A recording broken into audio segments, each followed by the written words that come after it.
Good morning, everybody. We're going to get started here in just a couple minutes. Going to give people some time to trickle in. They're getting coffee and going to the bathroom, so we'll get started here in just a couple of minutes.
All right. Good morning, everybody. I'm going to go ahead and get us rolling. I know there's a lot of good conversation happening. I'm glad to hear that, and hope that continues throughout the day today. But I want to go ahead and make sure that we're staying on schedule for our program. There's a lot of stuff that we have in store for you today. We're going to start off here with a little bit of a welcome to introduce you to Sentinel for those of you that are new to Sentinel Ag and potentially working with us. We're also going to go from there into nitrogen agronomy. So you're going to hear a little bit from our agronomy advisor, Bob Gunzenhauser. You're also going to hear a little bit about irrigation agronomy this morning, and then hear from growers and how they're managing in-season nitrogen management. So that's what we've got on the schedule for this morning. Then we'll get into lunch, a keynote that's going to be delivered by Jake Linneman from AgSpire. And then we'll get into a performance review after that, and our final industry panel to really talk about those tools and products that are available to help you with in-season nitrogen management. Today is really all about gathering folks that are committed to the future of nitrogen stewardship, specifically doing that through data-driven in-season management, and it's also committed to water stewardship as well, as we've brought in irrigation to the platform. And I hope that you'll see that reflected throughout the day. We have the support of several different sponsors who are here today, and I want to highlight them because these sponsors are supporting the mission of agile agronomy. They're supporting the mission of better nitrogen and water stewardship. The first one I want to recognize is Goanna Ag. They're one of our Guardian level sponsors. They provide irrigation insights, their soil moisture probes, and crop canopy temperature sensors. Derek Brazda from Goanna is here today. They do have a table over there on the side. All of our exhibitors will have tables over in the east part of the main room here, so I do encourage you to go and visit them at breaks. Tidal Grow Agriscience is another one of our sponsors. They're going to be here later today. Trey Cutts will be speaking on a panel, so you'll get a chance to hear about their novel nitrogen delivery technology that they have for foliar feeding of nitrogen. We have Farmation, who's also a Guardian level sponsor. They have a table set up over there in the east part of the room. They provide technology to help monitor fertigation and chemigation events and actually provide data that shows that those events are working as they should be. So I highly encourage you all to go and check out Farmation. We also have several recon level sponsors. We have Land Option, Region Ag Lab, who is not able to be here today but wanted to support the mission that we're on for better nitrogen stewardship. We have Egbert Service, who provides irrigation, telemetry, and control services. And then Redox Bionutrients has also supported our event today in the pursuit of better nitrogen stewardship. So thank you to all those sponsors. They're part of what allows us to really make this a great event for everybody that's in attendance today. A few housekeeping notes. There are several different opportunities to connect with Sentinel during the event today. Number one, I want to highlight our product feedback table. So if you go out into the pre-event space, so into the foyer there, you'll see a table directly back behind these doors on the right side that has a computer monitor up on it, and it's going to have our app sitting on it as well. One of our engineers will be sitting at that table all day today. So if you have questions about the product, you want to sit down and take a look at it, you want to provide feedback from your experience over the last year, please go and sit down with them, have a one-on-one conversation. We move that table outside of the room so that you can have all the freedom to talk about whatever you'd like out there and not feel like you have to be hushed in here as there are speakers presenting. So I really encourage you to go take advantage of that. Right next to that table, outside, we have an enrollment table. So for anybody that wants help getting fields into the platform, wants to learn more about what it takes to get signed up, I would highly encourage you to go visit that table. We'll have one of our account managers there throughout the day today to make sure that they can answer your questions. And we also have a collateral table. So you'll see that out there, that we have a table where you can go and pick up different materials if you'd like to take anything with you to continue reading after your time here today. We do have CEUs available for Sentry Network Summit 2026. So if any of you are CCAs, there are 7 CEUs that are available for you. We have 3 nutrient management, 2 soil and water management, 1 crop management, and 1 professional development CEUs. So please take advantage of those if you are a CCA. Lastly, before I get into the meat of the welcome presentation, I really want to give a big thank you to the Scott Conference Center staff. We are in the Scott Conference Center right now. They've done a really good job of setting this venue up for us, and they do a great job for us every year that we do it here. So I want to give a big thank you to them. I also want to recognize our Sentinel team, and I'm going to start by recognizing Dylan Addington. He's our head of operations. He really helped to coordinate this event and make sure that it was a really successful event. And I also want to call out Jamie Stansel, my wife, who's our marketing specialist. She also helped to coordinate this event. So those two are who you can thank for this being a successful event. And if you don't think it's a successful event, blame me, because I'm the one that has the ideas and they just have to go execute on it. So if there are any bad ideas, those are all on me.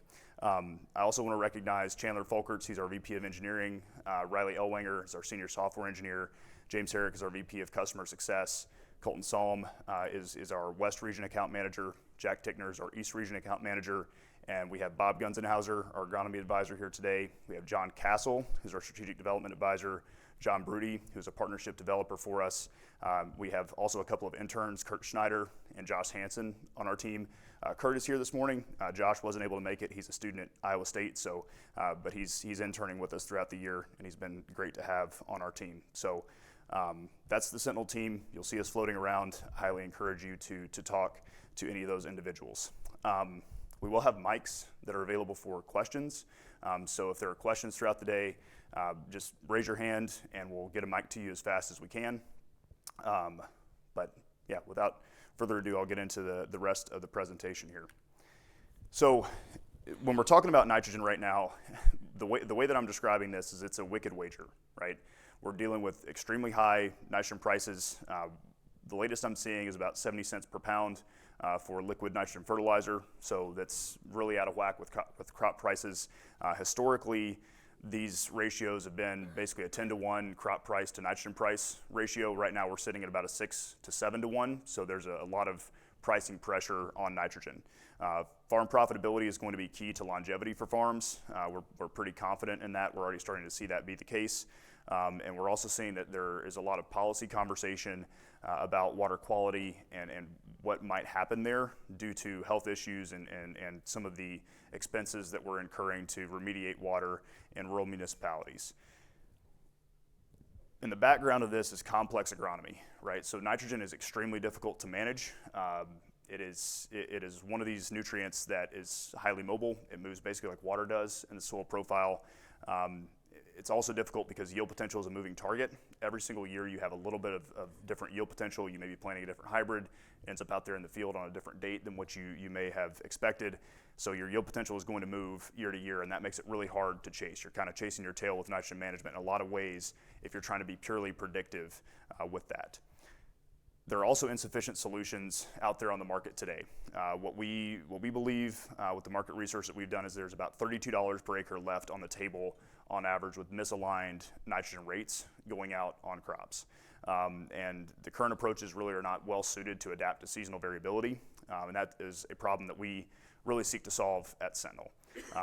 The bottom line is the cost of getting nitrogen wrong has really never been higher, and I think nitrogen is going to be one of the key things to manage in 2026 for farms to be successful. For those of you that are not familiar with Sentinel, I just want to give a brief story of our origins. We were founded in September of 2021 based on research that came out of the University of Nebraska-Lincoln, and we've been really focused on turning that research into applied results through our business. We started in fertigation scheduling, so using multispectral imagery at that time from drones to help inform when nitrogen should be applied to a crop via fertigation.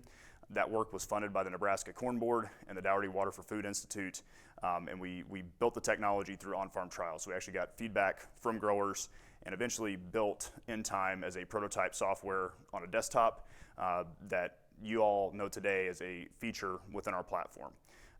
We have since been able to deploy this technology in the field. We have iterated on it. We have seen it proven out commercially and implemented with commercial equipment.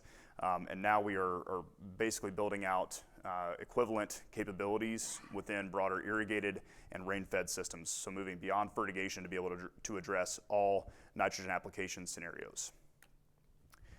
Over the past several years, we've had a really significant impact. So when we look at our data that we've been able to collect commercially since 2022, that was our first growing season in business, the data that we've collected on our commercial fields, if you scale across all of our acres, has led us to these numbers that you see today. We believe that we have prevented 6.4 million pounds of unnecessary nitrogen application from being applied. So that's a very significant impact on overall nitrogen that's going out in the environment that likely wouldn't have been used or could have been susceptible to risk. We've put $4.9 million back into farmers' pockets. That's what we believe based on the profitability numbers that we have collected commercially. And if you were to convert that into a volumetric water benefit, which is a really hot topic within kind of the data center world and people that are talking about water quality and quantity, that's about 698 billion gallons of water that has been remediated by better water quality, right? So this is a very significant impact. This is just in 4 growing seasons of doing this, and not even at the scale that we would like to do this quite yet. So there's a very significant impact, and you are all part of this impact actually happening. Something that came up during our registration process that kind of got me thinking even more about this impact is we actually had one of our registrants who asked if we could possibly project out what improvements in NUE would do to global supply and demand for nitrogen. So I want y'all to kind of take a little bit of a ride with me on this.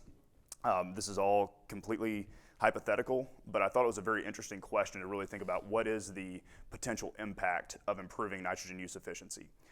Right now, the data that we have suggests that a 1 NUE is kind of an international baseline for nitrogen use efficiency. That's probably a little bit even more efficient, I think, than reality, but I think it's a good baseline to start with, suggesting that we're applying essentially 1 pound of nitrogen per bushel of grain produced.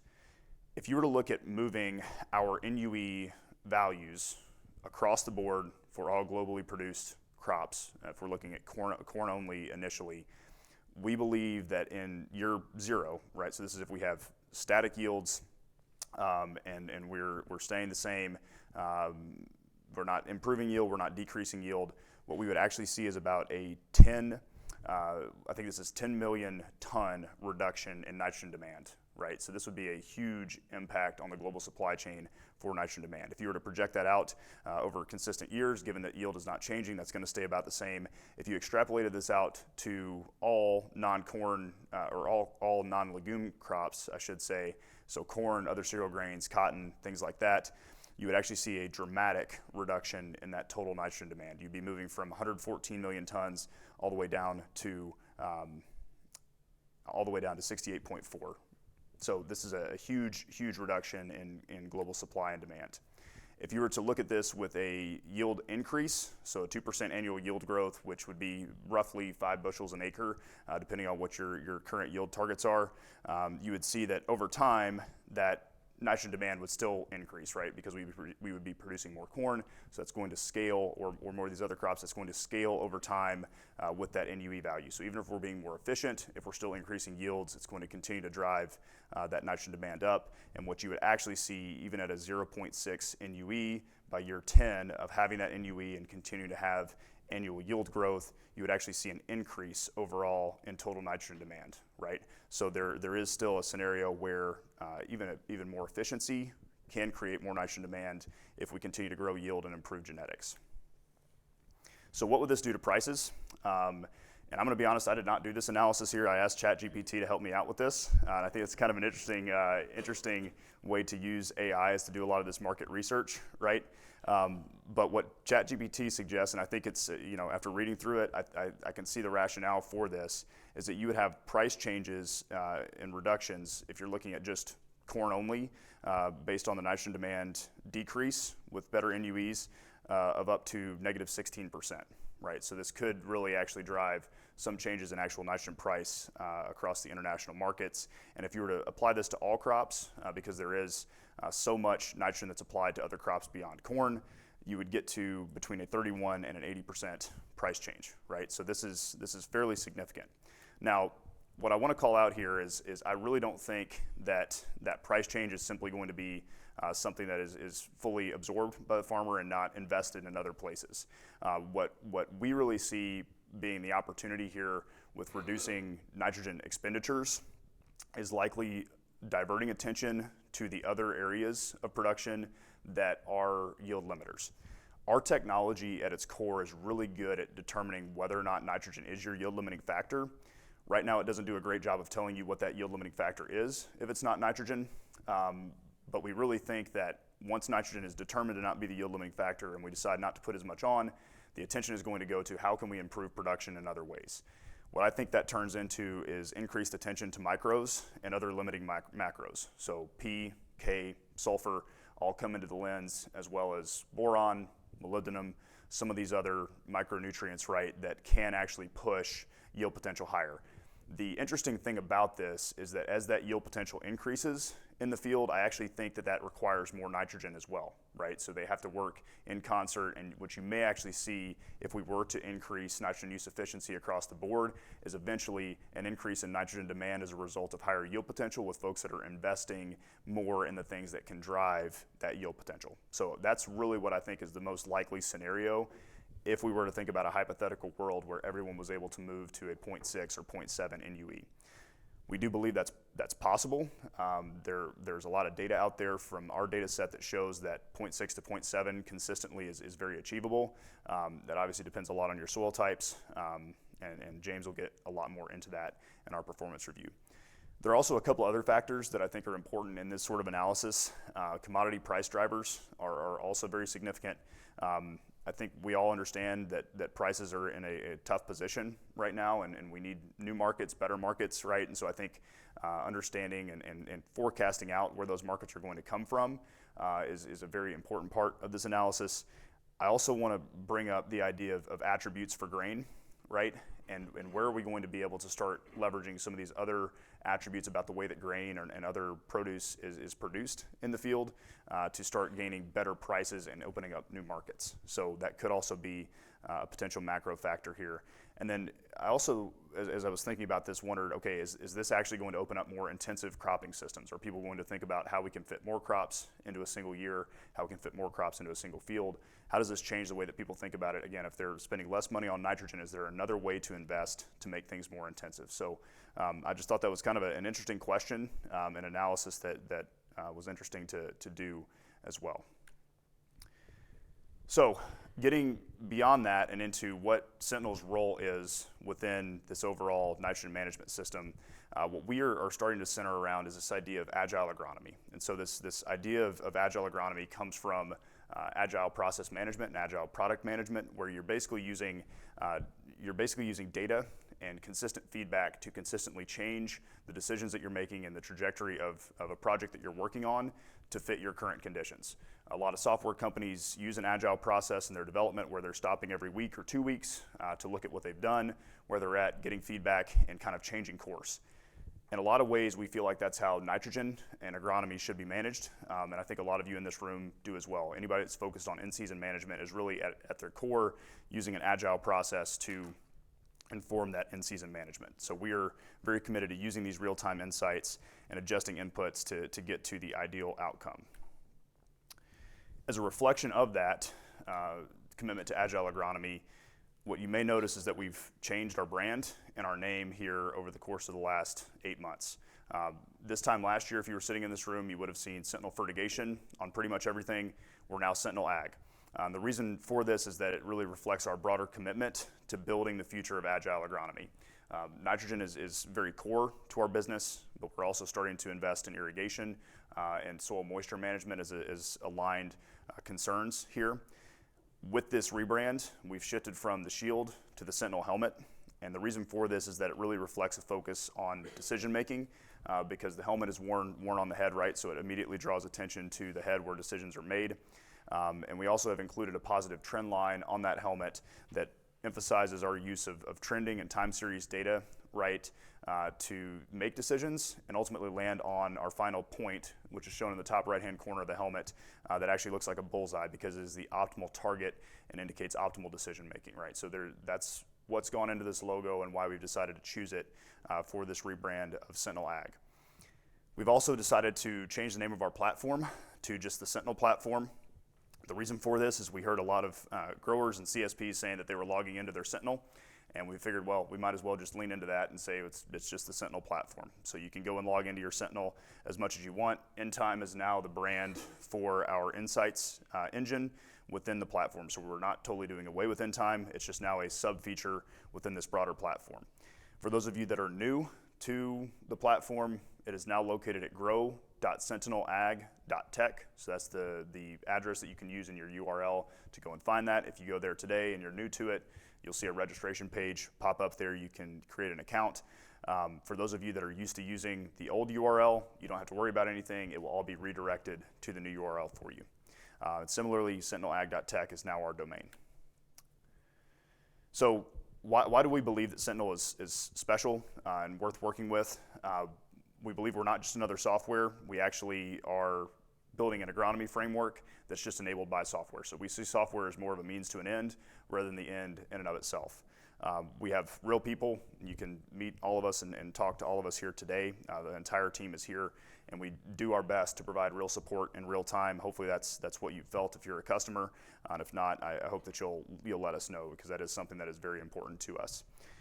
I also want to acknowledge that we are a startup, and I know that makes a lot of folks in ag a little bit uncomfortable at times. They've seen startups come and go, and that is something that we are intently aware of internally, and we do talk about internally. Our investors are from rural America. We have a lot of investors from here in the state of Nebraska that have invested in this business. We have a lot of investors from the state of South Dakota, from Iowa, from Tennessee, from areas that are agricultural regions in the U.S. We do not have coastal institutional investors in this business. And I'm not saying there's anything wrong with those coastal institutional investors, but a lot of them simply just do not get the timelines that ag operates on. And I think they can create a lot of pressure that moves things a little bit too fast versus being very customer centric. And so I want y'all to understand that while we are a startup, we do have folks that are invested in us who understand ag and are committed to improving ag. We also have folks on our board of directors that understand ag, have been in ag, and are committed to making sure that our customers are first and foremost in any decision that we make. The last thing I'll highlight is our engineers are connected to our customers. This has been another core issue with a lot of ag tech startups, is their engineers are located in California or in Boston, and they've never been on a farm. Our two software engineers, and Josh Hansen as well, who's our software intern, they've all grown up in rural communities. Riley Elwanger, who's our senior software engineer, is currently located in Creighton, Nebraska. Chandler Folkers is located in Aurora, Nebraska. Both of them have family that farm. And then Josh Hansen is actually the son of one of our investors, who is Ag Ventures Alliance out there in Mason City, Iowa. So he grew up in a very agricultural community there as well. So our engineers really are connected, not just to our customers, but also to the communities that y'all operate in. And I think that's very important to how they build our product. We have our Sentry Network of certified service providers who are really the core way that we serve our customers. We believe that local support is really important to farmers having success with the platform. We now have CSPs that represent us in 9 states. The CSPs have been trained in our platform and are continually trained in our platform. Many of them are here today, so if you're looking to get connected with a CSP, we would love to do that. And they are backed up by a Sentinel account manager. So there's a layer of Sentinel that is right there behind the CSP at all times. Our CSPs serve agronomy needs in season. This is one of the core things that we make sure those CSPs do. They obviously, if they're using our platform, are leveraging data for agronomic decisions. They're focused on farm profitability, and ultimately they do align with natural resources stewardship as well. So those are all key things that you will get with each of our CSPs. All right, so now I want to talk about our product, right, and what we actually do and the value that we provide. And a lot of you are probably wondering, what in the world is this picture that is up on the screen when we're getting ready to talk about product? I played football in college, played at Harvard. It was a tremendous experience. I'm originally from Southeast Alabama, and that's basically the only reason that I got out. I thought that I wanted to go to Troy or Auburn and maybe play in the SEC, and had an offer to go to Harvard. Took the opportunity, and it was a great experience.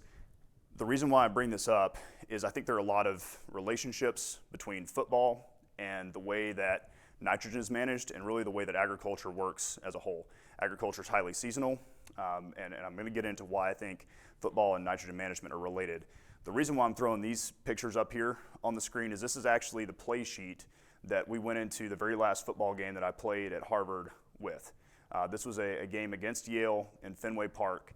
And this is still sitting at home. It's basically our script going into the game. So if you see here what's highlighted on this left hash, right hash, those two subheadings there are drive number 1 and drive number 2. So we had literally plays scripted out for the first few drives of the game, formations, motions, play calls, all the different details were all put out right here going into the game. We knew exactly what we were going to run, and then we were going to basically read and react to what the defense gave us to change to our second half formations, maybe pull in a different second half formation, right? And we ended up winning this game, so the game plan was pretty good. It was a 45-27 victory, and it was a great way to end that season. Nitrogen management is very much the same way. You go into the season with a plan, you prepare that plan, you have an idea of kind of the growth stages that you want to apply nitrogen. You have an idea of the rate that you want to apply at those individual growth stages. You have a good idea of the products that you want to use or have access to. And so this is really a plan that's created. It's kind of your script, right? For that very first drive of the game, you're going to start the season with that plan. The thing is, weather's always going to throw curveballs. You might not plant at the same time that you expected to. You might have trouble getting into the field for whatever reason and be late on a nitrogen application. So what does that do to what your nitrogen plan needs to be? Maybe you have more yield potential than what you expected, right? So you've got to read and react to what the season is giving you. And with that, you've got to make adjustments, right? You have to figure out, how do I change my timing? How do I change my rates? Potentially, how do I change my source to align with what the crop needs? And then ultimately, the goal is to deliver very good results. You want them to be profitable, you want them to be efficient, and you want them to be productive as well. So all of those are why I think football is it's a great allegory for nitrogen management. What makes Sentinel different in terms of how we're addressing nitrogen management is we're really trying to lower the user input that goes into a technology to manage nitrogen while simultaneously getting the advantages of a very detailed and complex system. So we're constantly balancing these trade-offs between accuracy and performance of the product with the amount of time and input that comes from the user. We are, to my knowledge, the only solution on the market that combines all these factors that I'm showing here on the screen: near daily insights, having a low barrier to entry to get started, not requiring a yield goal, which is a key component of our approach. We really don't want to use a yield goal. We want to play to yield potential. We don't require labor in the field. That doesn't mean you don't have to do anything in the field. You're still going to be applying fertilizer, but the reality is we're not using labor to go out and collect data in the field. You're not collecting tissue samples or soil samples. We do not actually require historical data, so you don't have to go in and put historical yield into the platform, historical nitrogen applications to make this work. It's all current data. We're able to measure nitrogen credits in real time, detect demand before it is visible in the field. We're able to provide full field insights at very high resolution to allow for site specificity. And the way that we've designed our technology is able to actually hone in on specific hybrid and variety needs in the field.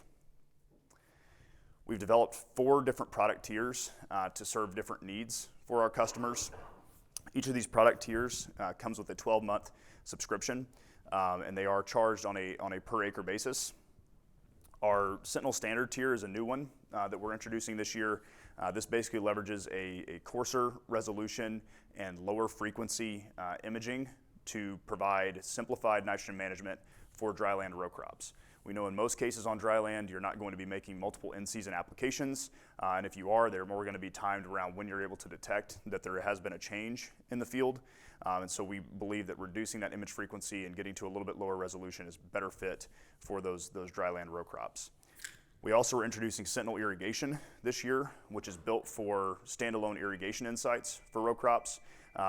Obviously, soybeans and crops like that don't typically get nitrogen, but we do believe that they need better irrigation management, and so this tier is really geared for those crops that may not be getting significant applications of nitrogen or need nitrogen insights, but still would like to have better irrigation insights. Sentinel Advanced is now what we're calling the tier that most of you are familiar with. This is our most popular tier, and this is really precision nitrogen management for pivotal decisions. So this is for your intensive dryland managers. This is for your irrigated and fertigated nitrogen managers. This is going to be near daily satellite imagery at 3 meter per pixel resolution and the insights that you are accustomed to seeing in the Sentinel platform. And lastly, we have our Sentinel Complete, which basically combines Sentinel Irrigation and Sentinel Advanced into a complete tier that serves integrated nitrogen and irrigation management. So that'll include our in-time insights, our all-in advisor, and our hydroflow insights as well. So that is our product lineup. To get into some of those individual features, we have our in-time insights, which some of you may be familiar with. This is really that read step within the nitrogen management philosophy that I laid out for you earlier. What we are doing here is we're basically using near daily measurements of satellite imagery to track crop nitrogen sufficiency over time. It's very similar to the concept that is behind a soil moisture probe, where you're essentially trying to keep moisture in an optimal range for the crop. So our whole goal is to keep sufficiency within this green zone, which basically is where you're at the highest likelihood of maximizing your profitability, right? So that is the whole goal. What we are able to do is also detect when we have an approaching deficiency and when we actually have a deficiency out in the field, which are these yellow and red zones on this image. And I want to highlight this image because each one of these black lines is an individual application of nitrogen, and you can see after each one of those applications that there is a positive response in that sufficiency index, which indicates that we are actually picking up on nitrogen applications. What is also pretty cool, and we won't have an opportunity to show today, but maybe they can show you at the product table, as we've integrated Nave's insights, Nave Analytics insights for soil moisture tracking and leaching risk. This field that we detected this nitrogen need on once we had enough biomass in the field with optical imagery at this point, basically in mid-June, they had similarly detected that there was a high likelihood of nitrogen leaching on this field leading up to this point, right? So this is a very capable tool for detecting sufficiency needs and informing application timing. The reason why we believe that we're able to actually provide good nitrogen insights with remote sensing data, which at times has been criticized for not being specific enough to a particular agronomic factor in the field, is that we implement what we call Sentinel plots to calibrate every satellite image that comes into the system. These Sentinel plots consist of a nitrogen-rich area, which is this green plot in the field. So this green plot right here would have more nitrogen on it than the rest of the field. The red plot, which is a canary plot, we call it, or a nitrogen poor plot, that is going to have less nitrogen than the rest of the field. By doing this in multiple locations in the field, we can actually get a 3-point calibration and see crop response to nitrogen in the reflectance. This makes us confident that we're actually seeing the differences caused by nitrogen and not by some other factor like stress from pests or disease or water. And it also helps us to see what is the crop's potential with additional nitrogen and to see nitrogen demand before it occurs in the bulk part of the field, because we're using this low nitrogen plot to be an early warning indicator. That's why we call it a canary for nitrogen stress in the field. Putting these Sentinel plots in has been a challenge in the past, and we have sought to continually make this easier by making our prescription tools easier, by making sure that they're sized appropriately to make sure that equipment will intersect these plots at some point in the field. We do have some different features that we've added to the platform, like being able to auto-place these plots based on management zones and even implementing image-based zones that are automatic and created for you when a field is uploaded into the platform. We've also added a lot of features to allow you to confirm the plot location, make sure that they're accurate, and we're also validating these plots now against a virtual SI so that if you are unable to get plots in the field or you're unsure about where they were located, we can still use other information to help make sure that we're tracking that sufficiency accurately. We've also introduced our All-In Advisor tool, and this is kind of that adjust stage within our nitrogen management philosophy, because this tool allows you to adjust your rates and spatially adjust those rates as well, so not just at a full field basis, but site specifically to the actual needs of the crop. This particular feature brings in historical and forecasted weather scenarios. So we're actually pulling in 10 years of previous weather history, as well as a 14-day, an extended, and a seasonal forecast. And what we are enabling with this is to see how precipitation might impact uptake, how different weather factors like photosynthetically active radiation is going to change the way that crop develops. And it also gives you the ability to assess potential ROI from each application. The rates that we recommend are really focused on balancing trade-offs, right? Nitrogen management and really farming in general is all about balancing trade-offs. We wanted to incorporate that concept within the All-In Advisor, and we actually incorporate 5 key nitrogen stewardship metrics into this rate and trade-off balancing approach. You can see here in the image on the left-hand side of your screen, I know it might be a little bit small, but there are basically different rates recommended for each one of these different weather scenarios, and you're able to rank each one of those different metrics by the different factors that are going into balancing that trade-off. Your CSPs have been educated and taught and will continue to be educated and taught how to interpret this and make those recommendations to you. So as a grower, you're ultimately going to get the same simple output, which is a rate recommendation and whether or not you need to apply nitrogen. But I wanted to show you this because this is on the back end what is going in to making sure that these rates are correct. We also have enabled abilities to manage complexity at scale. We've improved our dashboards, we've improved our notifications, and we are regenerating these recommendations with prescriptions daily so that they're ready to go as soon as you need them and need to get into the field.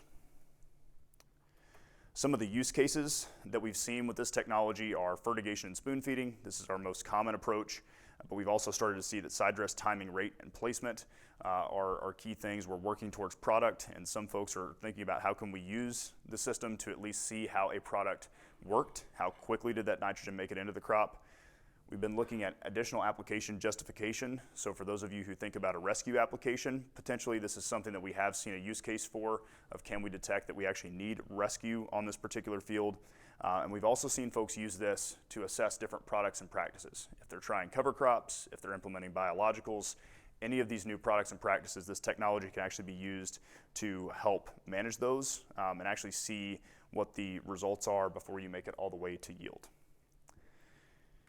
I also am happy to announce today that we have partnered with Nave. This happened officially in December of this year. And what this is basically allowing us to do is integrate nitrogen and water management into a single platform. We know that folks are tired of switching between different platforms, and we believe that these are common enough needs for folks that we want to bring it together into one platform. So we're really excited about what that will do for us, and what that is going to enable is our HydroFlow insights. These HydroFlow insights are going to be found in Sentinel Irrigation and Sentinel Complete. They're powered by Nave Analytics. And what they allow is probeless soil moisture and crop water use insights. So there's no hardware deployment to have to get some of these irrigation insights into the platform. It captures spatial variability in soil moisture and crop water use, so that you're able to actually see how different areas of the field are responding to water at different points in time. It provides guaranteed daily insights, right? So one of the biggest limitations for remote sensing is, are we able to get around the clouds that sometimes impede capture? For us, that's been a big struggle with optical imagery, but because they use a cloud-penetrating data source, they're able to guarantee a daily insight, and we're excited to work with them towards actually improving this within the nitrogen side of our platform as well. What they've seen in their validation is a 93% alignment with soil moisture probes, and this gives you an idea of how that data looks. It is basically a field-level soil water content graph, right, that's very similar to what you would get with a probe, as well as a virtual soil moisture probe. Our long-term vision here as we continue to integrate data into the platform is that we could also pull soil moisture probe data in and actually calibrate this remote sensing data with those actual in-field measurements to produce very accurate outcomes. I want to talk about a few of the projects that we're doing to adapt for scale.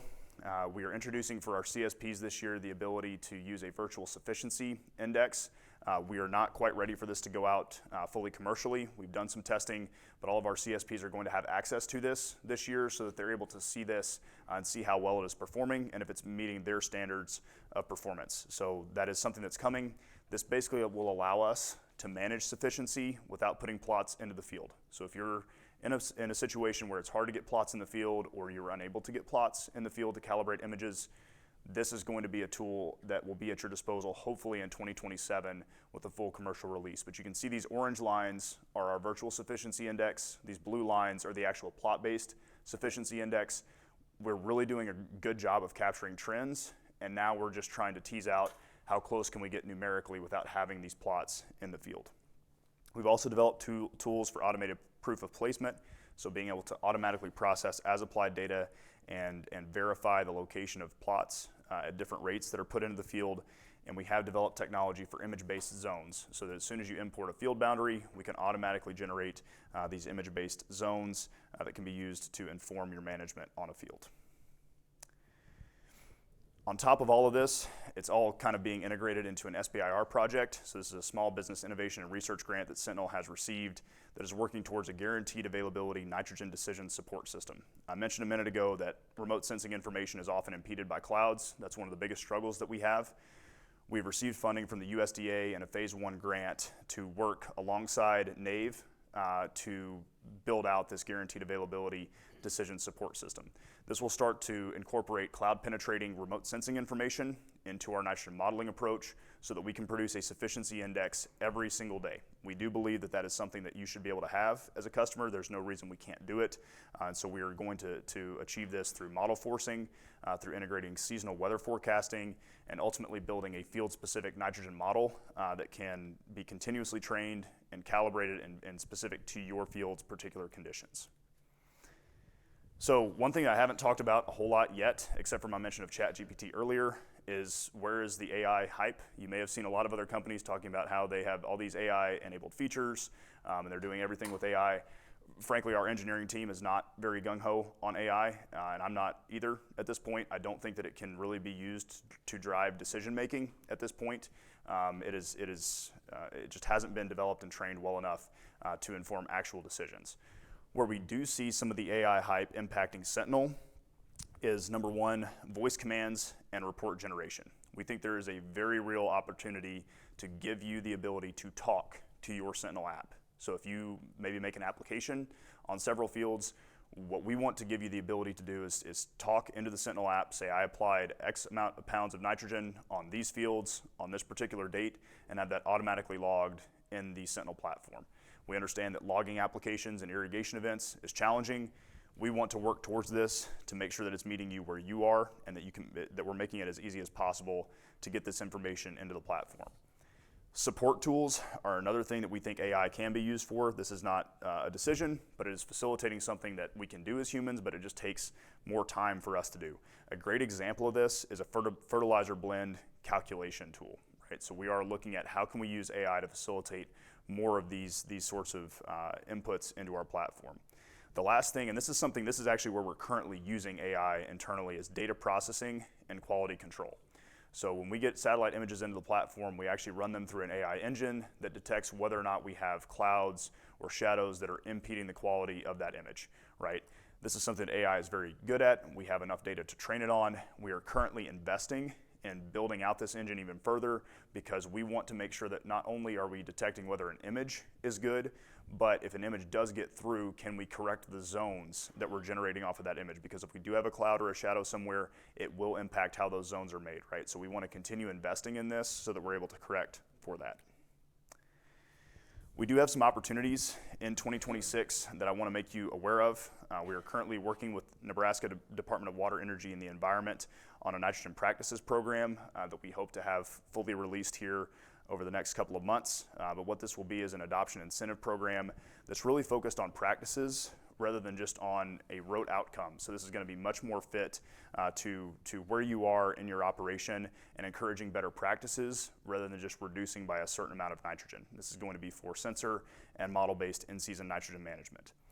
We also have partnered with Practical Farmers of Iowa to enable on-farm trials in Iowa, Illinois, Minnesota, Wisconsin, Nebraska, and Missouri.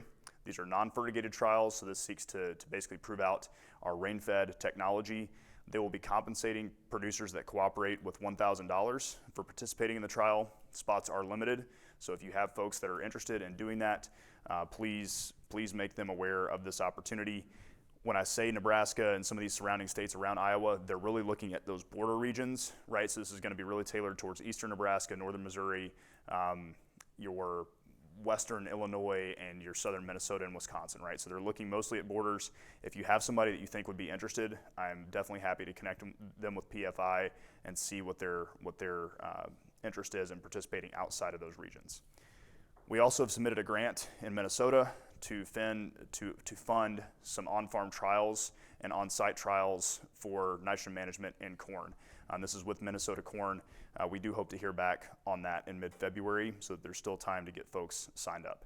We have other opportunities beyond this that are available, so if you don't see something here that is of interest to you, please come and talk to one of the Sentinel team members today, and we'll try to find something that is better aligned with your interests. As we head into Bob's presentation, I just want to highlight that there are ancillary benefits to optimal nitrogen management. I'm not going to speak towards this a whole lot because I didn't double check with Bob too much before I built this presentation, so I won't hit on this a lot, but I am excited to hear what Bob has to say about the other benefits that we see to optimal nitrogen management. And I want to pretty much end on our vision for nitrogen stewardship. We believe that informed in-season application with limited pre-plant nitrogen is really the future of nitrogen management. We think policy is moving this direction. We've already seen indications of this by NRDs in Nebraska to restrict nitrogen applications prior to May 1st, right? This is going to come. It's a matter of time, not a matter of if. So we are committed to this vision of nitrogen stewardship. What this is going to require is the availability of in-season application equipment. I don't believe that there is a one-size-fits-all approach to in-season application. Everybody's going to have a different way of getting it done. It's going to be fit to your terrain. It's going to be fit to your products. It's going to be fit to who you have locally that's able to provide these services. But this is going to be everything from high clearance machines to fertigation units to pivot telemetry and control, drones, airplanes, maybe even robots. There are companies that are working on trying to have road driving robots to be able to do this in season. I think they're going to have a heck of a hard time figuring out how to do that and making it through all sorts of different terrain, but people are really looking at how do we enable this in-season application. It's also going to require readily available liquid fertilizer or foliar formulations, right? We're going to have something that can get into the plant immediately to be able to address any concerns that we have quickly. It's going to require functional soil practices because our soils are going to have to be resilient in the cases where we can't get into those soils as quickly as we would like, right? So we're going to have to make sure that we have a little bit of buffer room to do this well, and give us time to respond. And I also think that we're going to start using nitrogen to control plant development. There's already a lot of conversation about this in the cotton industry of can we use nitrogen to actually limit the growth of a crop and make sure that we don't have to put plant growth regulators on that crop. I think you're going to see very similar things start to happen in corn, where we're looking at how does nitrogen impact plant hormones, right? And how can we start to manipulate and control these crops a little bit more with nitrogen? So this is the vision that we have for where nitrogen stewardship is going. And with that, I want to wrap up this welcome. I know I'm a little bit over time here. I want to make sure that Bob has plenty of time to present on nitrogen agronomy. So I appreciate y'all listening to me. And Bob, I'd love to invite you to the stage.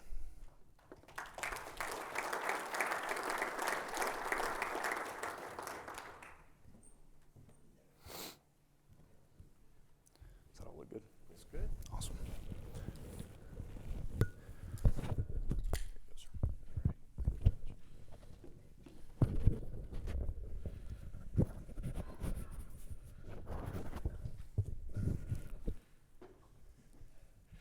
Well, good morning, everyone. Can you hear me okay? All right, excellent. Yeah, Bob Gunzenhauser, agronomy advisor. I've been the director of agronomy the last year or so. Just give you a little more background about myself. I am from Iowa. Please don't hold that against me. I'm from South Central Iowa, though, so a lot of times my Northern Iowa cousins said, "Oh, you live in Missouri, right?" Close, but not quite. Grew up on farm there. Actually, did farm for about 15 years. But a lot of my time here more recently, and especially related to nitrogen, was at Corteva, Pioneer. I worked there for 16 plus years, right up through all that time, mostly in the digital ag spaces that those companies had. So I worked on Encirca and granular agronomy, worked on the nitrogen space there quite a bit. Up till my time was done there, I did work on the science of nitrogen management with the crop models that we used there. And so gained a lot of experience in that. I'd say I got a crash course in agronomy through that process. Most recently now, just be clear, I'm also now working for Iowa State University. I'm a professor of practice. We're launching a new degree program there in digital and precision agriculture. And so glad to be here today to talk about agronomy and nitrogen and what we can do there. And Jackson set up very well some of the things, the challenges and opportunities that we have with nitrogen management. What I want to talk about today is kind of do a level set on nitrogen. This is probably going to be that nitrogen 101, or maybe it's agronomy 101 that you had at UNL. But we're going to talk about the basics of agronomy, but kind of as we build on that throughout the presentation, start to inspire, and we can start thinking about opportunities that we can have to really drive that NUE down, to really start looking at how can we manage nitrogen better. So we're going to talk today about nitrogen forms that we see there, both organic and inorganic, the different forms of like ammonia, nitrate, urea, and organic forms. And then we're going to jump into the nitrogen dynamics, all the ways that we can get nitrogen, all the ways we can lose nitrogen, all the way nitrogen can convert on us as well. Loss pathways, mineralization, and mobilization. Then we're going to talk about cover crops. How does cover crops, manure, organic matter in the soil, biologicals, stabilizers, how do they come into play? Right? We hear a lot about those, and how do they affect our nitrogen situation? In the last couple slides, I want to talk about nutrient balance with nitrogen. I call it the Goldilocks principle, not too much, not too little, just right. I'm going to show you some real-world examples from this last year in 25 from my own on-farm trials and crop scouting, and how maybe to give some thoughts about maybe how we need to think a little bit more about nitrogen management. So let's just jump right into it. When we talk about nitrogen being used in the soil, what's available, we talk about there's really a couple different forms. Our inorganic nitrogen and organic nitrogen. The inorganic, despite it being not organic, it is what's plant available. Our plants like the inorganic forms. It's going to be in either ammonium, which is an NH4 positive charge. So ammonium is a plus one charge. That fixes to our soil exchange sites. We also have nitrate, which is an NO3 with a negative charge. And that gets loose in our soil water solution. Now, we also talk about urea as a commercial form of fertilizer. It's not plant available. Despite urea coming as from urine, it does convert though to ammonium. And we're going to talk about that process in a little bit with volatilization. So our inorganic nitrogen is just a level set. Yeah, we know that is our primary nitrogen source for crops. On the ammonium side, between ammonium and nitrate, a lot of corn's going to, the nitrogen that corn's going to pick up is going to be in the nitrate form. That's just how, because we get in the soil solution, there's more opportunities for it to intercept with the roots, and that's typically what we see there.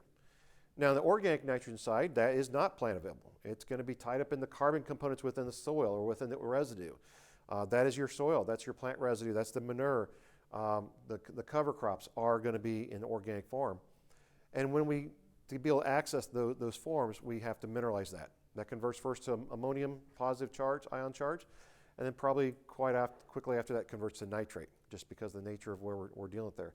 But we have to go through that mineralization process. And mineralization, I'm just going to start out, just say right here, mineralization is a wild card. Mineralization can be our best benefit to our crops, can also be lacking as well. And it's always a challenge to know how much mineralization we're going to see there. So you've probably seen this as well. These are different forms of fertilizer we have out there, our different breakdowns of percentage of nitrogen, as well as the breakdown by the different forms of nitrogen, of ammonium, nitrate, and urea. And so, of course, you can see like anhydrous ammonia, which is very popular in our part of the state, in southern Iowa. All throughout Iowa, anhydrous is pretty much king. And so we see that's 100% ammonium, 82% nitrogen. UAN, is 28 to 32%. Nitrogen depends on how much water is added to that. We'll see about a breakdown of 25% ammonium, 25% nitrate, and 50% of urea. So a lot of that's going to go from that urea is going to convert down to ammonium, and then later into nitrate as well through nitrification. Of course, urea is 100%. Urea converts to ammonium, and then our different forms of ammonium, like ammonium nitrate's 50-50 between the two, and then our different forms of ammonium products, the phosphates, polyphosphates, sulfates, thiosulfates, those all have the ammonium NH4 positive charge on the front of them. Before we get into too much in this, we want to talk about when does crop take nitrogen up. This is a chart on the left-hand side, put together by Pioneer and Iowa State, and it shows how and when and where does our nitrogen get taken up by the plant throughout the growing season. And you see, and this is, you see that from zero, the 0 heat units on the left-hand side, that's at planting. As we go along to about 500 heat units, or about V6, that corn plant is not taking up very much nitrogen. It's not taking up very much at all. But when it's at V6 or so, it starts going on this trajectory upwards, and it's going primarily into the shanks, into the leaf blades, and developing in the shanks as well. That's our rapid point of uptake of nitrogen. Why are we putting our nitrogen up front ahead of that? Probably because of convenience, but now when you start looking at this, think, wait a second, we really need to have the nitrogen when the corn needs it. And so it goes on a tear through the mid-vegetative stage up until tassel. At tassel, it starts to convert a little bit, starts to partition, put that nitrogen in different spots. It's going to put that into in the shanks, the husk cobs, but primarily about the R2 growth stage, it's going to start putting into the grain, and we start filling it in there. We're going to see some remobilization as well. We're going to see some of that nitrogen pulled from the lower stalks, from those leaves, from the shanks perhaps, and such, and going into the grain. Remobilization is okay. Senescence is okay, as long as we don't have too much of it. But that's just a natural part of that our corn plant is going to take a little bit from itself and put it back into grain, because that's its job. At the end of the day, it's there to make grain, and we want to place it properly. And so the chart on the right talks about when do we see a lot of nitrogen uptake. And this is again from Pioneer, some of the work that we did there. And about 63% of nitrogen's uptake is, the plant's nitrogen uptake is before tasseling, is by flowering. About 37% of it is after tasseling, it's post-flowering. And so but what's interesting is a lot of our nitrogen does, that grain content, 62% comes from post-flowering uptake, 38% of it comes from remobilization from within the plant. So that's a key thing too, is that by VTR1, 63% of nitrogen's been taken up by the plant. We still have some nitrogen that needs to be brought in afterwards. But it really speaks to that we need that nitrogen up front in that vegetative stage to help build out that solar collection system. We've got to have that solar collection system of those leaves catching the solar rays, that energy, to be able to build out the green. I can't go too much further also before we talk about nitrogen dynamics without talking about soil water. Water is super important in how our nitrogen plays here. I want to talk about water holding capacity. We talk about, how much water do we have available in the profiles. And I love the fact here in Nebraska, you've got soils that you're able to put a soil probe into and go down and check how much moisture there is. Where I'm at in southern Iowa, I couldn't put it down a foot. I'd probably bend the rod. We just hit clay, right? Or maybe some rocks. So water holding capacity is super important for us to understand. And that's driven by our texture and organic matter. Now texture, just a little deep dive there, is the amount of particles, the percentage of sand, silt, and clay. And that's just basically different sizes of particles. To put in perspective, if I had different objects here to split to kind of describe what's the size of sand, silt, and clay particles are, if I had a basketball here, that'd be the relative size of sand. And we could probably talk even bigger balls as there for sand. But let's say a basketball is the size of particle for sand. A golf ball would be relative for the size of silt. And a BB would probably be the size for clay. Now I might be off a little bit on that, but that's just the general reference, is that you have sand, silt, and clay, different variable size of particles. And we know that if we have more clay in the soil, if we have, it depends on the mix there, our water holding capacity is driven by our texture. Now we can also get from that, derive three different values for that water holding capacity. Wilting point is the amount of water, percentage, or volumetric, where plants can no longer extract any more water. There's still some water in the soil, but the plants cannot pull it off the soil itself. And that's illustrating that left-hand illustration there. Permanent wilting point there. Field capacity is where all of our soil, our particles, has a little nice film of water around it, right? And there's still some oxygen in between, some air in between that. So it's again, not too wet, not too dry. It's just kind of moist, but it's moist but not dripping out of wet. And of course we have saturated conditions. That's when we fill up all the soil pores, take out all the air, fill up all that with water, and it's completely saturated there. And so different soil types will have different levels of those percentages of water holding capacity, of water values. Sand will probably have a lower wilting point than a clay.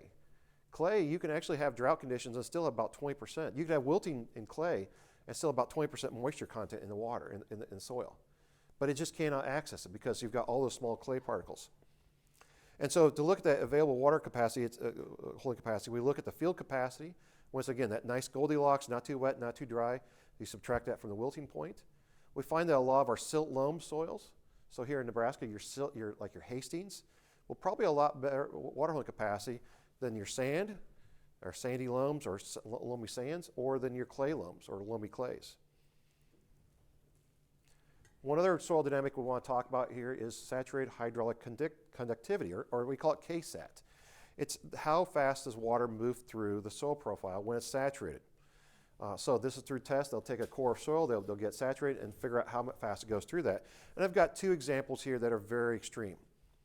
The Luton silty clay that you'll find in the Missouri river bottoms, or maybe in the Platte in some areas, but mostly in river bottoms. It's a tight clay soil. And as you try and get water to go through it, it goes through it under saturated conditions at 0.01 inches per hour. Okay, pretty darn slow. The Valentine fine sandstone you see in your sandhills or on the edge of the sandhills, that's going to go pretty fast, about 13 inches per hour. So that speaks to not only your water holding capacity, but also how fast does water move through that, how quickly are you going to get back to field capacity, how quickly you're going to get to wilting point as well. So I speak to all this because those are things that go into our nitrogen dynamics. Water has a big factor in this. So the first process we want to talk about is nitrification. Nitrification is the conversion of ammonium, the NH4 positive charge, to nitrate, to NO3 charge.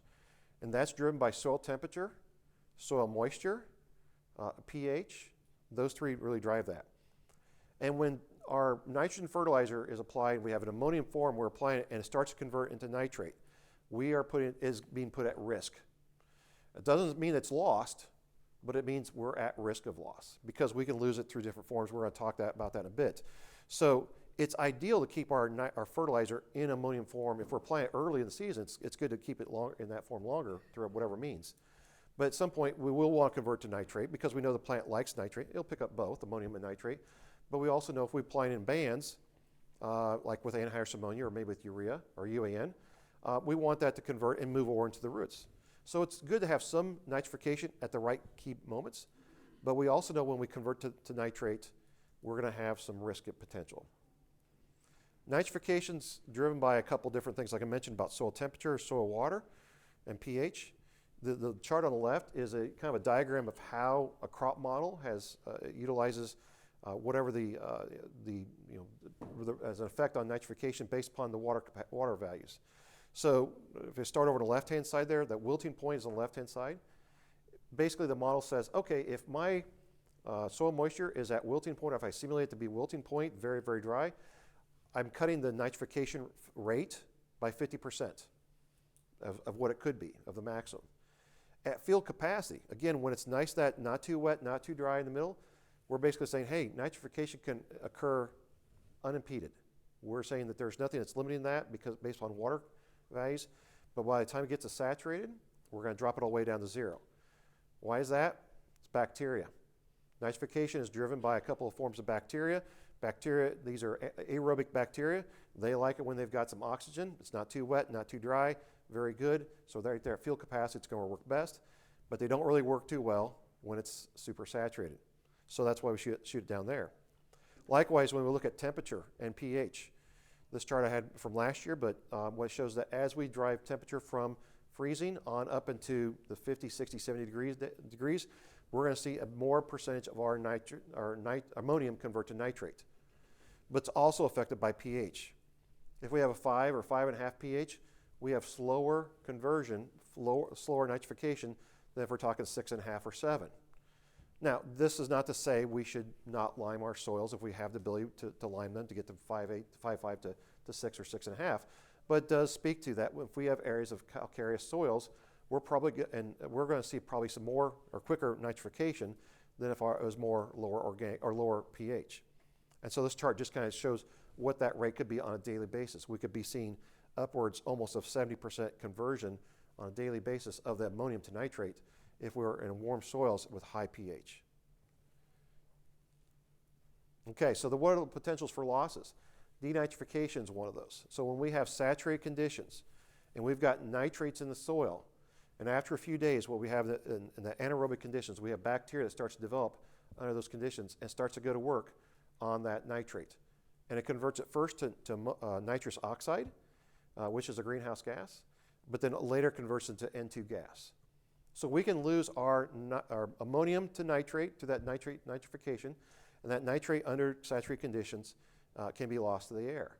Now, it depends on, again, it's really high, depends on the type of soil you've got. Under sandy conditions, you probably won't see this. But where I'm from in southern Iowa, we have a clay pan soil underneath this. This is our biggest loss potential of nitrogen. When we get heavy or heavy rains in the spring, right, and our soil sits there saturated, we have nothing growing to pull nitrogen or pull water out of this, and it's cold, maybe we get a little bit of wind, but we don't see much. We have saturated conditions, we're going to see a lot of nitrification and then denitrification losses. So these are not great conditions to have there. Usually increases more when we have warmer temperatures, and that's, again, that bacteria is just driving that based upon the temperature and that soil moisture. Probably a more common issue with sandy conditions is leaching. We just have a physical movement of that nitrate soil water solution. It's going to move downward as we get more water in the system. So anytime we get above saturated or in the saturated conditions, above field capacity, as I talked about, you're going to start to see downward movement. If the water is at field capacity, if your soil moisture is at field capacity, you're going to see some movement even up and down in the profile based upon evapotranspiration, plant uptake, and things like that. But under saturated conditions, typically you're going to see it move downward. And so this is our loss opportunity when we have it in that nitrate form, going that direction. Okay, another loss potential is volatilization. This is going to be primarily for urea-contained fertilizer. It could be anything that's ammonia as well that converts to that ammonium to NH4 stage. And so that's a situation where if we apply it on the surface and we don't get enough worked into the soil quickly, under warmer conditions, higher pH, slightly moist conditions, we'll see a lot more volatilization loss. So this is the chart on the right-hand side showing different studies that were done in Pennsylvania on no-till corn with nitrogen.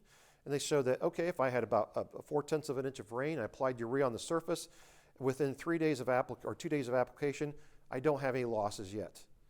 But if I go another 3 days, now I'm going to start seeing a little bit of loss. Volatilization is going to start kicking in. But if I have a little bit of precipitation, just at 1/10 or 2/10 of an inch, then we can start to see a little more volatility. After 5 days, we start to see some losses there. It's just enough to get it wet, but not enough to move it down into the soil profile. That's a kind of a deal there. And of course, later, if we have no precipitation, after 5 days, we're going to start to see a lot of volatilization losses with urea. So this is why we talk a lot about stabilizers like NBPT or Agrotane is a great way to slow that conversion, that urease conversion down. It's also wise to think about, okay, if I want to go out and spread urea or UAN, I want to make sure if I see some storm clouds in the west, or I've got the way to work that into the ground. Because otherwise, if I'm going out there throwing out urea on top as a side dress, and it's hot and moist, and I've got some residue as well, maybe my pH is a little bit higher in the soils, I'm going to be in trouble, right? I need to have some rain to be able to work that in immediately into the soil so I don't have that loss to volatilization. So this is kind of an overall image of the nitrogen dynamics dynamics of nitrogen. We can put nitrogen in the ground, or we can put it on the surface. We can lose that if it's on the surface. We'll lose it to volatilization if we're not careful. We can get it into the soil in ammonium form. It can be nitrified, converted into the nitrate form. The nitrate forms can then be lost to leaching or denitrification. Both of them can be taken up. Nitrate and ammonium can also be taken up by the plants. But we can also have a denitrification situation. We have loss through N2 gas or N2O. So there's a lot of different ways for nitrogen to go. That's why nitrogen is wicked and it's complex. But it's good for us to understand these dynamics so that we can do a better job. We have opportunities there. You see those circles with a line through it, nitrification and urease inhibitors. They give us the opportunity to slow that process down. We're going to talk about those in a bit. Okay, but we have mineralization. And like I said, mineralization is kind of a wild card. Mineralization is that conversion of an organic substance from that nutrient from the organic form into a plant available form. Okay, so it's driven by microbial activity, driven by temperature, soil moisture, pH, very similar to the conditions that we have for nitrification. Okay, so ammonium is produced, the NH4 positive charge is produced from nitrogen mineralization. But because it's the same conditions that drive nitrification, it's going to get converted to nitrate probably pretty quickly. Okay, the opposite function is immobilization. It's when basically the soil or the organic matter says, hey, I'm going to take back some of this nitrogen. We're going to bring it back into organic matter. So when we talk about previous crop credits, some people have asked me, hey, Bob, what kind of credits should I use for soybeans? I heard 1 pound of nitrogen for every bushel. I'm going to say, nope. Soybean credits is a lie. We do not have soybean credits. It's just that we don't have a penalty from the soybean residue. The soybean residue, when it comes out of there, is about 25 carbon to nitrogen ratio. It's very similar to what the soil is. So we're not going to see a penalty on that. But corn, we do see about 55 to 1 C to N ratio. And so when we go to try and no-till corn, and we work the corn stubble back in, a lot of times that's why we talk about putting a little more nitrogen on when we're doing corn on corn. That first year of corn on corn, or the second year of corn on corn. Now maybe the third or fourth, fifth years, if we're doing continuous corn, that previous year's residue is probably broken down, starting to mineralize. That will happen. But that second year, we're going right into it. Yeah, typically you're going to take a penalty there, and you put a little more on there. Now, alfalfa is also about 25 to C to N ratio, but because we have a lot more nodulated roots than we'd see in soybeans, we'll get a little bit better benefit from there. So the roots are a little bit lower on their C to N ratio below ground. And so that chart there kind of describes what we see for mineralization and immobilization, depending on our different C to N ratios of the residues.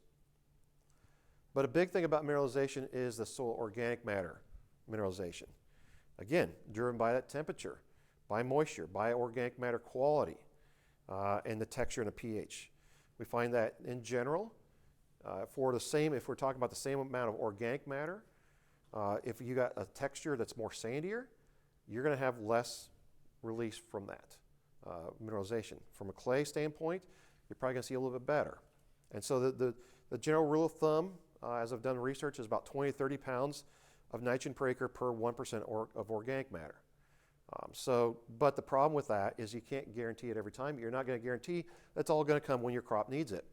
Because as we looked at that crop uptake chart a while back, when does it need it? Right about V6, V9, V12, through that growth period. We really need that. And if we're not mineralizing nitrogen at that time, we're not going to be able to take advantage of that. Now, we may have conditions where we do, but it's not, we can't always have it guaranteed. Manure. When it comes to manure and mineralization and plant availability, it's a wild card as well. Manure can be in, we know that it has different composition of nitrogen. The quantity of nitrogen varies. The type of manure it is, whether it's a hog manure, cattle, dairy, poultry, is going to have different values. It's going to have different values of organic matter, organic nitrogen versus inorganic nitrogen. We see that typically in swine manure. So from your finisher pits, you'll have a higher percentage of its nitrogen in the ammonium form, less of it being in the inorganic form, or I'm sorry, more in the inorganic form, less in the organic form. But if we talk about dairy or beef, especially feedlot, it's the opposite way. It's going to be about 10% inorganic or plant available, 90% organic, and going to be less mineralized less quickly. And so it really depends when we talk about what kind of credits should we consider for that nitrogen downstream in the season after I apply this. It's going to vary. And in liquid form, it's going to be probably pretty good, both the slurries. But then in the when we look at bedding or feedlot manure, it's going to mineralize. It's going to be slower. Excuse me. And so we will have some residual year after year effects. But again, it's hard to really quantify what that looks like there. And so we can't always say, yeah, we're always going to have this available to us. It kind of does depend. Cover crops, a little bit similar situation there too. We do see some benefit, reducing erosion, captures that residual soil nitrogen maybe after the season, promotes biological development, mycorrhizal activity there. The species type, the growth stage, the termination time all affects when the plant available nitrogen.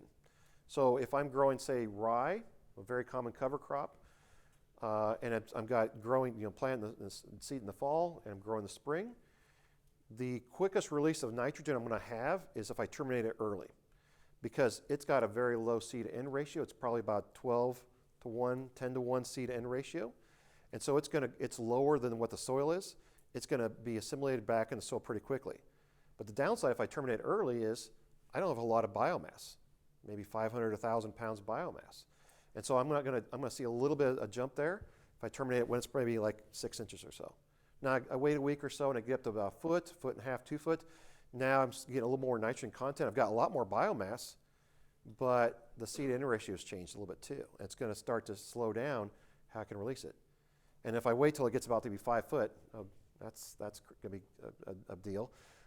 It's going to have, again, probably its most amount of nitrogen it could handle, and more biomass. But now we look at that seed-to-end ratio, it's even worse. It's going to now take a lot longer to break down.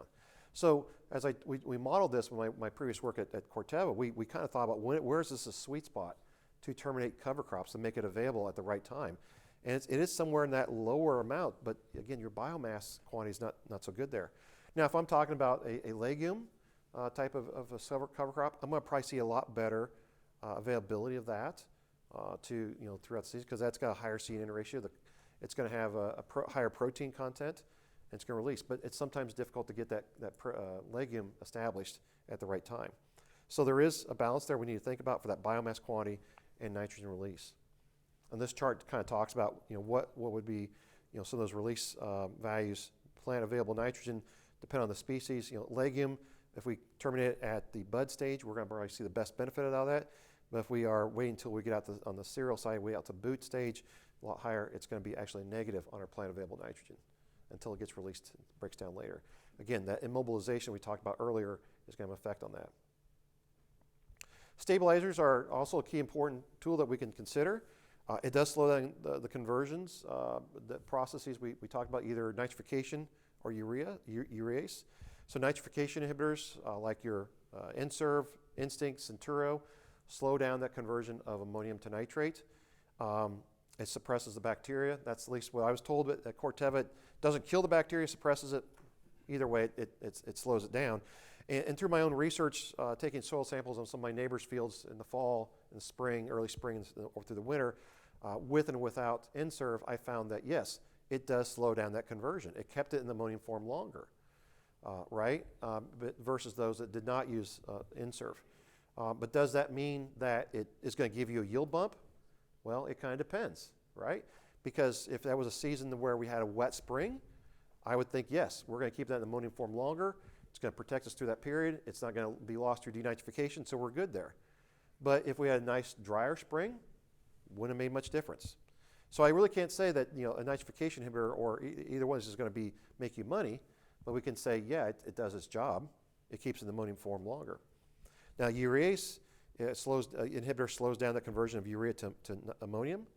NBPT, agrotane, it's your typical one there. And again, I think that's a great product. Especially if we're trying to spread top dress urea in hot, moist conditions. It'll keep that in that urea form longer until we get that shot of rain or irrigation come along to get it worked in the ground. And so the way I best think about stabilizers is they are insurance policies. They're not going to pay off every year, but they do their job, right? And they slow down the conversion until we need that. And it's going to pay off in the really poor conditions. The chart on the right was some work done at North Dakota State. Jay Goose had done this where they looked at different products applied to urea. And it's a little, you can see there's different forms there. And the one that really steps out as far as the amount of ammonium volatilization percentage over time, the one that really sits out there is urea and agrotane. Every other product performed just as well as if you just had urea by itself. So it was a really interesting research, and it was a little controversial at the time. But it does show that agrotane does slow down that conversion, makes it available longer in the season, so we don't have that loss of ammonium. Biologicals, this is always a fun one to talk about too. Using nitrogen fixing bacteria to help bring in nitrogen from the air, the N2 gas, fix it to the plant, to the roots, be able to help us throughout the season. Just by their nature, that process is energy intensive. You've got to do a lot of process to fix that atmospheric nitrogen to make it plant available. It's a very complex process. So right off the bat, there's something setting against you. And it could be a situation where you may have the right product, but the wrong environment. That is, there are living organisms that you're trying to place in the soil, trying to make that grow. It could be too cold, it could be too hot. You could have chlorine in the water as your carrier that kills off the bacteria. A lot of different things that could go on that could go there. And also university research trials where they've done side-by-sides. They've brought data from multiple different sets. Work again by North Dakota State compiled a lot of data here a couple of years ago. Found that, as we looked at 59 out of 61 trials, really showed no yield increase to using some of these products out in the marketplace. So I'm not going to say I'm not bad-mouthing those. I'm not saying anyone's names here, but there's some limitations that we could see there. So there's no free ride, right, to using biologicals to get there. I think biologicals have their place. I don't discount them all, but I think there's a little more to study there. And maybe what we've learned here is going to get better in the future. But I also want to kind of finish the presentation talking about balanced nutrition. So a lot of you folks dealt with something that we don't see a lot every year in corn last year, and that was southern rust. And now I saw a lot of that as I was going out in my trials and my working with my clients in southern Iowa. And I did write an article, it's on our blog here on the Sentinel page, about nitrogen management and disease, and if there was a connection there. And so we started seeing southern rust pop up, a little bit of gray leaf spot, a little bit of northern leaf blight, things like that. But rust was our biggest issue. And one thing I found in a trial I was doing this year where I did 0 to 270 pounds of nitrogen applied in the small plots. I was doing my field day, and we were standing next to a plot where we had 0 nitrogen applied. And the corn was a little bit yellow, but it was right next to another plot that had 170 pounds on it. And one of the guys attending this said, why is it that over here, this 170 has got so much southern rust, and right here on this 0, there's not as much? Why is that the case? You're right. That is the deal. So I went back out there, took some pictures of this. Now the red value, that was the target values that applied. We really didn't get those applied, so a little bit slightly different. But what you can see there was the 0 and the 60, or the 0 and the next nitrogen rate up, had less southern rust on it. As we went up with more and more nitrogen rates, we saw more southern rust. Now these are just leaves I picked off, the ear leaves. Is randomly there for one variety or one hybrid there I picked out. But I had 2 hybrids out there, very similar between the 2. And so there's something going on here that we need to think about. And the more I researched it, as we have applied more nitrogen, we end up, if the plant can't assimilate all that, it'll luxury consume it. Corn loves it. Hey, it loves nitrogen. It'll take it, but will it assimilate it and put it to use? Not always. We'll have some free amino acids and soluble proteins in the plant that are not assimilated being put to process in the corn plant. And so those attract disease and insects, basically saying, hey, this is unhealthy, come fix this. It's nature's cleanup crew process. And so we found that, that the 0 and the 60 had lower amounts of southern rust. And so when we took these plots to harvest, we found something kind of interesting. So this had 3 seeding rates, had 2 hybrids, had 5 nitrogen rates, but what we found there, if you look over there, 90 pounds of nitrogen at 34,000 seeds per acre, we had our max return. We had 258 bushel corn with 90 pounds of nitrogen. And if you look across that column at 34,000, except for a little bit more at 270, at 264, but as far as making money, 90 is where we made our money at. That was a 0.35 NUE. So we're even talking about 0.7, getting pretty good. This is half that. Now, I will caveat this, like, what are you talking about? You're in Iowa, right? Well, yeah, I'm in not the great part of Iowa, but 3 things why it may not always work everywhere else. Number 1, the farmer chisel plowed all of his soybean stubble the previous year, which I didn't ask him to, but he went ahead and did that. Number 2, it's got tile drainage on it, on 40-foot centers, which is not super common in our part of southern Iowa, but it was very helpful.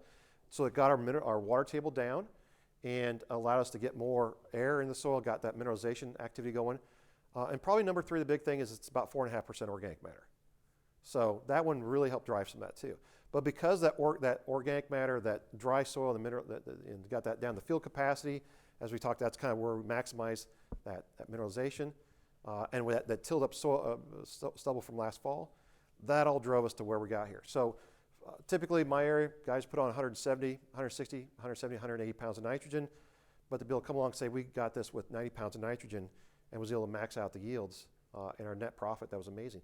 But you look even over the next column, back to the left there, that 0 nitrogen, 192 bushels of corn with 0 nitrogen applied. So putting on more nitrogen did not help us. In fact, I think we had some yield loss because that attracted that southern rust. Now that field did get a shot of a fungicide a little bit later, kind of August 4th, 5th or so. So before or after the infection started occurring, we had it out there, so it slowed it down a little bit, but it didn't stop it completely. So this is something to put a thought in your process here, is that if we were doing a better job with our nitrogen management, maybe we would get along with lower, not only have lower rates of nitrogen, which is good for the pocketbook. It's good also because we're not having excessive losses downstream. But also maybe that's going to affect how our crop health is. And maybe that drives some other thoughts about, do we need to spray the fungicide? Do I need that hybrid, with the above ground insect protection? Is that necessary? I'm not sure if I got a good answer for you yet, but it helps us start thinking about if we got our nitrogen rate right and we didn't have those free amino acids and soluble proteins floating around, maybe we'd be in better shape there and we could have a lot of good downstream effects. So bring us all together. We know that nitrogen is wicked. What's that? Bob, it's pretty impressive that in Iowa, yes, you put on no nitrogen and still raise 191 bushel corn. It is. Now, I will admit I have done this by accident in the past. Like, we're coming up to the end and I turned off the anhydrous a little too quickly and I ran out. It's usually about 60 bushel corn, right? But I was starting to see this type of work even in my work at Corteva.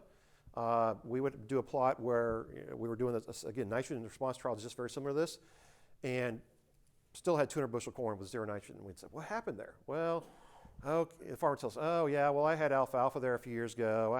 We put some cattle manure there. Okay, all right, I got it. And so you can't say that, yeah, you're always going to have that. But that's the fun part of doing these 0 nitrogen blocks. And I know it's scary, but I would encourage you at some point, just shut off for just 30 feet and try it.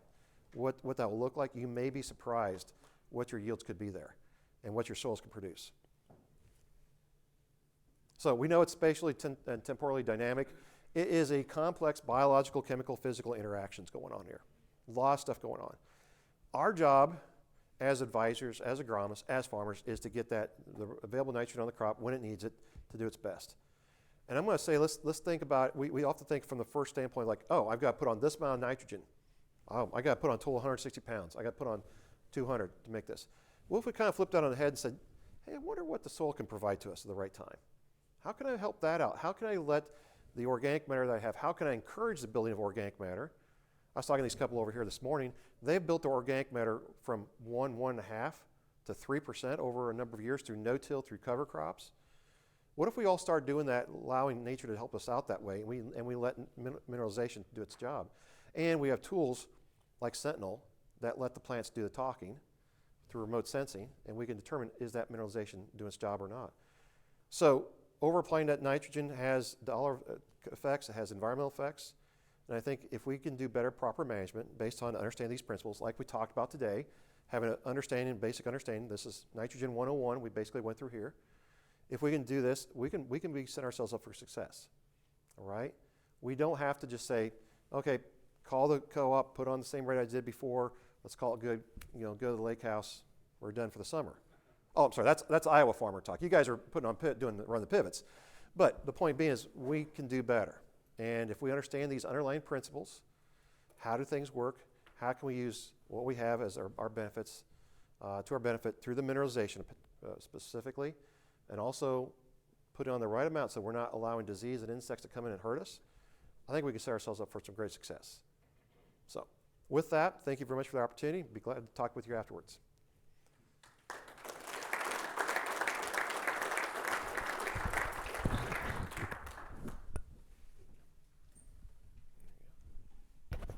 Thank you very much, Bob. That was very enlightening. I think it brought a lot of truth to the spatial and temporal variability and what we're dealing with nitrogen, so appreciate all the insights there. And we'll have some time for questions during the break here. We're going to have a break at 10:30, but before the break, I want to invite Jessie Kornick from NAVE to come up to the stage. She's going to speak with you about irrigation agronomy. And I also want to highlight, Bob talked a little bit about how soil moisture impacts crop management during his presentation. And I think that's a really important topic. We did a webinar with Goanna last week that is currently on our YouTube that really talks about some of those dynamics and how irrigating at the wrong time can actually create some issues with nitrate leaching. So I would really encourage you to go check out our YouTube channel and look at some of those dynamics and really get a better understanding of how irrigation and nitrogen management come together. I believe Jessie is going to talk about a little bit of that as well. So without further ado, I'm going to pull Jessie's presentation up.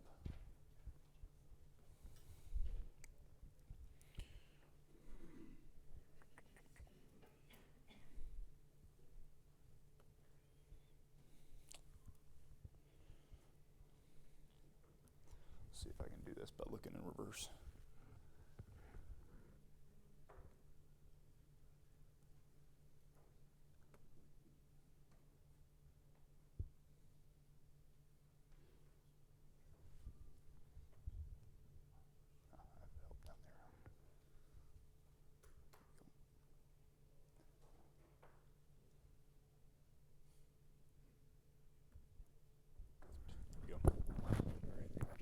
Thank you all for your patience.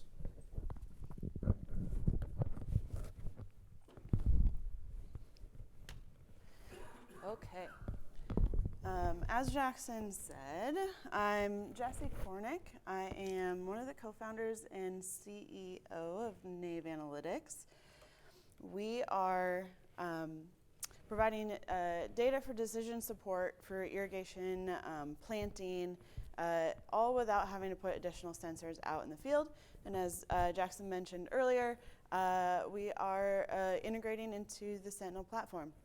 So he asked me here today to talk a little bit about irrigation agronomy and all of that stuff, but honestly, you guys are all here. You're probably not the ones that need to hear that talk. So how do I go forward?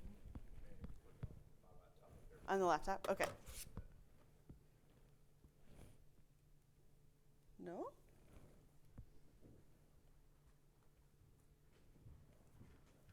There we go. Yeah, you guys are here today, so you are probably the ones that attend the meetings, do the education, and know the basics of irrigation agronomy, right? So we'll zoom through that a little bit and focus a little bit more on some of the implementing pieces. But water management is often the invisible loss.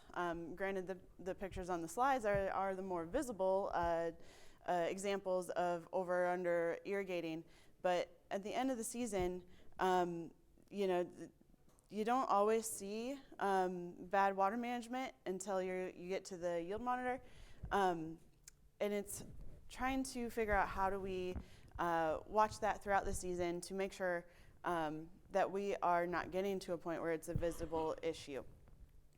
So, this is the older version. Okay, well, we're gonna call an audible then, because I added a couple of slides, but they're not in this version. But honestly, Bob actually covered what I was going to talk about in his, because nitrogen management, water management all ties together, right? So when you're managing irrigation, you're managing a fuel gauge, a battery, what have you, right? Your soil profile. The capacity of that battery is dependent on your textures, sand, silt, clay. And then throughout the growing season, you're trying to make sure that you're managing that water, that capacity, somewhere between field capacity, right? We don't want to get to saturation where we're actually just pushing water through or it's running off. You don't want to be above field capacity. You don't want to be below max allowable depletion, which is about 50% of your plant available water. Below that, you start getting into damage to the crop due to drought conditions. So managing that capacity, that battery, that field gauge, however you want to picture it in your head throughout the growing season. And the factors that go into, obviously, that battery, the size of your storage is your soil texture, but then what the crop is doing above ground, right? You have your evapotranspiration. You have the amount of water that is leaving through evaporation from the soil surface, through transpiration, the plant's actually breathing. And then the third aspect that we often forget about, the deep percolation, getting soil moisture or water pushed through the full profile. The other thing that plays into that throughout the growing season is your expanded effective zone throughout the season, right? As the plant grows, the root zone expands. Your plant is able to access water throughout more of the profile, and so your capacity, your battery storage actually expands throughout the season as well. So it's always kind of a moving target. How do we actually know what's going on? How do we actually manage that effectively? So this is where we run into a decision gap, is how do we get to that solid management of water? This is where it kind of goes against the company that I'm building. Adding data isn't your first step, right? You have to understand the soil that you're working with. So that's understanding the variability across the field, if that's through soil mapping or different things like that, understanding the size of the battery you're working with. The next step is understanding the system, the irrigation system. Having a system audit, making sure that your pivot is efficient, also understanding how much water is being applied throughout the growing season, not just turning it on, running an inch, and assuming that an inch is being applied, right? So you can't manage your irrigation until you understand what you're actually doing. So I oftentimes say we have to take a step back. We have to know that we're effectively applying the water that we think we're applying throughout the growing season. Manage that throughout the season. Like I said, it changes throughout the season. And then at the end of the year, look back at our management practices. You're oftentimes doing, looking at yield maps and all of that stuff. How many of you are actually relating that back to your irrigation practices? And throughout the season, tying that to crop water use, and when were we maybe applying too much water? When were we not applying enough? So making sure that your irrigation management is actually worked into your post-season analysis as well. The monitoring your battery piece throughout the growing season, that's where we can add data. So my piece, the company that we're building, really comes in on like maybe your third step of irrigation management. You gotta get through the first two before you get to looking at stuff that we're doing. So what are we doing at NAVE? We are building the water balance framework without having to have sensors in the field. So we're using satellite data. We bring in a couple different pieces of satellite data, weather information, information about your soil properties, as well as how much water is being applied throughout the growing season. This is where I go back to, you have to know what you're applying before we can manage it any further. Within our system, we then add in crop modeling about what's happening above ground, hydrology modeling about how water is moving through the profile. And from there, we're able to generate information such as root zone soil moisture, information, again, without having to have the sensors out in the field. If we have sensors in the field, we can use those into the modeling, but we don't have to. Crop water use information, so how much water is that crop actually using at different stages throughout the growing season based on that specific field's conditions. So taking into account the weather that crop receives, how much biomass is out there, the higher or lower productivity areas of the field, and drought and leaching potential. So, is your field at potential of actually pushing your nutrients through the profile, or is there areas of your field that are getting a little bit too dry? Trying to visualize and helping you guys understand all of that. So you can really think of what we're doing at NAVE as having a sensor for every pixel across that field boundary. So being able to use the satellite data, we can scale this tool across many more acres. You don't have to actually go out and physically put anything in the field. Satellite data is also significantly more cost effective than hardware. And then you're also getting a picture of the entire field, not just the individual places where we have sensor passing. So where we really differentiate with NAVE is being able to take the surface level information that we get from satellite. So the satellite data that we're looking at is soil water content as well as biomass, crop biomass. The information for the soil water content is the very top of the profile. What we do then is expand that through the entire profile. So the top graph there is going to be field average of your whole soil profile. So the idea being you want to be keeping your soil moisture level within that green optimal zone. You don't want to get into the nearing depletion, the red zone, and you don't want to be too far into the nearing saturation zone to be able to make sure that you're being able to take rainfall, use rainfall as effectively as possible. But then on the bottom, we're also modeling layers throughout the profile. So you're also getting information about the different layers throughout the profile. This image is a field average, but we also have that data behind every pixel across the field boundary.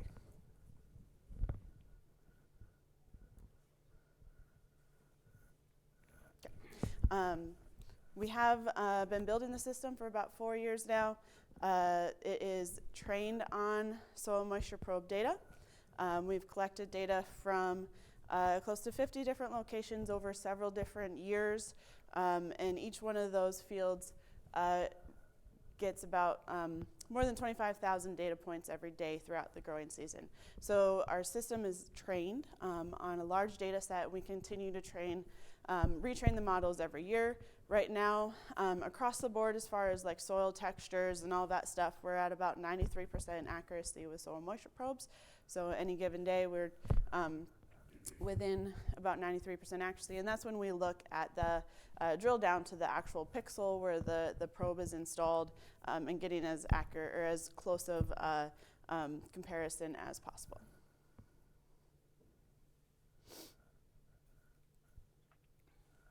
So want to kind of hit home, and I must have drank way too much coffee today. I'm talking far too fast. Want to drill home a little bit of a water management ROI situation. Because oftentimes, you go through the whole winter process, planning process, you're making all your seeding decisions, your fertility decisions, all this stuff, and water management is kind of, you don't really start thinking about it till you get into the season, right? It's kind of an afterthought. And even in the season, it's like, I'll just turn on the pivot today to be safe. We don't quite think about the numbers when it comes to irrigation and water management. So just to lay that out a little bit, average cost in Nebraska to pump water, $7 to $10 an acre inch. By managing your water more effectively, you can increase your nitrogen efficiency. This all ties together, right? It's all pulling together. So by having good water management, maybe increase your nitrogen efficiency 15%. That might be a little bit high for this room because you guys are all doing a good job already, or you're proactively managing your nitrogen already. But then also by having good water management, you're not having periods throughout the growing season where that crop is getting a little bit too dry and you're potentially losing some yield to drought, or you're keeping that field too wet throughout the season. Its roots are always wet. It's not transpiring very well. you actually lose some yield base because you're keeping the soil too wet. So good water management throughout the season, maybe looking at about a 5% yield increase from that. So if we kind of add that up, if we can save about 2 passes a season by making sure that we're applying water when the crops actually need it, look at that, about $15 an acre. Good nitrogen management, $20 an acre. Increased yield, about $50 an acre. So just by having good irrigation management, which is sometimes an afterthought, increasing your productivity $80 an acre, put that across the farm, gets to be a decent sized number, probably something that we should pay attention to a little bit more across the board. So that's why we are very, very excited about the integration with Sentinel. Obviously, water management and nitrogen management or fertility management across the board are very tied together. So being able to have analytics about both in one platform, one place to go look at them, being able to tie your leaching potential into your fertility decisions is good for everybody, right? Have it all in one place. So with that, I talked really fast, so we have plenty of time for questions. Happy to dig into kind of the data that we're providing a little bit more, anything like that.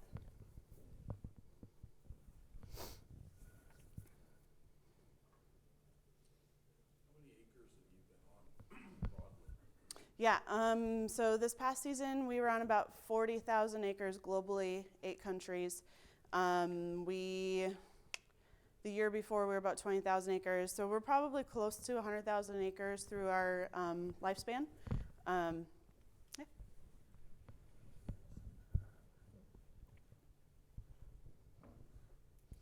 And yeah, we've worked, most of our work, obviously Nebraska, US, but we also have done stuff in Canada, Brazil, Europe, Australia, and finding that the models transfer really well across geographies because we are taking so much feedback from the satellite data and what that's actually telling us.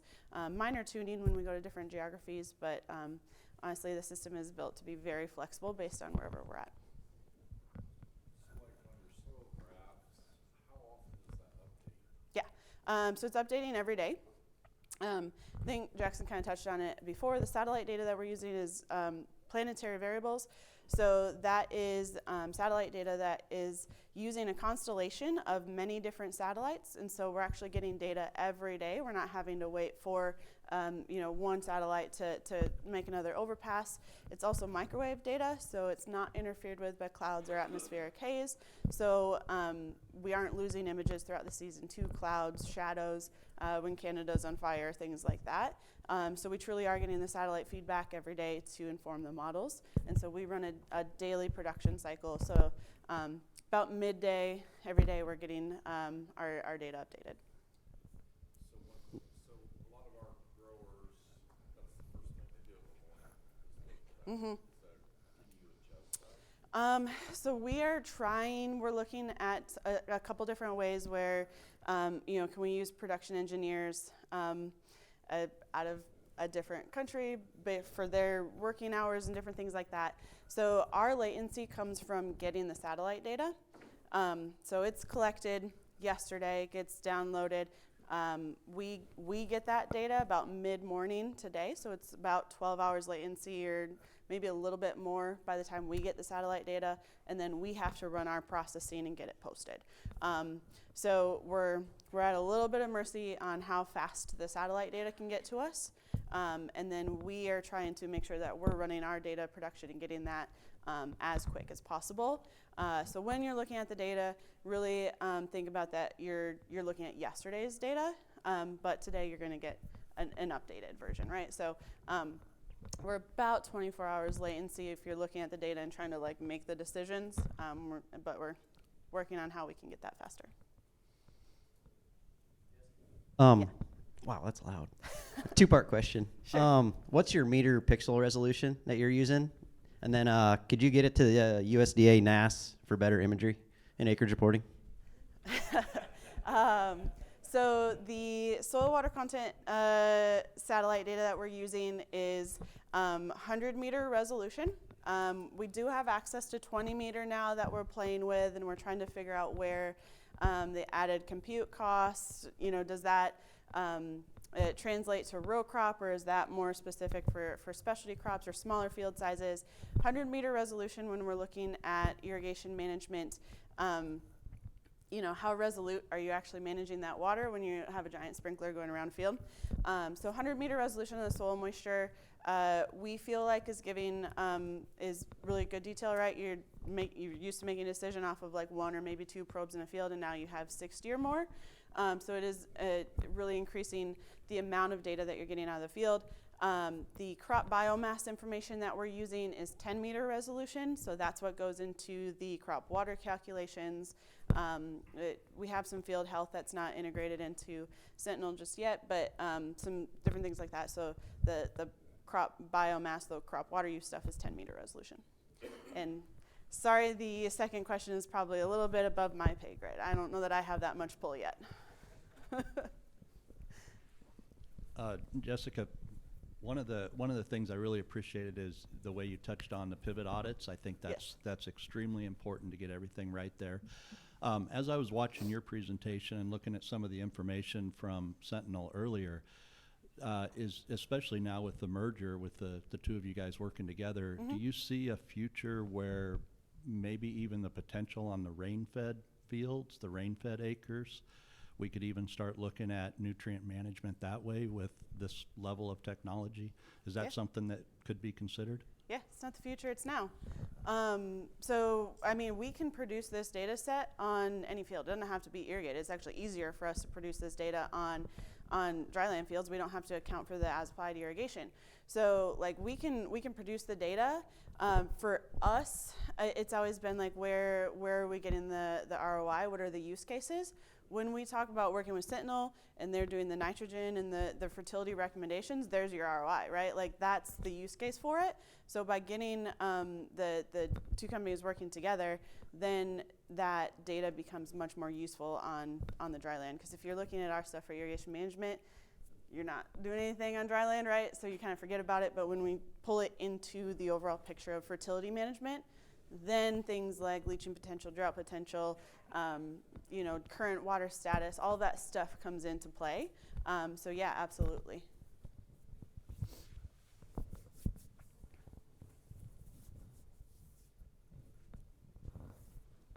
So how, at the beginning of the year when we still got a cover crop and we're, terminating it, but it's still green, how does that affect your water management and with corn just coming out of the ground and it's the same, kind of got the same biome? Yeah, so that's kind of the crossover between, so we have planting analytics as well. So we have a tool that is for planting logistics and field conditions leading up to planting.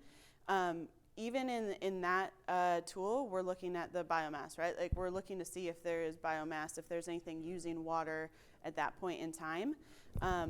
When we start modeling for in-season, we're looking at the biomass right away. So if there is a cover crop out there, we see that cover crop using water, and so that's all worked into the modeling. As that dies and then the corn comes up, so that's where having the satellite data, we're watching exactly what's happening with the biomass out there, what's using water, what's not, and that curve. So it's accounted for by using the satellite data, so that's the advantage of bringing that piece in. Did that answer your question? That was kind of a roundabout answer. Yeah.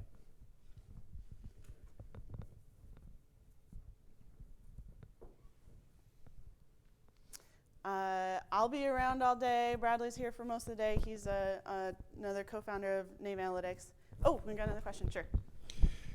What are you actually measuring? You said you're using microwave. What spectrum are you measuring with your satellites?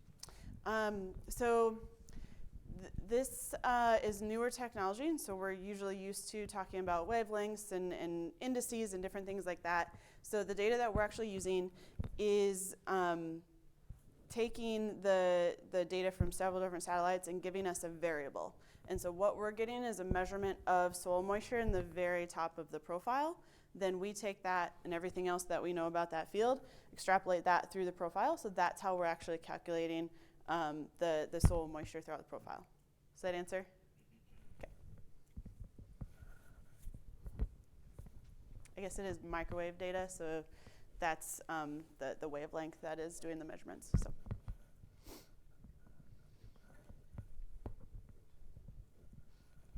I'll be around all day if there's any more questions. I'm happy to talk about what we're doing with Nave, about the integration with Sentinel, all of that stuff.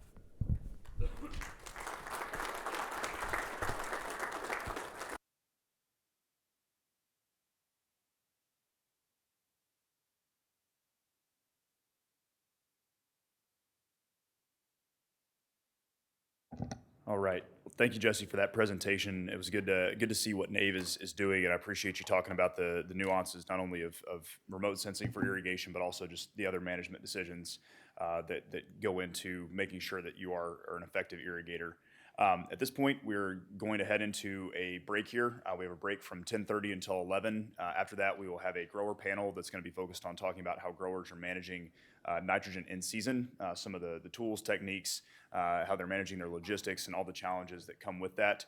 So we will have that right after the break.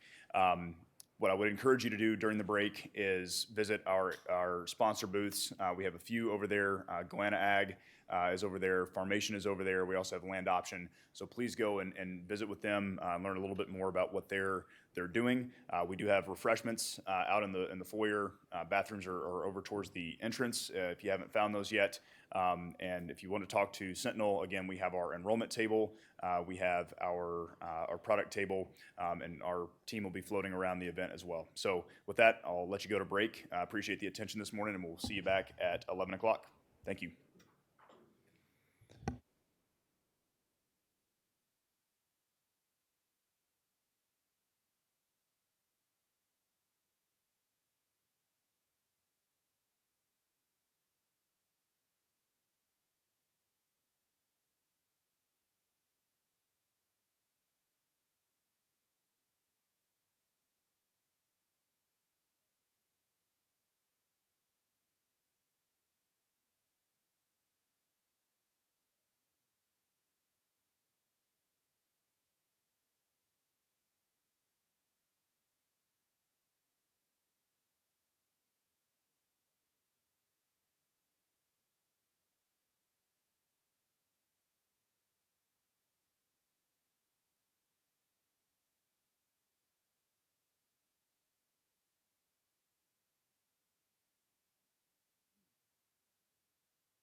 All right, guys, we are going to get started with the next part of the day here. We are going to be focusing on in-season nitrogen management.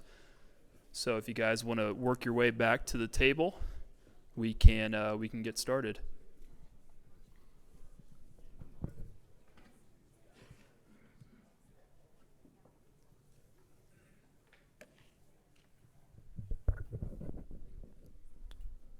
Okay, great. So, like I said, focusing on in-season nitrogen management, there's obviously there can be potential for a lot of headaches behind that.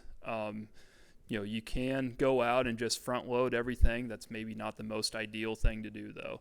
So we're very fortunate to have a great panel up here today of a few growers that have different management styles, varying from in-season nitrogen management with fertigation or in-season nitrogen management from a high clearance applicator. So multiple use cases here. So really just wanted to have this kind of be a dialogue with maybe some pain points, some things that you've noticed with in-season nitrogen management, kind of how you make it work, that type of thing. So I'll have a list of questions that I'll ask these guys, and then later on we will open it up to the audience for questions. So if you guys hear anything and maybe want more clarification on it, or just feel free to pick these guys' brains more or less. And we can go from there. So I think we'll first start off with introductions. So if you guys want to start out just giving your name, how many acres roughly you farm, how many years you've been doing, or how many years you've been farming, what motivates you most on your farm, and why did you start applying nitrogen in season? So, yep, whoever wants to start first.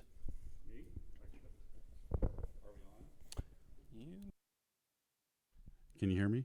All right, good. My name's Wayne Schote. I farm with my wife and my son in St. Edward, Nebraska, which is about 100 miles west and a little bit north from here. We've got about 1,400 acres of corn and soybeans in a 50-50 rotation. We're pretty religious about that. A lot of our ground, well, I shouldn't say a lot.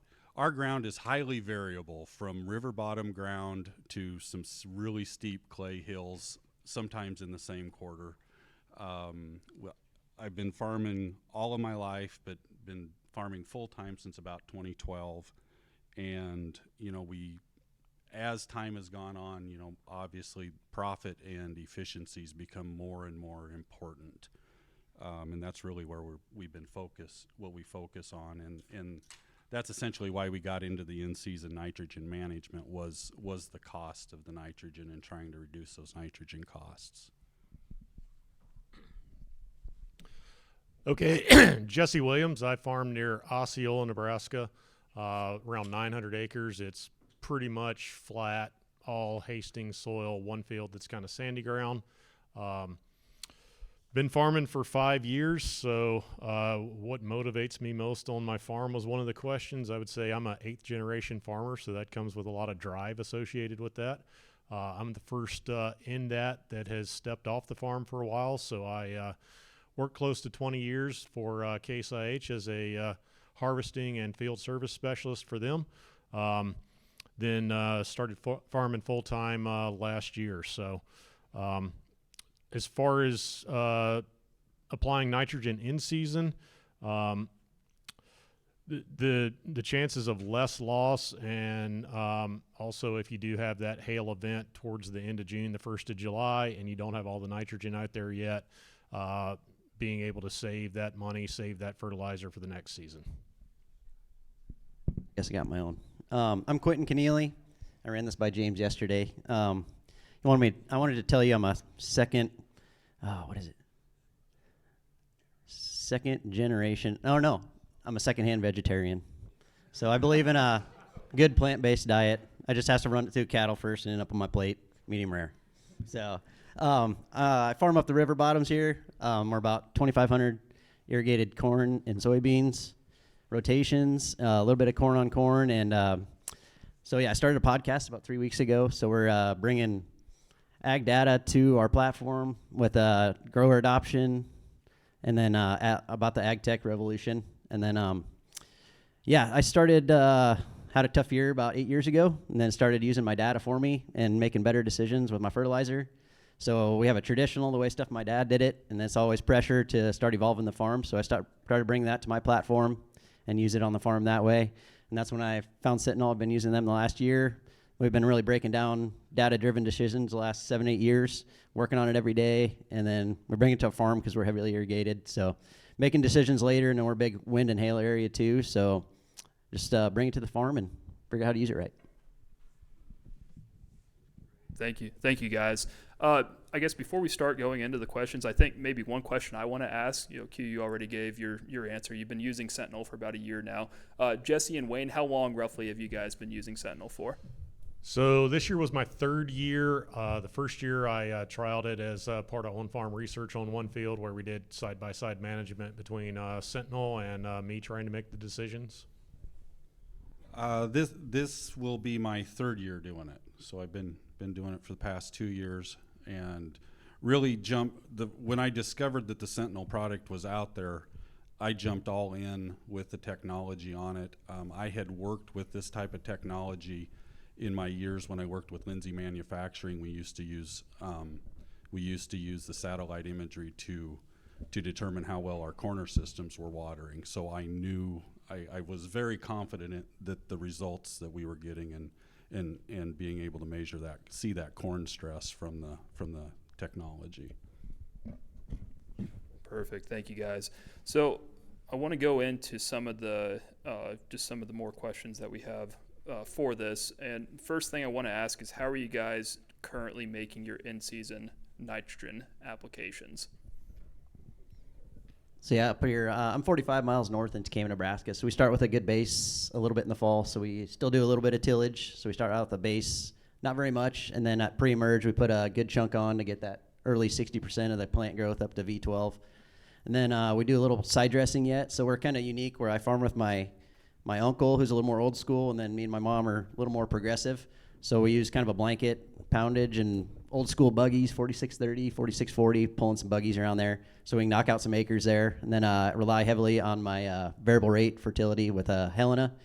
So a big program there. And then we've started adapting Y drops. My Y dropper, Garrett's in the back room if you got any questions. So I saw lots of opportunity there. So we're trying to incorporate that, a little newer form, more variable rate fertility on top of those. So I'm doing all of mine pre-plant. I do the grid sample and then do a variable rate. I'm probably over-complexing this, but I'll typically start with the phosphorus variable rate and figure out how much MAP or MES that I'm running out of that. Then do an AMS variable rate for some of my sulfur, and then I try to take the nitrogen credit from those two, plus the organic matter, plus the residual nitrate in the soil, and come up with something that's going to get me close to 100 pounds available, kind of flat line across the field, and then fertigating the rest.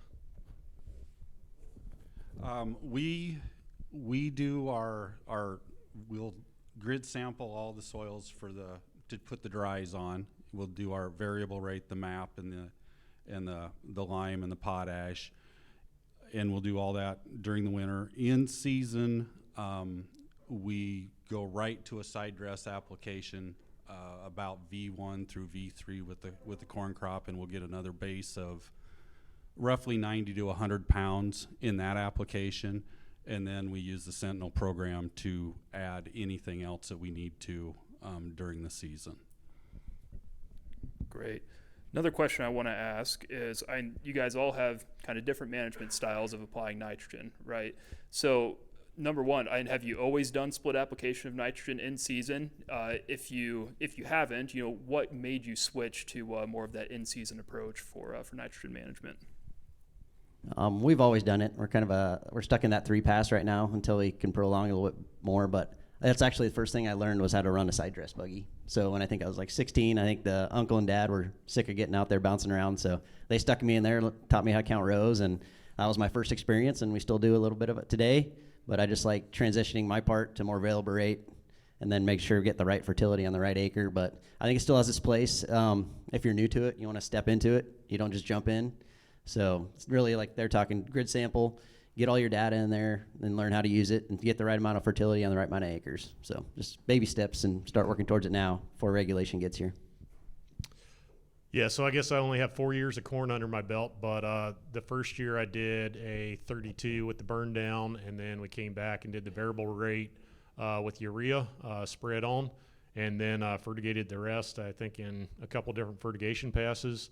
And that worked really well that year, but trying to cut some of the application cost out, I went to more of a one pass before planting and trying to do multiple fertigation passes, but I probably need to modify that program a little bit because the last couple of years I've run myself pretty hard trying to really spoon feed it, and I don't know that for the soil type I've got, I couldn't put a little bit heavier rates on, but we've also had some pretty challenging weather conditions the last couple of years. 10 years ago, we were 100% anhydrous ammonia in the fall or the spring, depending on how the weather worked. With the operation that we had, my dad's health issues, our labor was minimized, so I was having a hard time getting the anhydrous on just myself. Decided to go to a liquid program where the co-op was helping me out, CVA was helping me out.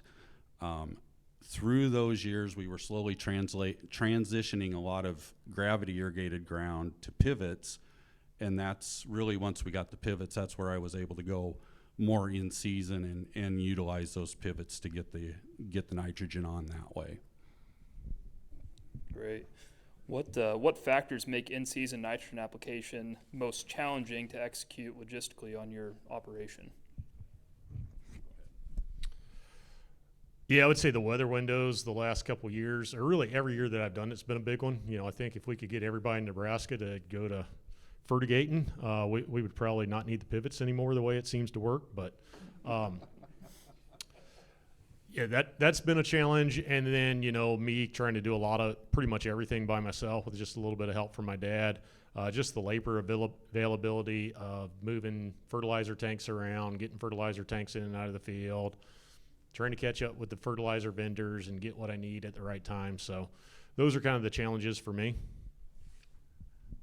I would say weather is absolutely the thing. You with pivot, with fertigation, you have to be okay with running your pivot when nobody else is after you just got an inch of rain, because Sentinel's saying go ahead and put some fertilizer on. So you learn how to run them fast and hope nobody makes fun of you for doing it. But it's like you talked about too. It's also the equipment, moving it around, you know, because typically every field needs nitrogen at the same time. So you've got some logistics there. Yeah, I still boil it down to weather too, and then like we're on the river bottom, so we're right up the river, but we catch a lot of the Iowa rain, so that's why we unhooked a lot of the chemigation stuff back in the day. I've never been around it, so I don't get the experience like these guys. So we really base it on that urea, and then we get plentiful rains over here, so we just separate it and you manage it, and then you have a game plan. You always want a game plan, and just like Jackson was talking about earlier with our halftime pivots, we got to go one direction or the other, but it works. And then labor's getting harder to find, so that's why you find a good retailer, you find people you trust and who work on your system, and that takes a little pressure off you, so you can enjoy some time out there running your rigs. Sure. Now, you talk a lot about the, just how difficult it is to manage in-season nitrogen. Q, you touched on that. Wayne, you said using Sentinel in season kind of helps you out. Are there any other things that you guys are looking at changing in your operation to help maybe smooth over those bottlenecks a little bit and just make it easier for you to manage nitrogen in season? The main thing that I've done logistically is we've essentially got every well set up with its own tank, its own pump.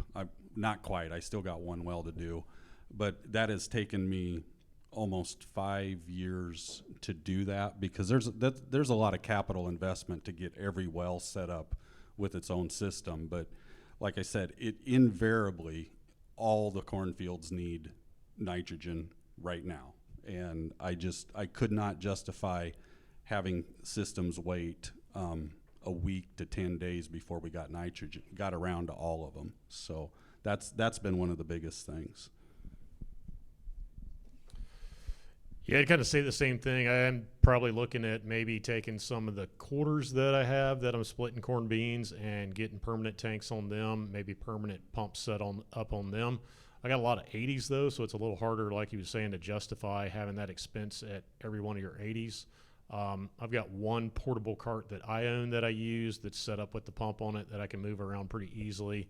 And then get the nurse tanks from the fertilizer vendors. They'll typically let you borrow them, and I've made some adapters where I can just back them in and hook the pump up to the hose on the bottom of them.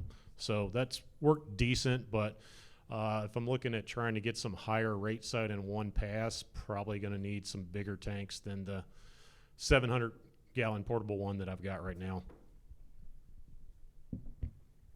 What was the question? What are you doing today to just help fix those bottlenecks that you have with in-season nitrogen management? We're trying new things. I think that's why Y-drop fits me, because I'm not in the fertigation part, but just being able to get access to those fields later, lengthen out that application, and we're still moving acres into that. It'll be a process and make sure it works with my applicator. And then we still have gate pipe irrigation, so we have a shorter window, so we got to get some of that stuff on earlier so we can get the pipe out and get it irrigated. We haven't had to transition to pivots yet. I'm just kind of working on that, just the way our fields lie and grades and stuff. So just little things like that make up for it. Sure. Where you guys are at, are any of you facing like any regulatory issues? Are the NRDs coming down and saying, you can only apply this much nitrogen, or there's maybe a time frame when you can apply nitrogen? Are you facing anything from a regulatory side of things that makes nitrogen management in season difficult?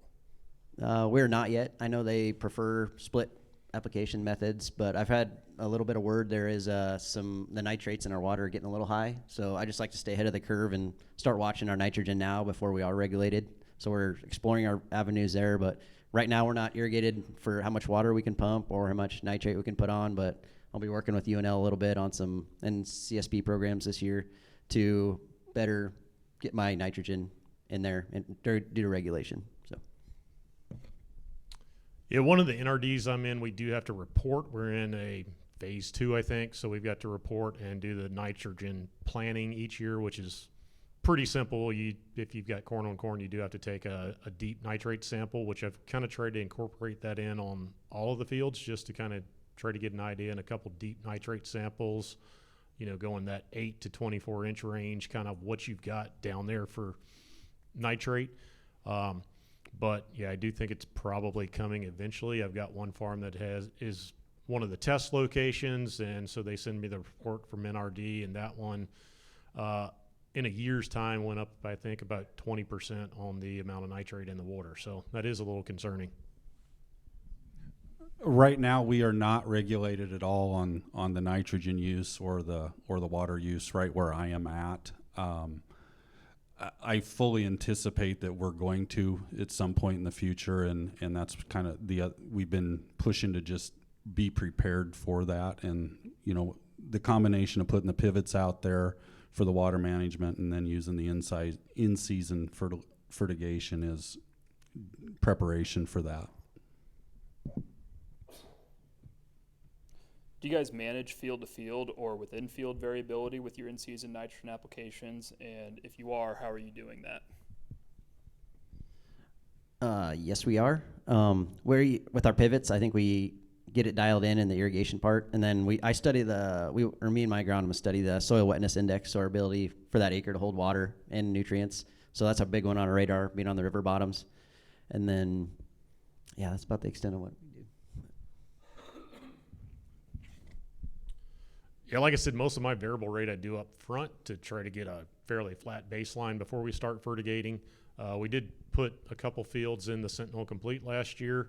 I don't think we had enough variability that we ever did very much for a variable application with the pivot, though. I have not been doing a lot of variable rate on the nitrogen side of things. We do field to field.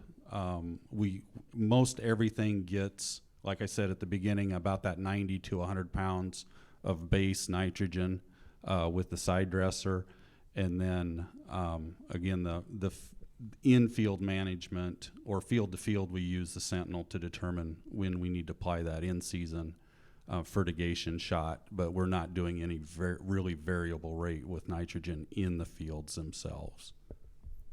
Are you guys doing any type of like soil sampling early in the season to kind of get what your baseline is going into the next growing season?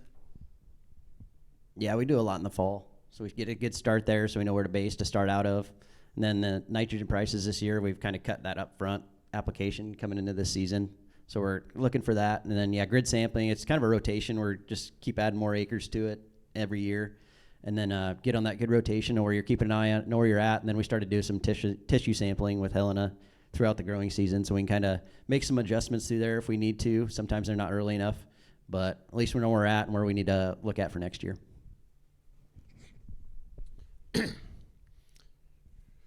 Yeah, so I'm grid sampling typically every time before I go into corn, unless it's corn on corn, and then I kind of run more off of the previous grid sample, which I'd had one field that was new to me. I didn't have grid samples on this year that had corn on it 2 years. I grid sampled that and did a variable rate that seemed like it worked pretty good. I had another field that was in a second year of corn that I just went off the previous one, and that one I felt like walking it. I was seeing some spots where I had a little bit more yellowing in spots. So I think in that case, I'd either been better off to spend the money and grid sample it again, or just go with a little bit higher upfront rate of nitrogen. We've been doing the grid sampling on all of our acres since 2012 or 2013, I believe, and we've got all the farms in about a 4-year rotation of grid sampling. And then each year we'll go back and we'll pick specific spots in each field and take 4 or 5 samples each year and compare them to the grid the previous year and see if we need to adjust our recommendation and applications for the MAP and the lime and the potash. The nitrogen side of it, I don't use the grid sampling to manage the nitrogen side of things. That's just for the phos and the potash and the lime. What's something you know now that you wish you understood better when you started applying nitrogen in season? The efficiencies you can find from it. I mean, I didn't know much about the NUE that Bob talked about earlier till I started breaking this down 5 or 6 years ago.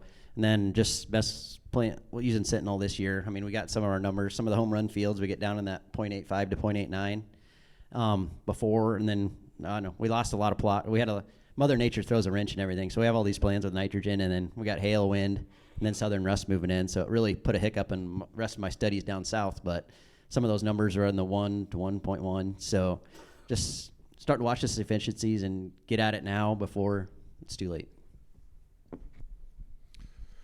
It's kind of a tough one because my first year, my fertigated corn averaged like 300 bushels, and I've been downhill since. So I guess it was beginner's luck. But definitely working with the Sentinel and kind of getting that closed loop on the system where you do get a little bit of feedback on how much you need to put out there in season, and if you do need to put more out, and trying to get that nitrogen use efficiency a little bit higher there. I think the costs of everything is always forefront in my mind. When we first started out, I had no idea what the cost of all the pivot equipment would be, what the side dressing equipment would be.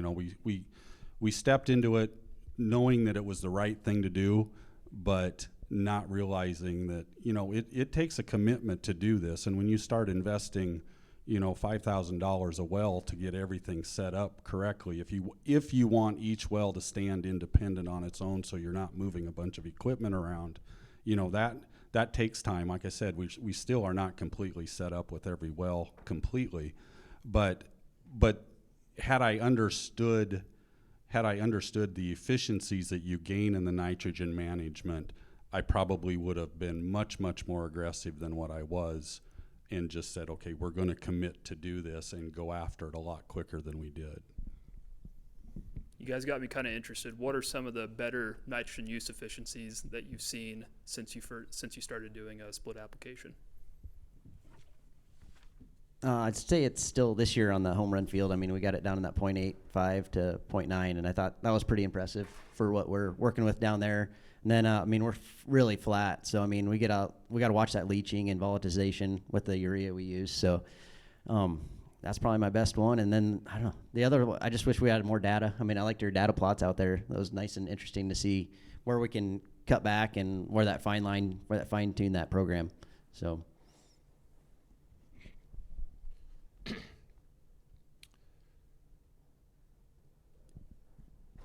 What was the question again?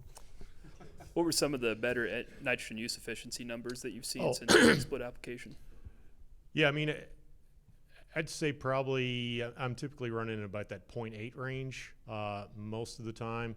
I've had some fields, if you kind of start to break it down and take out some of your, where the old barn site was, or, the low spot that flooded out, you're probably getting down a little bit lower than that 0.6 to 0.7 range. So definitely had some pretty decent ones compared to what you hear at the coffee shop that other guys are putting on for total nitrogen and what they're getting back for yield. Just looking back across the years, I actually put some of this information together. This is across our entire farm, all our farms, whether it's irrigated or dry land. Prior to doing the in-season fertigation, we were putting on roughly 250 pounds an acre across everything. I mean, and back then we were even adding quite a bit of nitrogen even in the dry land acres because we were getting some rain back then. The years are very weird anymore, I've noticed. But this year, and I wouldn't have been able to do this without the Sentinel product, our per acre nitrogen across all acres was 115 pounds. So we went from a 1.13 in UE when we were putting on 250 pounds down to a 0.49 or 0.5. And that's across the entire farm. If you dialed into just the pivot itself, it would probably be in that 0.6 to 0.65, I think. So, but I was just looking all acres completely under the farm umbrella. Great. Where have you guys had to compromise to make your system manageable for you? I'd say with our timing window, we just have to make sure we don't want to stress the crop, so we have to make sure we have that certain amount up front. And it's a gamble, especially with the weather and Mother Nature as is right now. You want that base layer to begin with, and then you can make the adjustments later if you can still get in there. So that's the biggest part, just that upfront base to get the crop going is where you got to compromise a little bit depending on your operation. But that's where we see it. Yeah, I would say probably that up front, and then you tie it in with weather-related issues. So, last year we had pretty significant rains. I think about the time I got ready to start fertigating, called the fertilizer guy, had him load me a tank, and I was going to take it out the next morning, and a 2/10 forecast turned into a 4-inch and about 2-hour rain that night. So got dried out over a week and then got another 7 inches of rain. So had some pretty yellow corn, which is pretty depressing because you hear David Hula say, never let your corn have a bad day, which is a terrible thing to say for farmers' mental health. But pulled both of them back pretty decent with the fertigation. And, other than some varieties that had some southern rust issues, a lot of what we saw underneath the pivot was in that 250, 260 range. So not too bad considering how it looked for a little while there. I would say the main compromise for us was just the implementation costs and not doing everything at once and trying to make things work with limited amounts of equipment to begin with. Also the weather. I mean, it's just amazing how it can be dry and then all of a sudden it's wet. And again, like I said earlier, just being willing to go out there and run that pivot when you don't need the water. You need the nitrogen and figure out how to run it fast. Okay, one more question for you guys before I turn it over to the audience. How do you manage fertilizer procurement and storage for in-season nitrogen applications? If we're looking at it from a cost perspective at different points of the year, and then just having all that having that fertilizer on hand and available to you. How are you managing that today? No, we still rely heavily on a retailer, whether it be Helena or we got a good private retailer in town. We rely heavily on them because I don't like to handle it and really not set up on our farm to do that. We usually put up grain storage is where we benefit, and then we're usually busy chasing pivots or ditching corn too. So it's good to put a little bit of responsibility on them to hold that for us. And then they're pretty good to us. We've had a long-term relationship with them, so they're pretty good to us and don't jack us too much on pricing later on if they have to hold it all. But I don't know, just find people that work with you, well, work into your operation and want to work with you, because it's a big thing. If you don't have the infrastructure to put that on your facility, work good with somebody and honor them and make it right. Yeah, so I kind of been doing the same thing, which works okay, but I guess the frustration with it is it always seems like you need fertilizer on a Saturday afternoon or something like that. Just kind of the way the schedule works, or they don't have maybe the blend you want. They got 32 but not thiazole. There's nobody there on a Wednesday afternoon to load a tank. So I do have a used, I think, 8,000 gallon tank that I picked up that I'm going to get set up. So that'll help simplify things for next year, just being able to have a fairly decent amount that I can run back to a central location and load off of. I've been using the retailers in the area. Typically, we'll just rent a couple pop-up tanks so that we can take a semi-load in on the farm. And then I've got a nurse tank that I chase around to all the pivots and fill the tanks at the pivot points. I personally would like to get some on-farm storage, get a couple 5,000 gallon tanks so that I can hold the product longer. Just for what you said, when it's time to go and it's a Saturday, I don't want to have to bug anybody. I just want to be able to fill the tanks up and go. Great, thank you guys. Really enlightening stuff here. I think next we'll kind of turn it over to the audience. If you guys have any questions for the panel here, Jack Tickner has a microphone. So if you just want, and so does Dylan, and so is Jackson. We got the whole room covered here. So if you guys have any questions that you want to ask the panel, just raise your hand. I see we got one right up front here.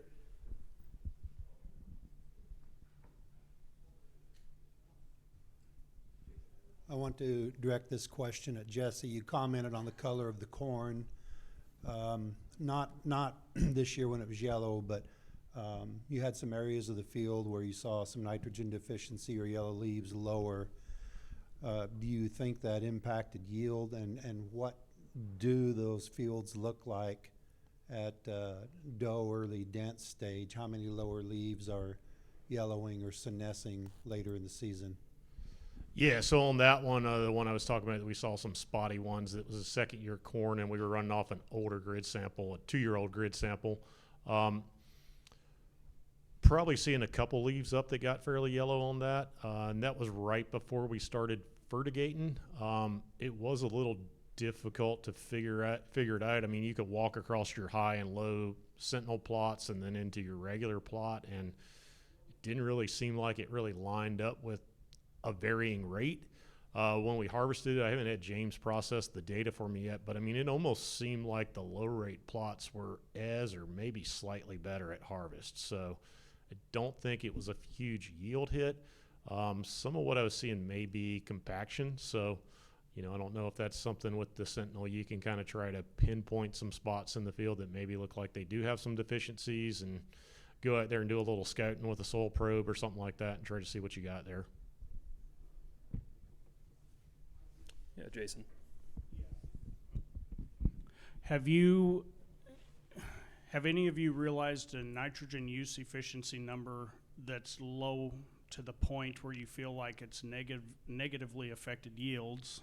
Is the first part of the question. Second part is, as you've become more efficient, has it affected how you purchase your nitrogen, whether you contract early, how much you might contract early, things like that? To date, I have not noticed that any of the yield issues that we have seen out in the field is due to the nitrogen. I mean, we've the last 4 years we've dealt with drought, we've dealt with disease. This past year, I don't want to say we dealt with too much rain, but we got timely rains. Who's heard of that? I mean, all season in my area we got timely rains. You bring up an interesting point as far as with the Sentinel use, how to purchase nitrogen. Part of the reason I would like to have the on-farm storage is I have purchased more nitrogen than what I've needed the last 2 years, and now I've got a bunch of tanks full of 28 because I had to go out there and fill them put some water in them so they didn't salt out over the winter. And I'd like to consolidate all that into one area instead of keeping them at the pivot points. Yeah, I've still kind of been trying to prepay on a lot of it just to take some of the discounts, but it's kind of hard to say with some of the volatility as far as, you know, you're better off to prepay or you get till everybody's done side dressing and maybe the price falls off a little bit then. So it's just kind of a gamble on that. I think no matter what you do, I'd rather not have it sitting at my place in a tank. I'd rather have it sitting at the fertilizer vendor in a tank and my money sitting in the bank, I guess. Yeah, I mean, a younger producer, I like to hold on to my money a little bit, so we contract a little bit less. But then, I don't know, with the variable rate, I mean, we're bringing down our nitrogen use a little bit, but we're utilizing it better. We're putting it on the right acre, in the right spot, and cutting back where we need to. So that's one way to look at it. Then from there, I think that's it. Great. Got Ethan here really quick.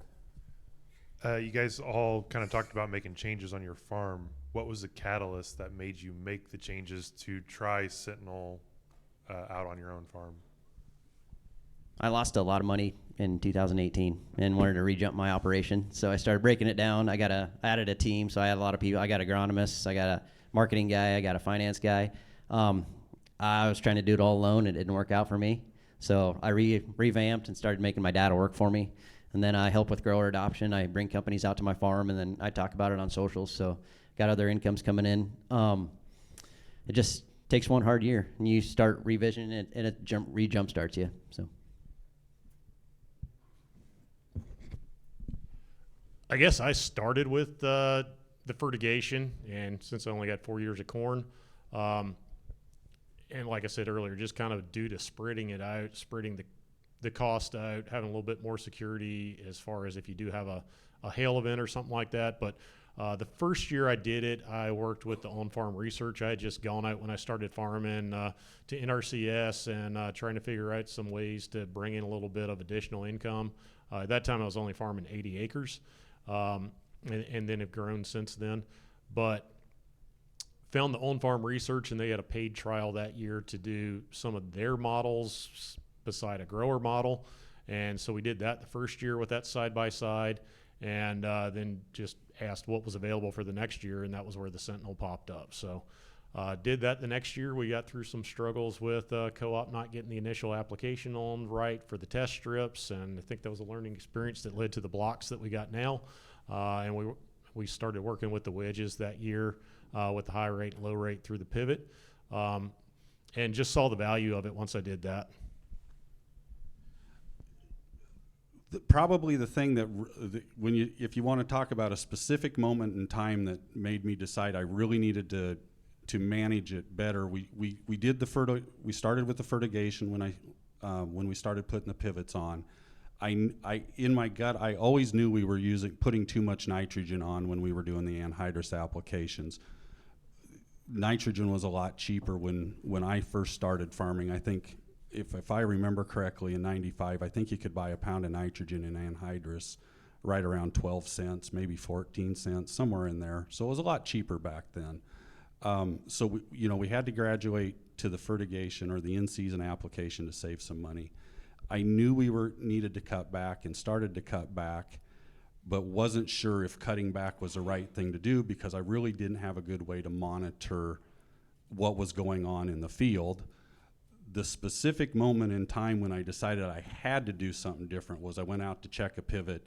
Pivot's running, but the fertilizer pump shut off, and I'm like going, where did that shut off? So do I trust that it just shut off and I don't need to reapply nitrogen, or do I protect that 80 acres or 40 acres or however many acres and just do another pass?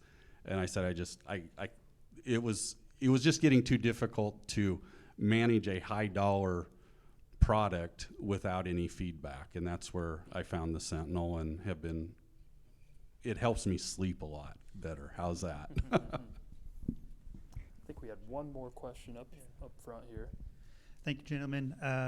Question is whether for anybody who has more lighter soils, do you guys use anything up front or with fertigation like humic acid to help stabilize the nitrogen so it's not moving near as much within the soil? Yeah, we use a lot of hydrohume with Helena, so stabilize it. So we use a lot of that, and then by our stuff by the river, we started using cover crops, as you can tell from my pretty picture. That was like 7 acres I planted in green, so it was pretty cool for me. But I'm come from a tillage background, but yeah, we have found stabilizers to work well, especially with the leaching we can find. So especially on our bottoms, but yeah, I'm a believer in it.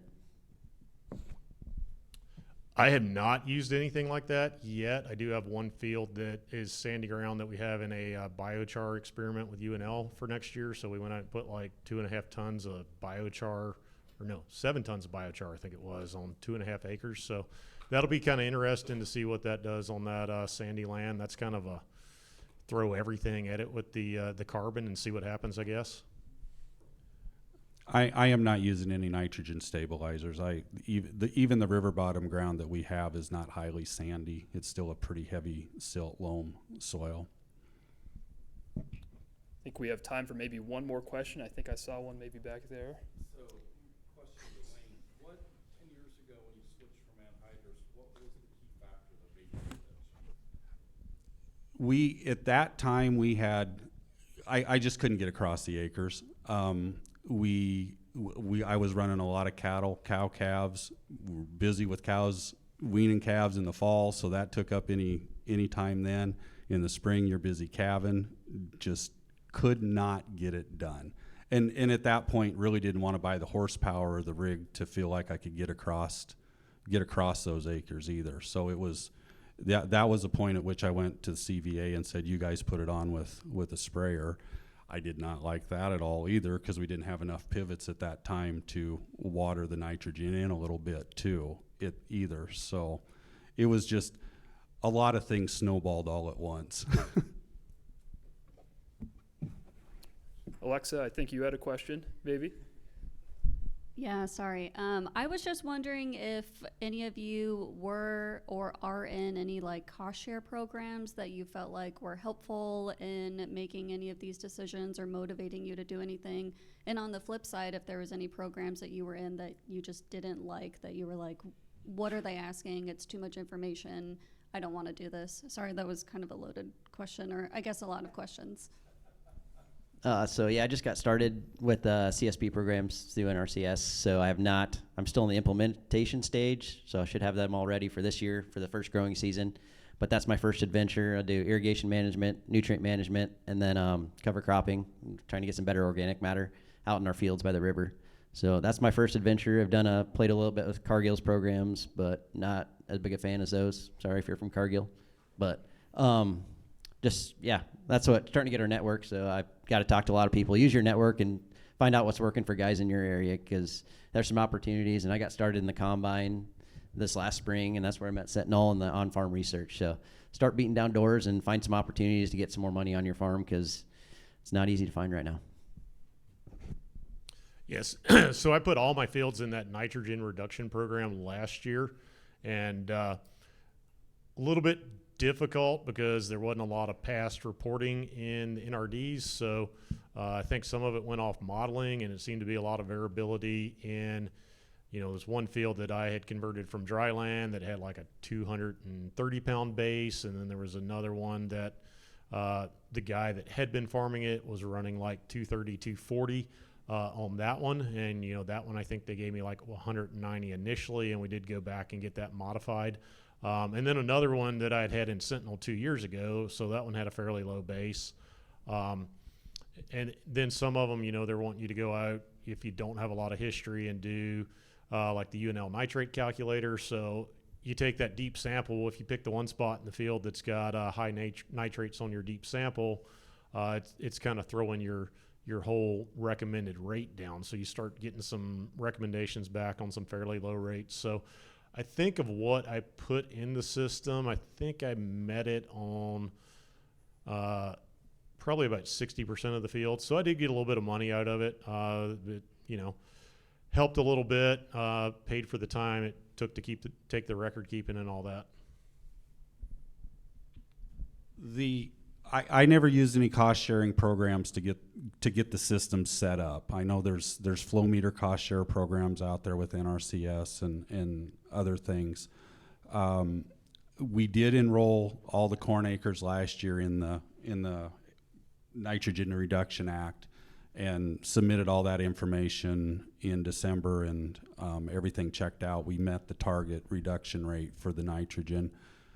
I submitted this year 2026's corn acres into that program this year. I don't know if we'll meet the reduction, because the past history on those farms, we've already reduced the nitrogen quite a bit. So we'll see what the year brings.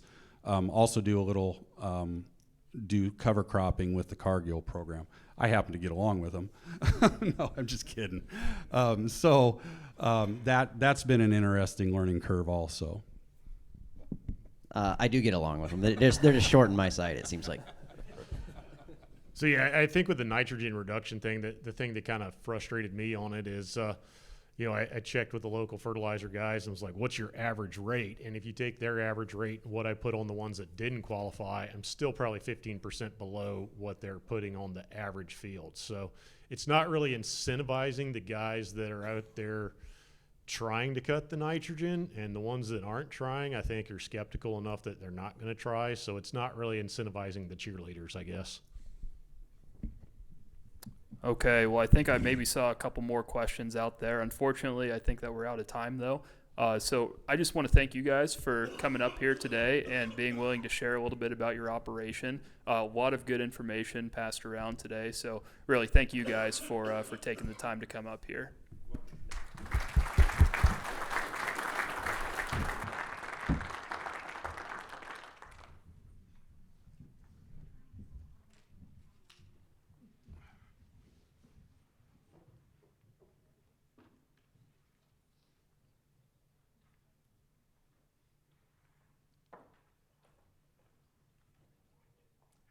Thank you very much to Jesse, to Quentin, and to Wayne for coming up and sharing some more about their experience. I think it was a really, really valuable panel, and hopefully y'all can find them around if you have more questions to ask them. We are getting ready to head into lunch, but before we do that, I would like to take a moment to recognize some award winners this year. In years past, we've called everybody up on stage. We're not going to do that this year. We have one very special award that we're going to recognize on stage, and the others I'll briefly recognize with a word afterwards, and then they'll be on the slideshow throughout the course of lunch here. Before we get into this, I just want to quickly cover lunch mechanics. It's kind of a free-for-all. It's all set up out there in the foyer. You can just kind of go through, get your lunch, find a table to sit at. It's going to be a networking lunch, so we won't have anything going on from a programming standpoint during lunch, but I encourage you to visit with the folks that you're sitting with, visit our exhibitors, and just make good use of the time and build some relationships. So with that, I do want to get into our Sentinel Awards here for 2026. And what I want to highlight first is we are really excited, but also heavy-hearted today to dedicate one of our awards in the name of Barb Bierman-Beatty. For those of you that are not aware, Barb left this world on Christmas Day. She was a tremendous advocate throughout her entire life. I remember her being a very staunch supporter of Sentinel. She was at nearly every event. She covered it in her writing, and really was a great proponent for us. We really valued that. Her husband Don, she worked together as a teammate with for many years, and we are really excited to dedicate the Advocate Award at Sentinel, which is for outstanding advocacy for stewardship, farm profitability, and farmer quality of life, to Barb Bierman-Beatty. And I would like to invite Dawn to come up to the stage to just say a few words about Barb.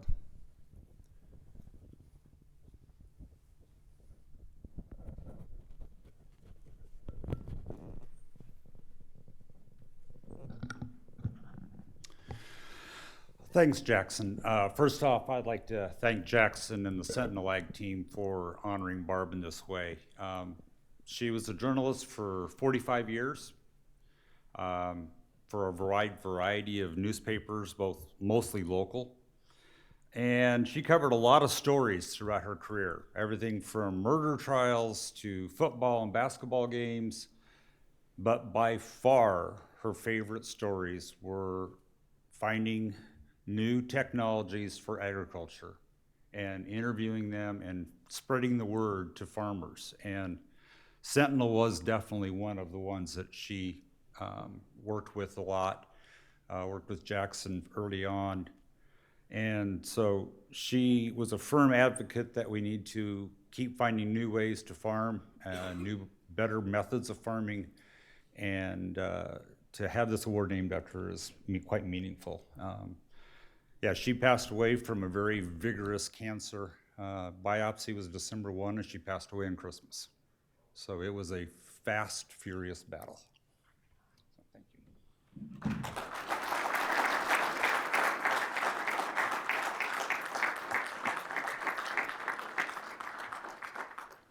Thank you, Don, for being willing to get up and say a few words, and it's our honor to be able to dedicate the Advocate Award to Barb. And it's also our honor to give this award to another very deserving individual, and that individual is Jenny Braille. She is a tremendous extension educator. She is a tremendous advocate for farmers. She cares about stewardship in every single way. She's been an advocate for women in agriculture, and talking with Don, I don't think we could identify a better person to receive this award in the initial dedication year. So I would love to invite Jenny up on stage to receive the Advocate Award, the Barb Bierman Beatty Advocate Award.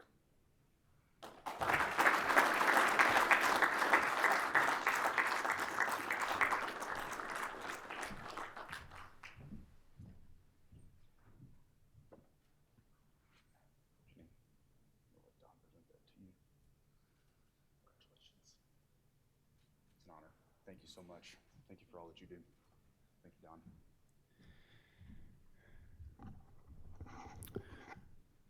So thank you, Don. Thank you, Jenny. And thank you all for helping us to celebrate Barb and celebrate Jenny as well. We do have a couple of other award winners that I would just like to acknowledge here. Our service award this year for exceptional service of the Sentinel platform and for successful farmer outcomes goes to Wes Plummer with Grand Prairie Agronomics based in Gibbon, Nebraska. Congratulations, Wes. Thank you for all that you do. Our Steward Award this year goes to Friesen Farms and Eric Friesen out in Henderson, Nebraska. And this goes to the farm that achieves remarkable balance between crop production, profit, and stewardship. Eric achieved some tremendous NUEs down in the neighborhood of 0.4. And lastly, we have our Innovator Award. I didn't quite get a picture from the folks at Syme Farms, so I apologize for the question mark there, but this is acknowledging Anthony, Noah, Chris, and Ken Syme in Chapman, Nebraska. They have an uncommon dedication to learning through on-farm trials. I don't know exactly how many on-farm trials they had this year, but it seemed like almost every field was in a trial, and I really would like to acknowledge them for being tremendous innovators. So those are our award winners this year. I'd like to give each of them a hand and congratulate them for all their success in 2025.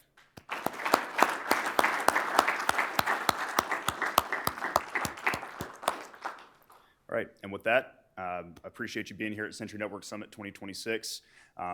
Lunch is open. Go grab a plate, and we'll look to see you back here for programming around 12:45. Thank you.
Thank you. I am. I'm gonna go grab a plate.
Okay, everybody, we are getting ready to get back on our program.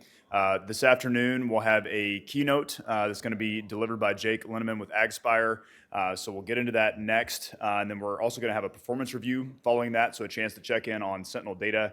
We will have another break, and then our last session for the day will be a panel that's really focused on industry options for equipment and products that can help with in-season nitrogen applications. So before we get into our keynote, I do want to invite Eric Dinger from Land Option up on stage. He's going to share with us for about a minute on what Land Option does and also why it ties in a little bit to the programs that we're going to be talking about in the keynote. So Eric.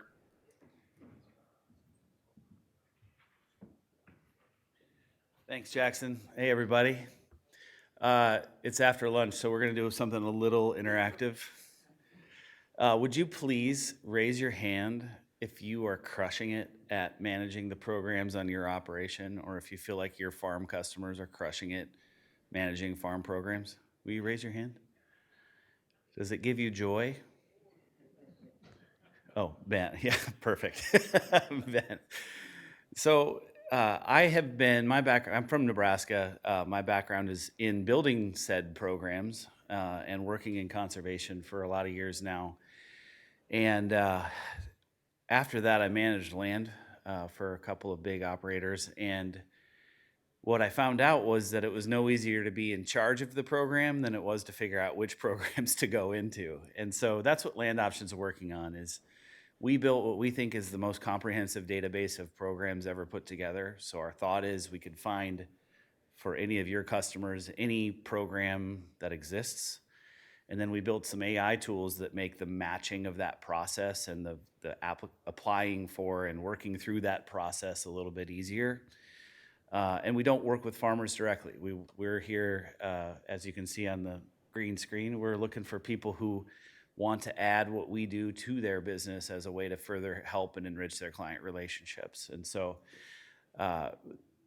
Jake's going to come up and tell you about some of the programs and some of the things they're working on. And just as a way to kind of help introduce him, what we do is a little bit different. They work directly with companies to help create programs that they then bring to the farm and help navigate the process of getting into the programs that they help create.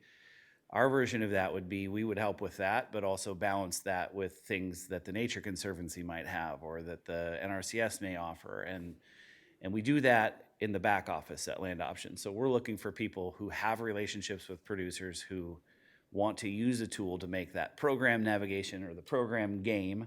You put up your playbook earlier. It looks a little bit like playing the program game to me in that it's like chaos. So we're trying to tame that chaos. So thank you. Stop by if you want to see it or learn more about it. We're right over there. Awesome. Thank you, Eric. So again, that's Eric with Land Option. We are going to have a chance to hear from Trey with Tidal Grow, from Darcy with Farmation as well. And then I would also encourage y'all to go check out the webinar that we did last week with Goanna on just managing nitrogen and water together. But without further ado, I'd love to introduce our keynote speaker for today, Mr. Jake Linneman. He is a technical advisor for AgSpire, specifically in regenerative agriculture systems. I'm going to read your bio, Jake, if that's all right, because I'd like to introduce to the people who you are. Jake's passion lies in working with farmers, which really began on the family farm in northeast South Dakota. His pursuit has led him to work in research and development, seed sales, market development, and more recently, soil health and sustainable agriculture. He enjoys sharing his knowledge with farmers to help them gain a better understanding of what the soil health principles can offer and how to manage expectations. Jake holds a BA in crop and weed sciences from North Dakota State University, as Jamie would say, go Bison, or roll herd, and an MS in plant and soil sciences from Oklahoma State University, so also a cowboy. He is a SUAV licensed pilot and a board member for the Payne County Conservation District. Additionally, Jake serves as a crop consultant. Most recently, Jake earns recognition as a CCA certified crop advisor, so he must be getting his CEUs here today as well. Good, awesome. So welcome up, Jake. We're excited to hear what you have to say.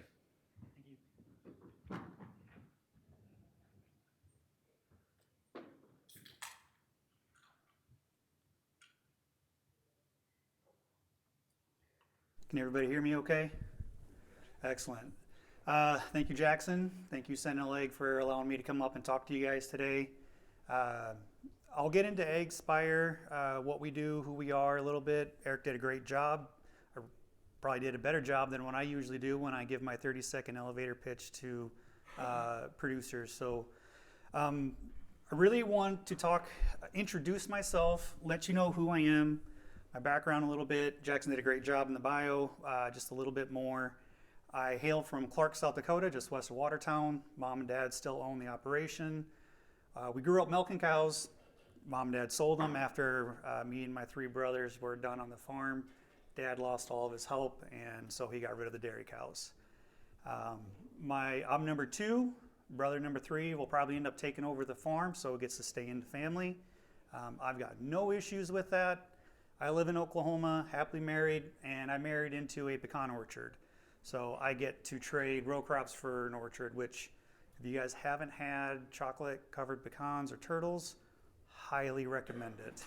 I even have a direct source and link to help share with you guys. Went to North Dakota State, got a degree up there, couldn't find a job, went down to Oklahoma, thought I'd move away, got a master's, met my wife, never left. So what the agenda is today, and I probably should have had this slide up first, quick agenda, okay? I am an agronomist. That's what I got my degrees in. That's what I have done since I left college.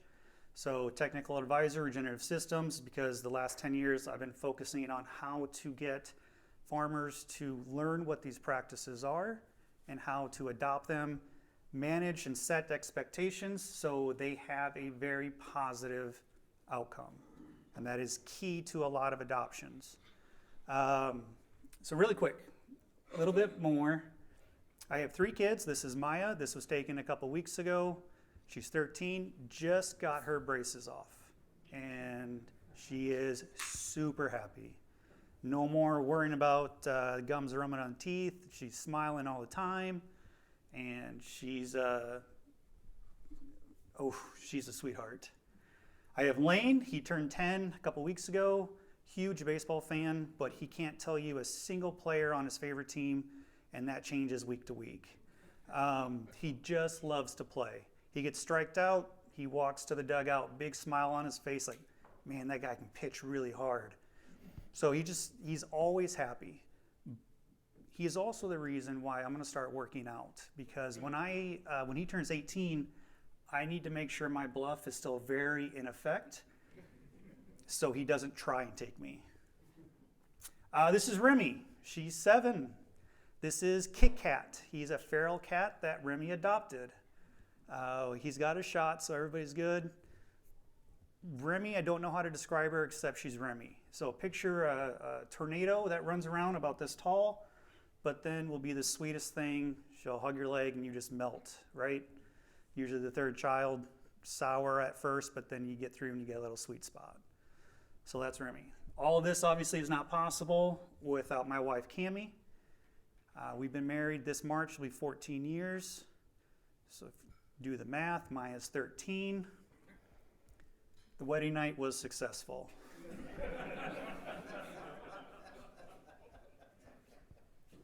So anyways, my uncle, we got married in March, and my uncle was getting married December 1st of the same year.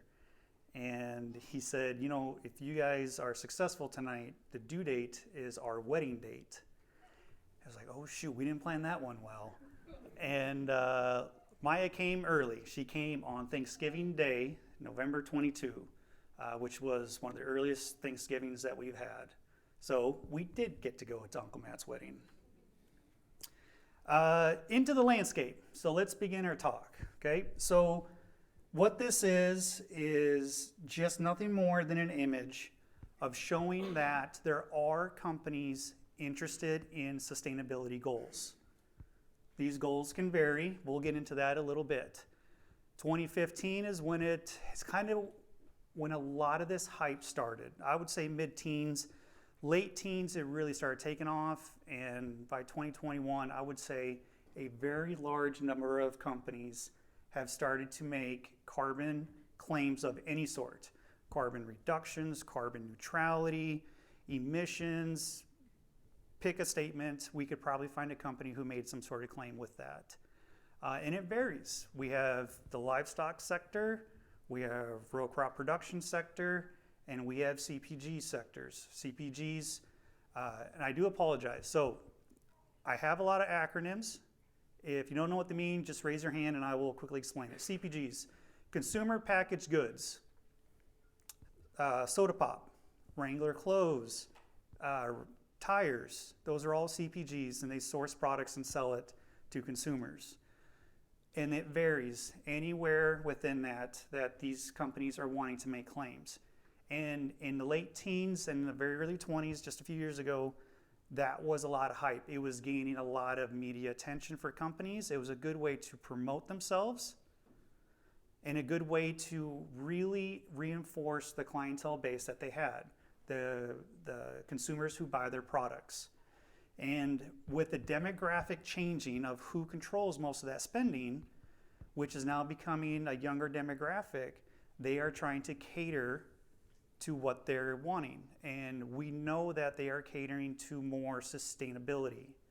So this is why we're seeing a lot of increase in companies making claims. So global active participation, not just in the States. Europe is very, very active. South America has some. Pick a country, they probably have it. The picture up here is from Science Based Target Initiative's website, SBTI. I'll get into that in just a second. But I pulled this, I think, a few weeks ago, 2 weeks ago. So globally, there are over 12,000 companies who have made claims with SBTI. That does not include their own in-house claims. That number could be triple this. But that's a number of companies who have set claims that are now being held accountable. So if they back out, there's repercussions to that. You can't just make a claim, not do anything to it. There's too many eyes and ears on a public claim for carbon sustainability like this, that it does create a bad PR image for them. And nobody wants a bad PR image. So some of these goals can include, but not limited to, these are probably the most common that we see at Eggspire. Carbon reductions or removals. A reduction is anything that is, let's say, perfect. Reduction in nitrogen. There are greenhouse gas emissions with the production of nitrogen. So that's not the application, it is the production. So if you're reducing nitrogen, you are reducing the greenhouse gas footprint that nitrogen was produced by. That's a reduction. Tillage. If you are doing a reduced form of tillage, that is a reduction because you're reducing the amount of CO2 that is released. So the other one is a removal. That is where you are actively removing CO2 from the atmosphere, putting it in the soil. And most common example of that is cover crops. Crop diversity can help increase that. If you've done monoculture beans for 5 years, it's not a very high carbon intensity crop. High nitrogen, yes. Carbon, no. So if you were to switch that with corn, wheat, milo, any grass type, that's a high carbon crop. And that also will help look at a removal aspect within that scope. And by scope, there's scope 3 emissions. That is what most companies are offering. Scope 1 is where a company looks at how they can reduce it themselves. Electric cars would be a great example. Okay, so that's scope 1. Scope 2, energy sector. It's how they're getting their energy to their operation. If they wanted to do that, instead of using, let's say, coal, they could look at solar, hydro, or wind. Examples. Scope 3 is anything to do with their supply chain, right? So in agriculture production, which is what we'll be talking about, that's either beef, livestock, not just beef, but that includes all livestock aspects, and row crop production. I got some examples I'll share in a little bit. Some newer ones that are a little bit more tricky to define, biodiversity metrics. So think pasture settings. If you take over a pasture and it's been overgrazed really hard, you have undesirable species located in it. What this is you can measure those species that are in there, undesirable, not needed, and it's usually a low number, You overseed that with a diverse mix, native, introduced, or improved varieties of grasses, and now you have an increased biodiversity metric. You went from a low number of not desirable species to a high number of desirable species that not only impact the livestock that you're grazing, and I'm using that as an example, but also wildlife, water infiltration, carbon sequestration through more diverse species and how they interact with each other. Water metrics is relatively a little bit newer. Not newer, but it is gaining a little bit more attention, right? So decreased water usage. I think you gave the example, almost 7 billion gallons of water saved. That right there is very noticeable. Companies will look at that as ways to implement on projects that they want, that they can have that kind of claim as well, or outcome. Walmart with rice production in Arkansas is a great one. They put out a bunch of sensors. They are trying to reduce at least 10% of their water on rice production because water can be a limiting factor in a lot of situations, right? Some people consider it the next gold standard, or not the next gold standard, but water will be a high commodity crop, and it is already in certain areas. What they'll use there is the VWBA, volumetric water benefit accounting. Don't know a lot about it. I apologize that I can't give you more info without Googling it, but it is one of the metrics that companies are using to measure any sort of water benefits. So, policy trends, what are we seeing right now? Oop, hit the button. Raccoon River in Iowa, also known as the Des Moines Waterworks, right? Lawsuit in 2017. What that was, basically really quick, there's a few counties that have drainage districts, and that water was draining down into Des Moines. Des Moines had to clean it because it was high in nitrates, so the municipality could drink it. They filed a claim against those districts. A federal judge ruled against it, and essentially the case was dead. But what that highlights is it is gaining federal attention, right? So if a case in a state between a city and 3 counties with irrigation districts are gaining federal attention, policy trends might start shifting, right? Something definitely to pay attention to. This, obviously, the federal court case basically said that the irrigation districts were not responsible for the nitrate. It is all about management of the water that runs off the field. They did what they were supposed to according. The after effect of that was excess nitrogen that had to be cleaned out. So anyways, it was a court case that gained a lot of attention.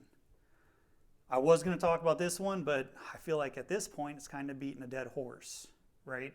Jackson talked about it. The panel up here talked about it. It is something that is very active. So there is a program here in Nebraska that we stepped into to help finish the last 2 years, and it does concern nitrate leaching within a local county and what they're doing to help alleviate those issues. And a lot of that is implementing different practices. 2 of those practices, there's 4 tiers, and you have to participate if you want to get paid more. But one of them is to plant a cover crop that you can use on those corn acres. And not only are producers seeing a great benefit from reduced erosion effects, but also now they get to graze it. It's further west, heavy livestock industry, and that grazing that cover crop allows them to conserve more hay, so their feed cost dips. If you're spending $30 an acre and you can feed 100 head, that's probably good for 60 days. You know, how much money are you saving versus the hay that you had to buy or cut, right? So there's ways to look around it, but the community that they're around really noticed it as well. The air isn't dark, it's not blowing, the ditches aren't black from snow with soil settling on top.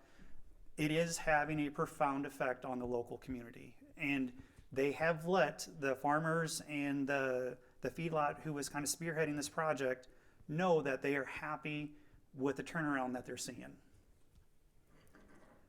One thing that we're not thinking about that really could drive policy is the sedimentation of our water reservoirs. So they have an active lifespan, 50 to 70 years. We do know that sedimentation is natural, but are those water resources, are their lifespans diminishing quicker because we have increased runoff? Is the local wildlife in the water being affected by excess fertilizer running down into those situations? So that not only affects water drinking for cities, but it also affects recreational use. It could affect a lot of different things. And cleaning out water reservoirs is not easy, nor is it cheap. On a large scale, I think I saw anything, let's just use 10 acres or better. To dredge that out is $20 to $60 per cubic foot of material removed, right? So you're talking millions and millions of dollars. So instead of paying a dredging company to bring in their stuff and dredge that out, that money would be better suited to go into local farmers' pockets to help adopt new practices to prevent such issues. Because if we lose a water source, guess what? They have to go upriver and build another dam. So now we're losing more acres because we still have to have water to drink. Cities do in particular. This one hits home for me. This is still active and has caused great strife among our Attorney General and our local governor. Started in 2005 when the state of Oklahoma went after 13 different poultry companies for excess phosphorus use, and that was being run off into the Illinois water, which was affecting downstream quite a large community and ecosystem. 2000, about 10 years later, they reached a settlement. To date, it is still being fought. The settlement really hasn't come to light. One of the 13 companies has agreed to put money into a fund, which is the overall thought process here. These 13 companies with 248 different violations is what the state is citing them for. They have to put $30 million into a fund, and that fund has to go towards reducing phosphorus runoff for the Illinois watershed. The reason why it's affecting a large portion of Oklahoma producers is because the poultry companies are not renewing contracts for these poultry producers who have spent hundreds of thousands of dollars to build a facility, to buy feed, to make sure that they can provide a product. And now that's being taken away. So we don't know if this is going to get to a federal level. Like I said, our Attorney General and the governor are still very active, but this is happening in poultry, can have a very direct effect to cows, livestock, right? So this is something to pay attention to see how it works out. What they're doing. So how do we measure some of these programs that folks are participating in, CPGs, right? So water, nutrient, MMRV, measure, monitor, record, and validate. If you have a scope 3 or a carbon program, those are the 4 letters you're going to hear a lot, you'll see a lot. That is what they're looking for.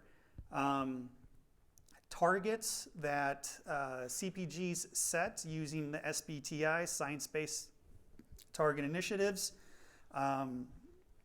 those they're being held accountable. SBTI also helps them set a clear path in achieving those sustainability goals. So it's not just go on there and you make a claim. They will give you guidance in order to achieve those claims. So you have that ability to say, we said this in 2020, by 2040, we achieved it, right? But SBTI also covers a larger scope concerning nature, freshwater, land, biodiversity metrics, etc. Carbon, there's 2 predominant models, you will, for carbon.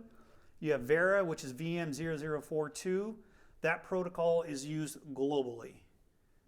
Any company who wants to create a carbon program usually refers back to this one.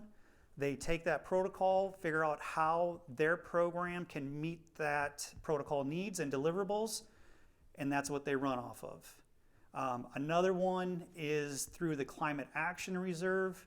and that is the SEP, which is the Soil Enrichment Protocol. There are a few companies within the United States that are actively using that protocol in a carbon offset market. That is where you sign up, you sequester carbon, that carbon is verified through the MMRV, those credits are registered and then sold to registered buyers.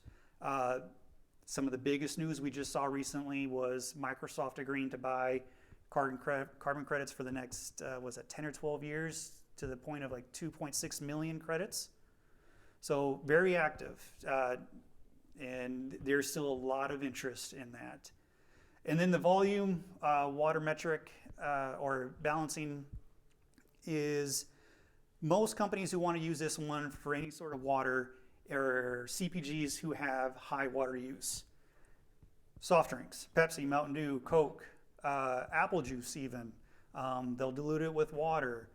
Gatorade, one I'm sure some folks were participating in last night. Beer. If you go to a football game, a baseball game, how many gallons of beer are going through in a single game? That is a tremendous amount of water, right? Even looking at high fructose corn syrup, if you're extracting that, if Pepsi can help irrigated corn growers figure out a way to produce the same amount of corn, reducing water, 7 billion gallons, that draws a lot of attention to them. They want to know how they can take that, run it on a broader scale so more folks are able to conserve more water. They'll pay for that because they get to put their name on that. That's big for them. That's huge PR. So what are some programs out there? Eric talked about how he's got a list up there. What we're doing is we work with the USDA. That's how AgSpire got started, with 2 programs.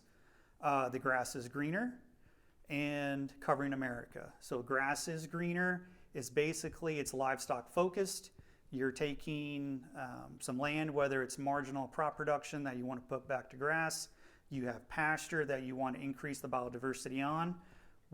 That's a program that pays you a flat rate per acre, pays for that seed cost, and potentially could pay for the seeding. So you're not out any money, but you get a new pasture establishment. Covering America is growing specialty seed for a seed company, and in turn, they give you a premium on that grain production, and they pay $30 an acre to cover a cover crop seed cost that you have to match the equal acres that you have in the program. Growing 100 acres of oats, you turn that production over to that company and you plant 100 acres of oats anywhere on the operation. You can graze it, hay it, terminate it at the time that you deem fit, but it has to be meant in order to get paid. Usually to get paid in any program, you do have to complete the objectives. Sometimes you have to prove those, whether it's pictures like, hey, cover crop's growing, sign an attestation stating that you did what you said you were going to do. Once all that is verified, payment is issued, company depending, within a week or within 30 days, right? Private, CPGs, lots of them. Scope 3, every Scope 3 program you see is private to that particular company who is setting it. That means they have a very specific goal that they want to meet, and they set those goals to achieve that. Great examples, AgSpire partnered with a CPG in central Kansas. Small scale, they want to make sure it works, it's adopted well, 5,500 acres, but it affects wheat growers. What they want to know is, will you plant a cover crop? We'll pay you X amount of dollars. Will you reduce or use nitrogen management? We'll pay you X amount of dollars. Will you reduce till or no till? And we'll pay you X amount of dollars. All of these are stackable.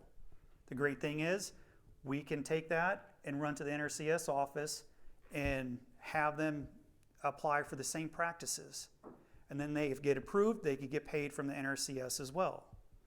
So as a CCA, I also got my TSP, which is a technical service provider for the NRCS. These codes that we work with, I have certification in the states that we operate in, and I can, at the request of the producer, help them create the planning for those practices. So it kind of helps speed them up. I can give them really good direction. And that's one of the things that we can offer. There's 3 of us in the company that have CCAs, and all 3 of us are TSP. I'm in Oklahoma, we have 1 in Iowa, and we have 1 in South Dakota. Opportunities are present. We have a great example over here. USDA programs, AMP is the new one, the $700 million that was just announced. Yesterday morning, I had breakfast with Jimmy Emmons, who reports to the Secretary of Ag, and he said that the program is designed to get people started, to build a foundation on their operation. Once that operation is up and running after the 5 years, they take a soil sample the first year. At the end of 5, they take another, and they show them that difference. Like, this is what you've done over the 5 years using this program. Now we're going to transition you into CSP, another long-term program to help them get up and running. That is what the overall goal is of the money that was just announced. So we still don't have a lot of details because they haven't provided all the details yet, but Jimmy said that it's very close to being on its way. Early February we should have it, but he also said don't quote me on that. So who is AgSpire? What we do is we do help CPGs who approach us. We say we need to develop a program that meets these goals that we want to set. We ask them where, and then we help them design what goals are achievable. You would be surprised at some of the things companies are asking to collect. Great example. They wanted to know how many licks a cow takes at a mineral tub. How do you collect that information? So we basically push back. What are you going to do with it? Are you willing to pay for it because this is what it's going to cost? Will you accept that a 250-pound mineral tub lasts 30 days for 50 cows on an average rate of so many pounds per day per head? Usually that wins the argument. So there's a lot of common sense that AgSpire brings to companies who are interested in a lot of this information, but they don't have an agriculture background. That's where we come in. That's how we help.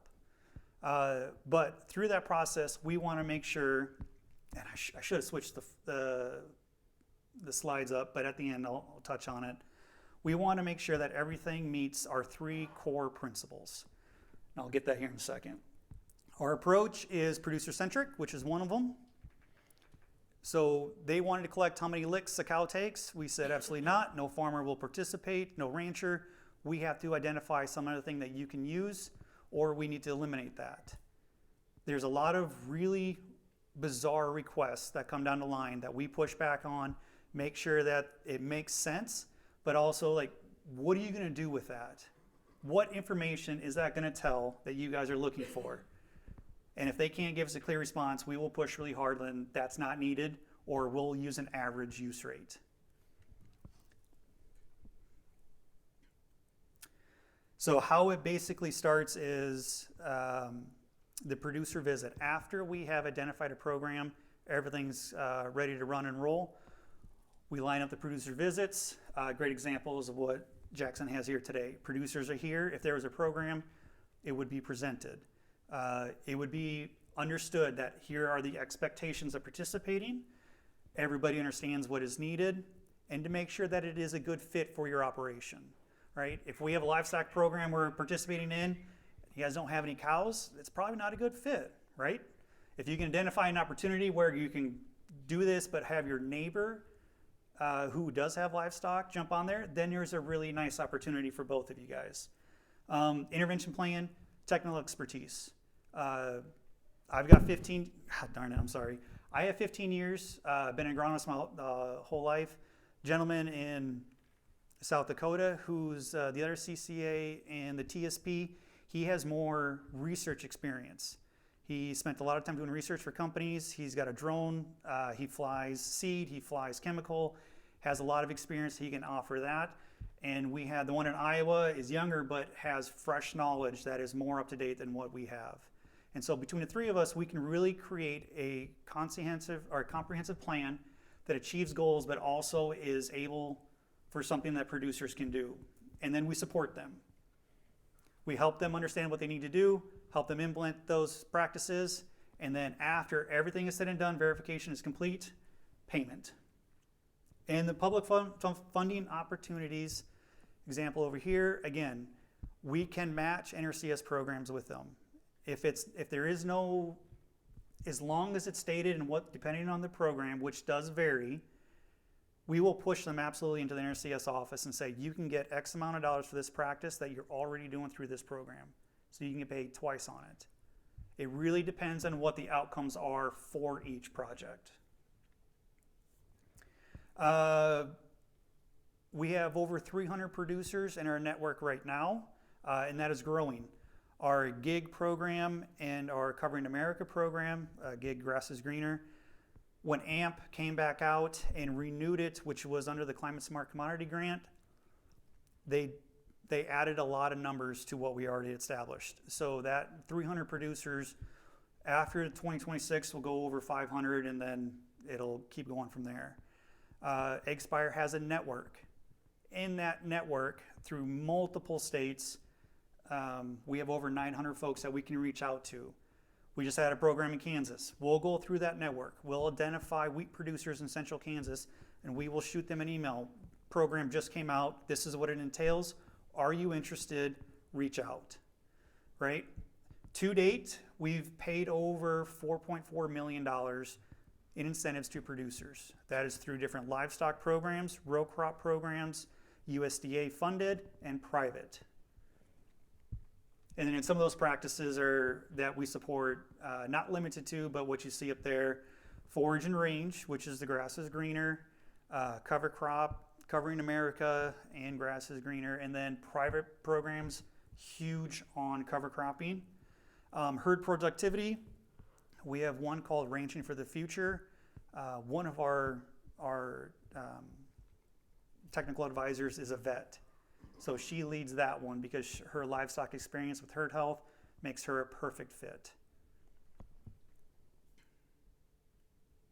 So Eggspire, I said earlier I'd come back to this. Here it is. Our core principles, 3 of them, producer-centric. We do not develop nor do we accept working with a program that is not focused on the producer. It has to make sense. Data collection has to make sense. It has to be feasible, and then it all has to tie in to the project that they want, right? So licking, how many licks at a cow tub, if they want to correlate that to how many pounds of forage they're eating, it really doesn't make sense. That's a supplemental nutrient. We can find something else that you guys are looking for that fits what you're wanting to claim. Progress, right? We want to drive sustainability. That is our goal, is we help companies develop those plans, and then we help implement those for producers. Companies get sustainability goals, producers get help and incentive payments to also drive sustainability actions on their operation. People, we work with a broad number of people, not only internally, we have a great access of knowledge, folks who worked on the Hill, folks who've worked within the NRCS, and folks who have strong agricultural backgrounds.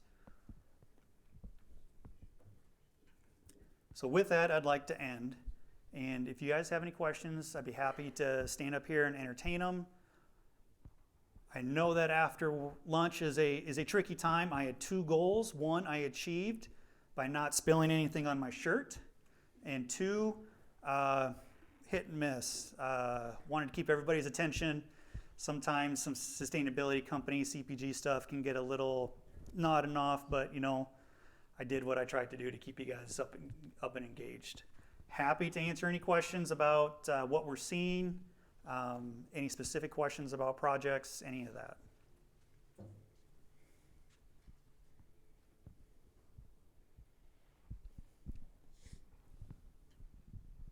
Are you working with any projects in Nebraska currently?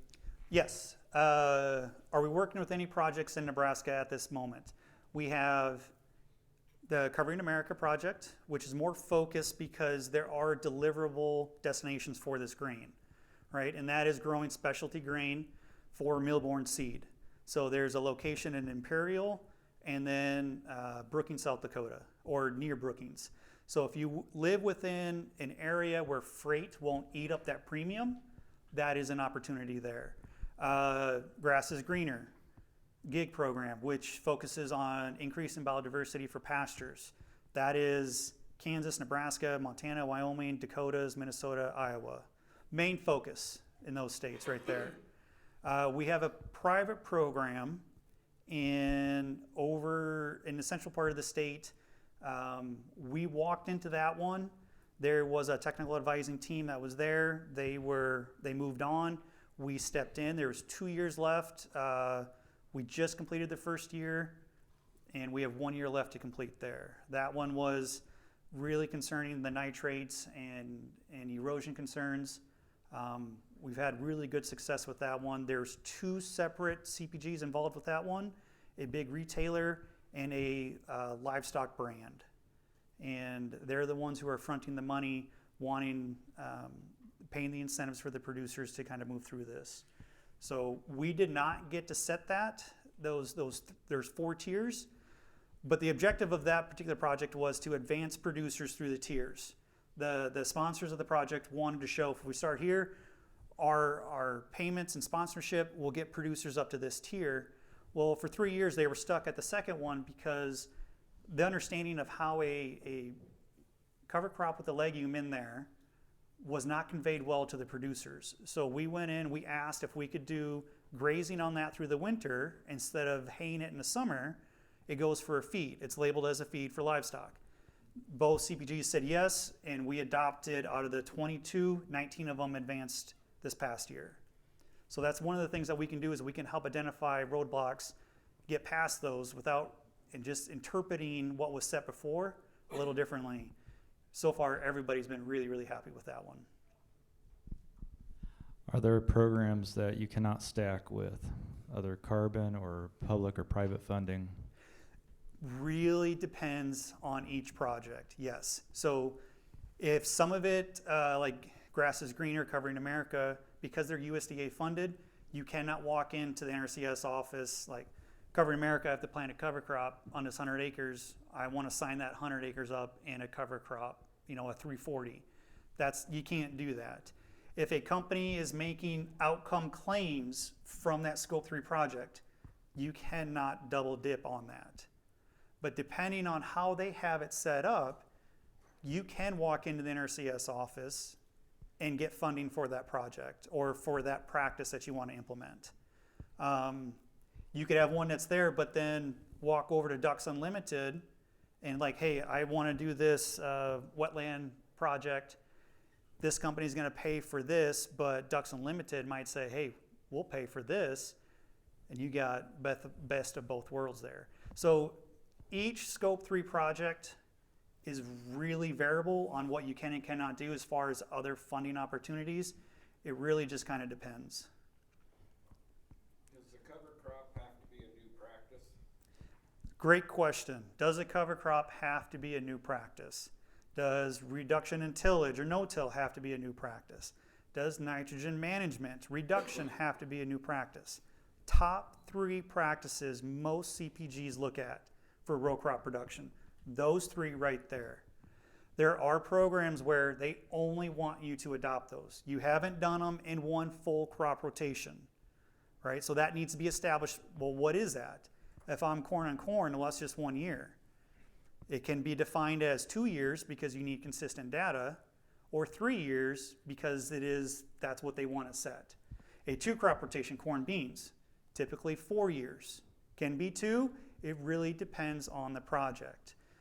So, I have to say that because this is how I answer that question.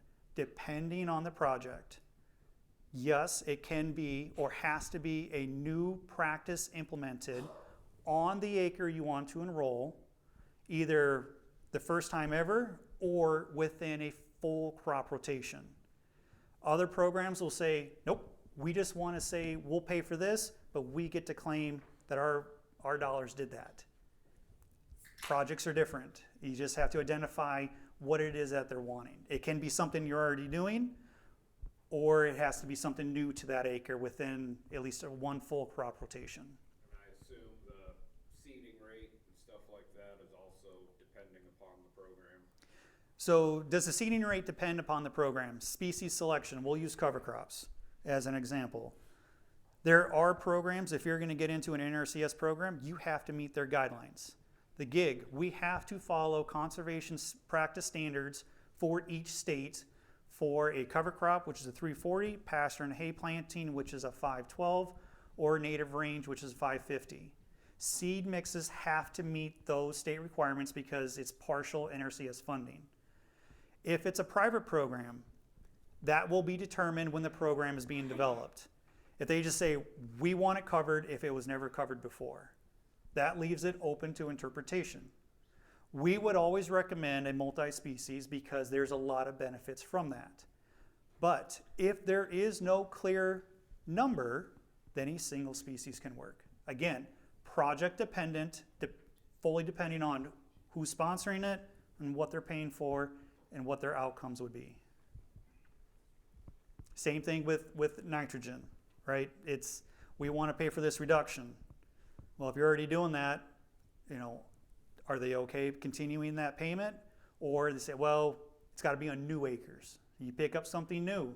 Your 1,000 acres you've been farming for 10 years has been that way, but the 2 quarters you just picked up from your grandpa have been done differently. Those 2 quarters would qualify. It's never, let me retract that. It is usually not operation-wide.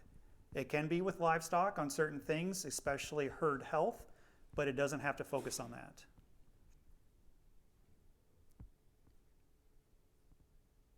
Any other questions? I really hope I didn't scare you guys away. There is money, folks, and if you're looking for an opportunity to try something new, small. Always try small. You don't have to do the highway frontage quarter. Do the back 40 that nobody knows about, that you try weird things on anyway, right? Network, find the right people. Talk to somebody who's been in a program. What experiences can they offer? What can you take from that and make your own? Sharing experiences is one of the things I love to do the most. If there's something you would like to know, I would love to share, if I have experience, what that is. It might be Texas, it might be North Dakota, it might be, I was in Ohio for a while. Not living there, but I was working with some farmers in Ohio who had different practices. If you guys want to talk about something, I'd be more than happy to.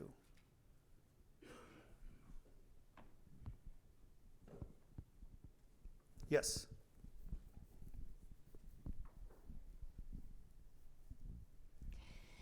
Let's say let's say there's a group of farmers who are all doing similar regen practices, and they want to pool together and look for an opportunity to be paid like carbon credits or something like that, have a carbon co-op. Is that something that you could, are you getting asks from other entities for things like that too? So a group getting together and creating their own pool. So if you want to create validated credits, offset market style credits, you have to get it validated. Whatever method you want to use to create those credits has to be validated. If it's validated, you can absolutely create and market and sell your credits to any CPG that's interested in buying them, right? We are not wanting to get into that carbon market. It's not something AgSpire leadership feels is a direction we want to take as a company. We want to focus on companies setting internal goals and helping them achieve that. And if that does take, we want to, great example is the project in Kansas. It's small, 5,500 acres. They just said, we want to go to this area in Kansas where we source a lot of wheat. We don't care where the acres, we don't want to know who the producers are. We just want to know, can they implement these practices? We'll pay them this amount, and we want this outcome. So what that is entirely dependent on if the producers want to participate. So AgSpire doesn't want to get into that market, so we're not entertaining ideas from companies who are wanting to create something like that. But we are entertaining ideas if a company approaches us and say, we want to affect this area for this project, and then we will get a group of producers together and pitch that program and see if it is to their liking. And we've gone back and said, there was not good interest. Here's the feedback. What can we do to address it? We'll change the program, and then we'll relaunch it to better fit. We've done that. try to make it producer centric. So I hope that answered your question. Okay. Sorry, I know that you don't want to get in the market of it, but I'm wondering if you know of any companies that do that verification of carbon credits for producers. Yep. Let's see here. For offset market carbon credits, Indigo Ag is one. They've partnered with a number of different companies, so they'll usually pass that off to their partners. There are really in early 2020 and 19, there was a lot coming out. It's really dwindled. Nori, I think was the very first one. They shut their doors a couple years ago. They had a different approach to it. Other companies have shut their doors but partnered with somebody who's been more effective in the marketplace. For row crop, Indigo Ag is one. Truterra's got a program. Corteva has got a program. If you look at rangeland acres, that is actually gaining more attention right now in the media. You have not limited to Grassroots Carbon, Ogoro, Qatari, Perennial. I'm sure I'm forgetting a few in there. But those are companies that are offering range programs. I do want to really strongly express, before you ever get in bed with a carbon program, row crop or pasture, read the terms of agreement, okay? You could be locked in for X amount of years. And if you withdraw, you pay money back. There are programs that you can withdraw. You keep what you got paid, but you forfeit any future payments, okay? Read the fine print. Make sure you understand what you're getting into with any program. Scope 3s are short-term, company-specific, and usually offer variability on, I want to participate this year, crop rotation doesn't allow it next year, that's fine. They're not locking you into anything except a one-year participation with deliverables to be met.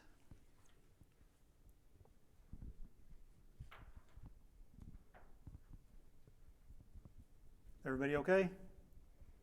All right. I think that's it. Thank you very much, Jake. Yeah, man. Yeah.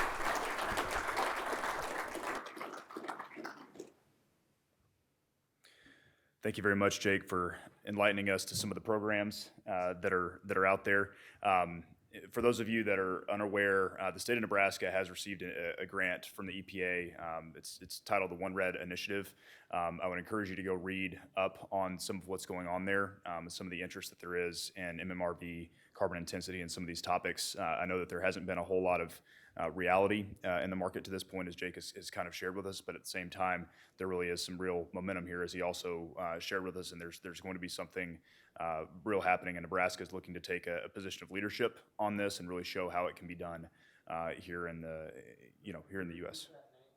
Yes, One Red Initiative is what it is. So I'd encourage you to go take a look at that. All right. We're going to move into now our Sentinel Performance Review. This is always a very anticipated session here at Sentry Network Summit. So I'm really excited to invite James Herrick, our VP of Customer Success, up to talk about how we as Sentinel fared in 2025. James, looking forward to hearing from you.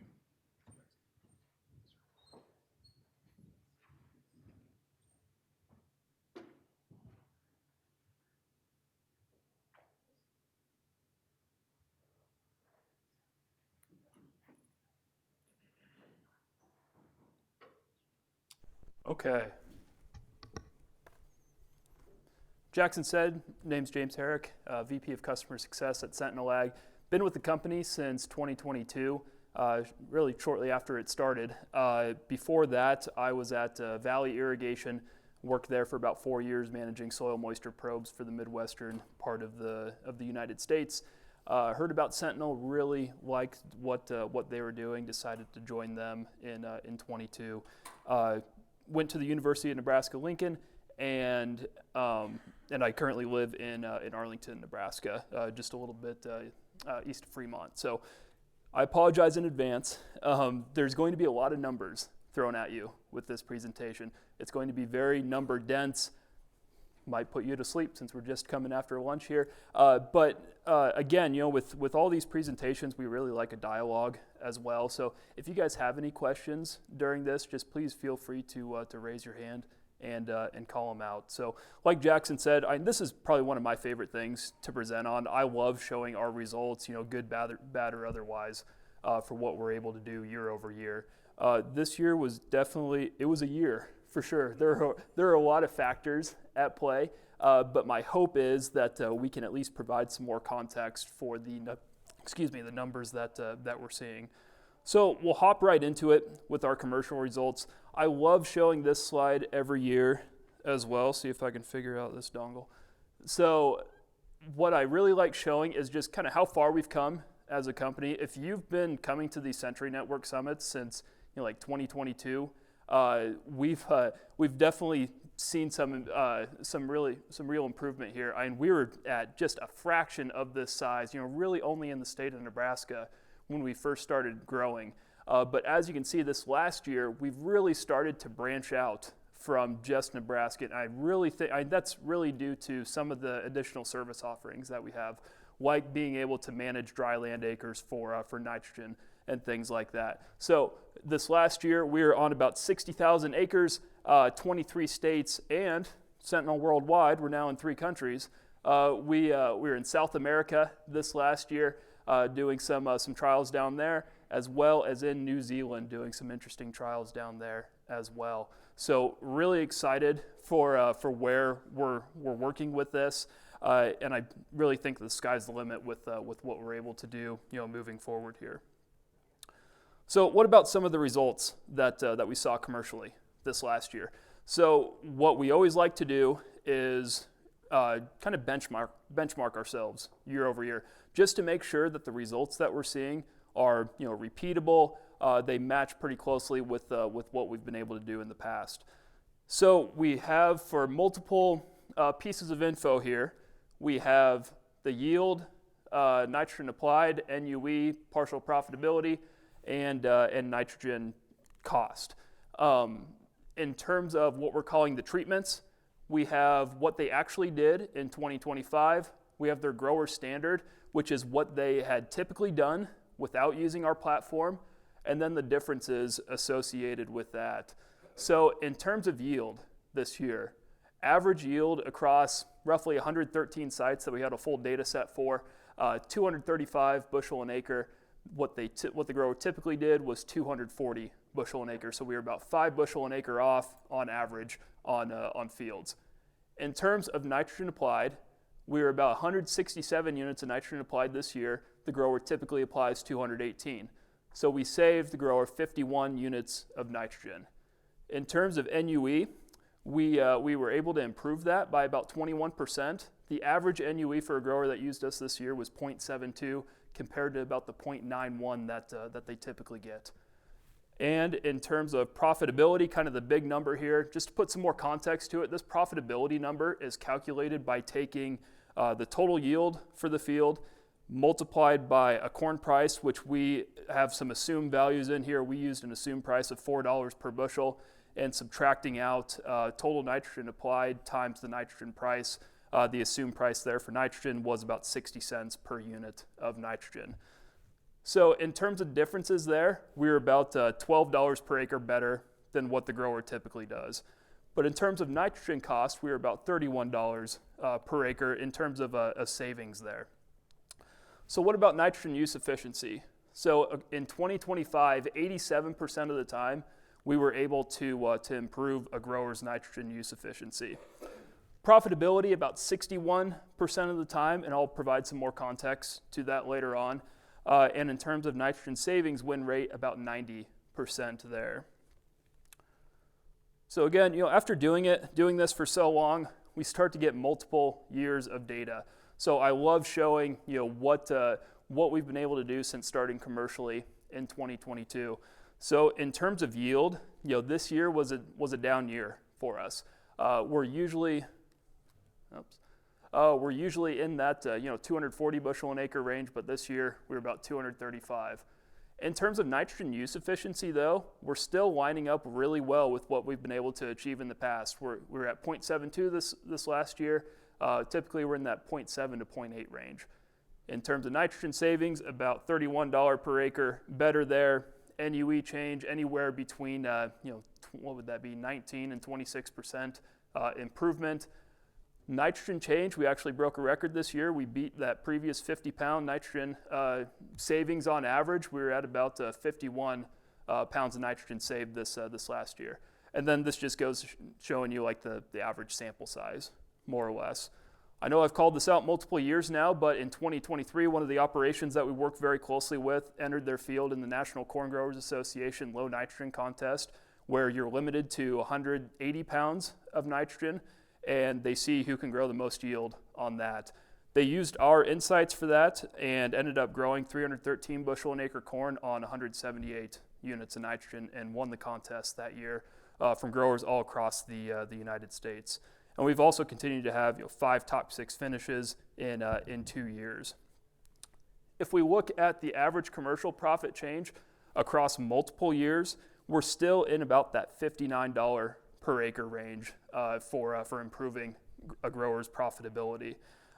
With an average yield increase of 4 bushels per acre, we're not really advertising a yield increase with this because obviously there's a million things that go into that, right? But just as the data sits today, about a 4 bushel per acre increase. So if you're me, you're probably wondering, what the hell happened? You guys were 5 bushels off from what you guys typically do. So quite frankly, that really scared me before I started digging into the data a little bit more. So I wanted to dig a little bit deeper and see, what was going on, what was causing that yield drag number. So all of a few slides here, next few ones, I think it was like the top 6 fields that had the most drop in yield from what they typically do.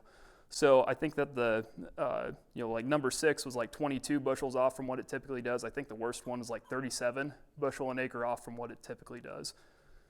What's nice about our program is we have these high and low nitrogen plots in each field. So now we essentially have a trial in every field.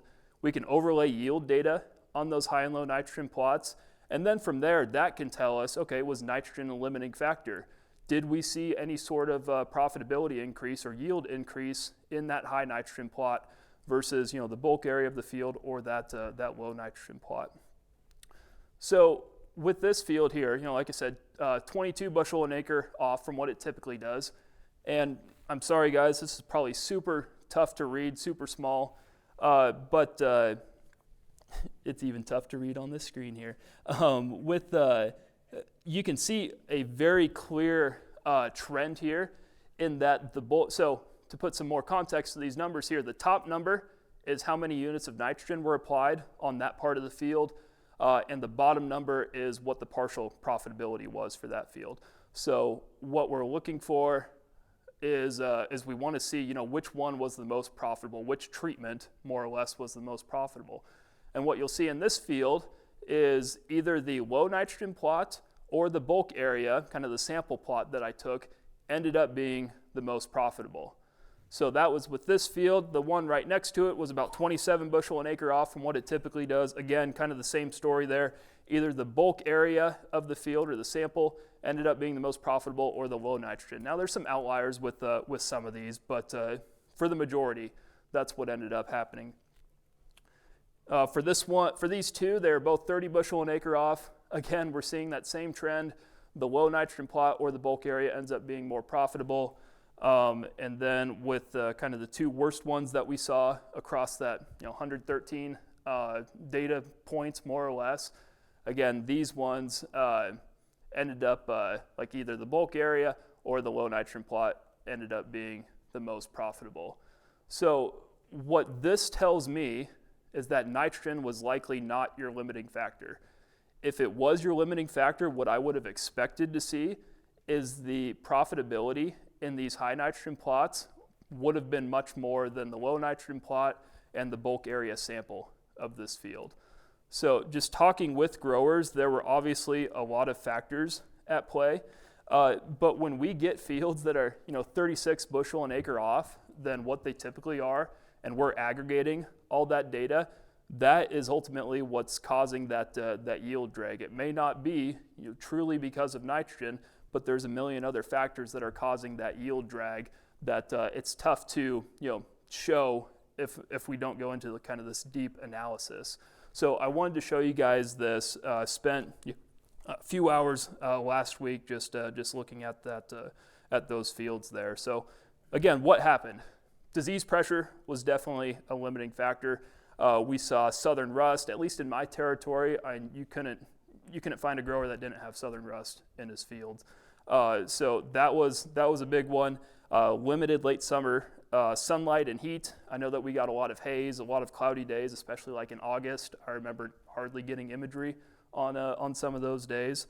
Also saw a lot of poor hybrid performance. So if I go back to some of these fields here, like this one here on the right, you can see that it did relatively well in the northern part of the field, but then as you kind of went south and then farther south here, the yields just dropped off. So I went and looked at the as planted map, and sure enough, there were multiple hybrids planted in this field, and it was just all about how that hybrid responded to its external factors.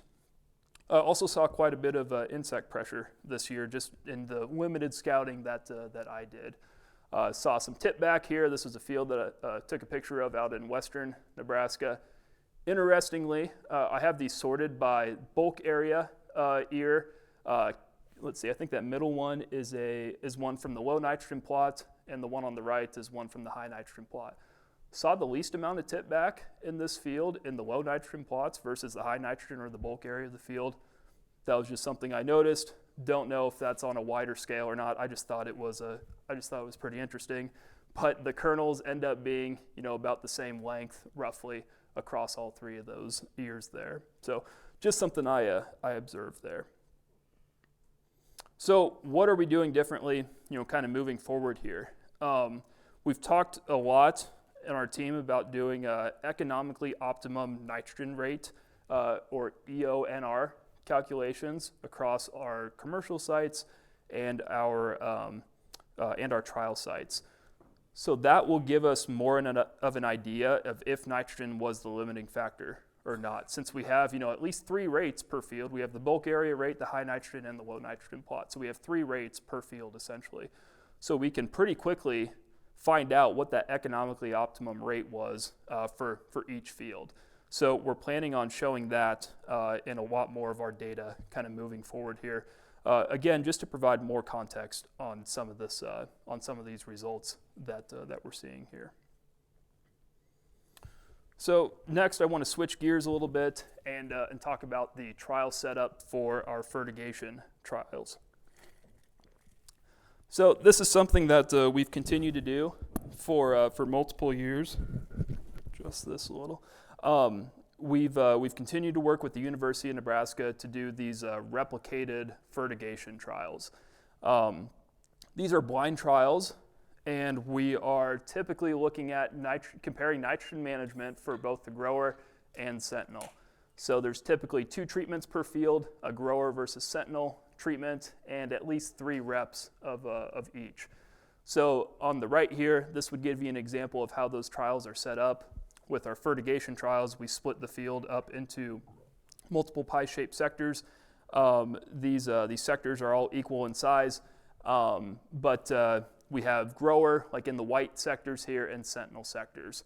So we work pretty closely with the growers over the course of the season, and like when they need to fertigate, they'll let us know. And like if we don't need to fertigate at that particular time, we can make a prescription using some specialized equipment to only apply nitrogen to some of these pie shapes, but not others. So it really is a kind of a blind trial. The grower does not have access to our data. They can't see when we're triggering recommendations. The closest thing that they can tell is that we need to fertigate, and that's really about it. With this, we're looking at nitrogen management from about V6 to about R3. That's kind of when we cut off our recommendations. Been doing this with UNL since 2022, and these results are all published in the on-farm research journal that they have at the end of the year. So in terms of results for 2025, again, kind of an eye-opener for us. In terms of yield, we were about 2 bushel an acre off from what the growers' sectors were in this case. In terms of nitrogen applied, we were about 26 units less nitrogen than the grower. In terms of nitrogen use efficiency, our recommendations were at about a 0.62 pounds of nitrogen per bushel made, and the grower was at about a 0.73. So we were about 15% better there. But I just want to call out, that's the average for the grower. We are working with some really good growers, some really efficient growers with a lot of these on-farm research trials already. And in terms of profitability, we beat them by a whole $6.71 per acre. So really nothing to write home about there. I also wanted to put some numbers in here for how we've done over the last few years since we started in 22 with these. In terms of yield, we've always been slightly lower than the grower, about 2 bushel per acre less there.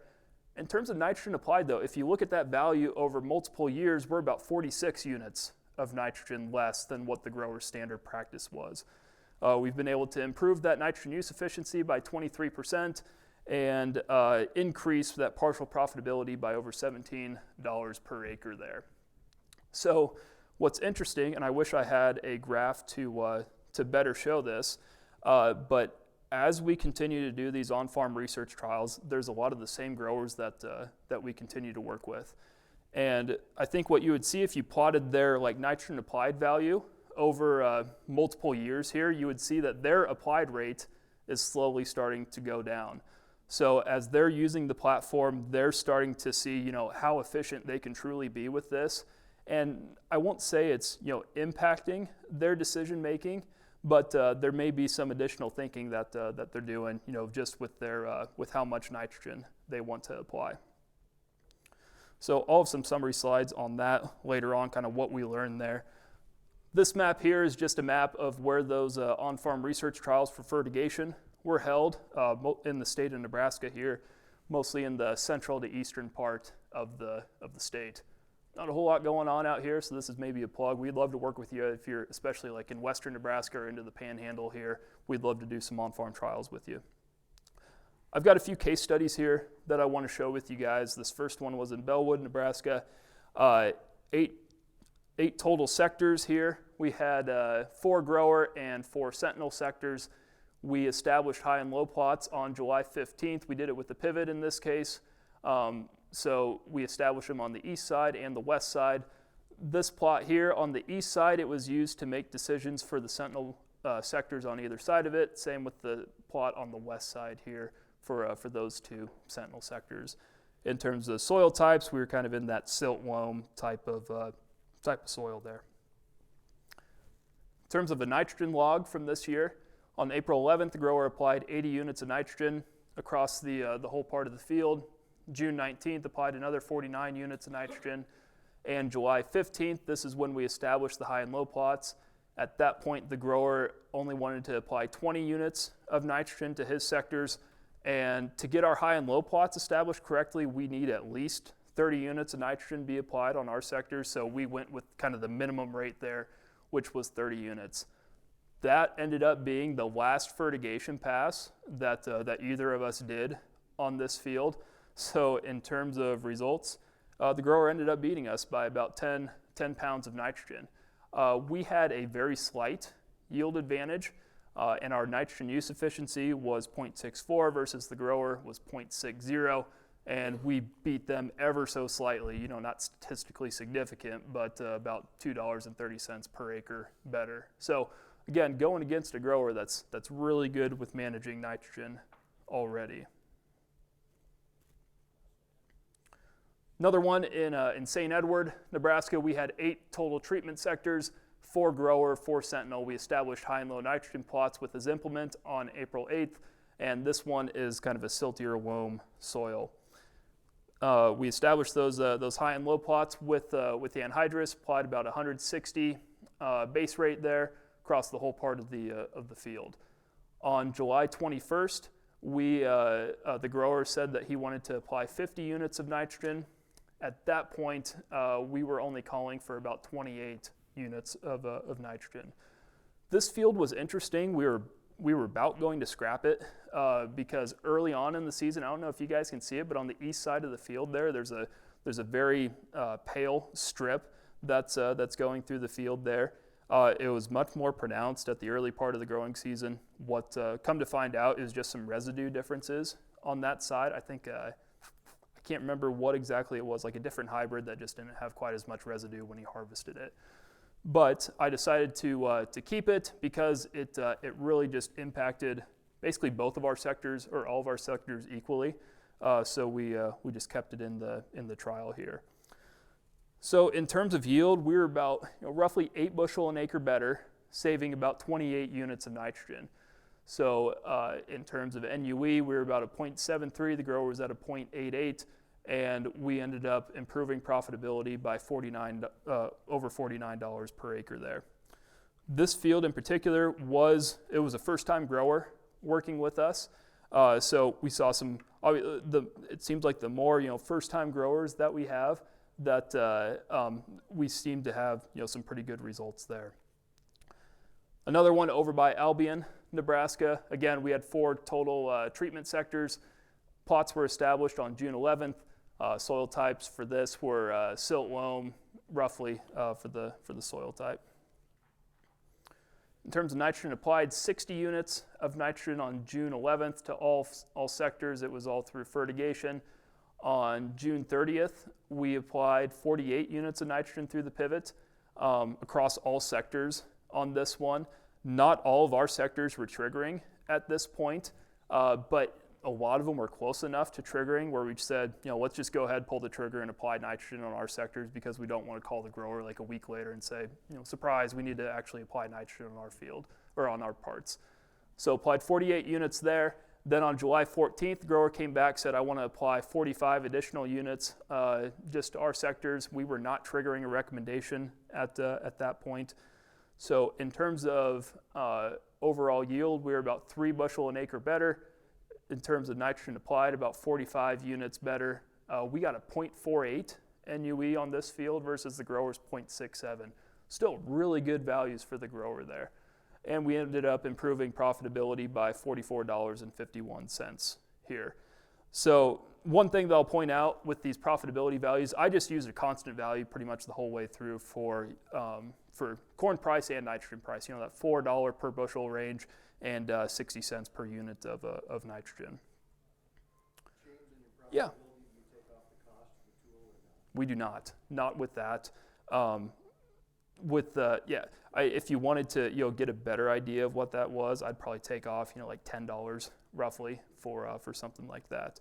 So still, even with this, about a 3x ROI, right? This one was not in the on-farm research network this year, but it was one out in Sidney, Nebraska, which is why I wanted to include it, just because we don't get a whole lot of data from out there. Colton, our account manager, did a really good job at managing this one. We had 6 total sectors, 3 grower, 3 Sentinel. We established high and low nitrogen plots in each sector within this field, and they were established on June 30th. Again, silty loam type of soil on this one.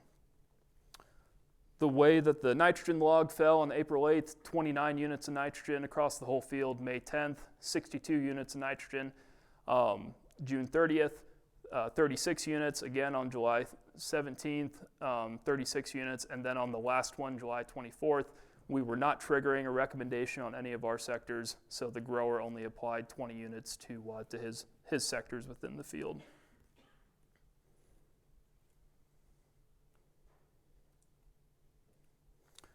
For results, we were about 4 bushel per acre better with that, while saving about 20 units of nitrogen.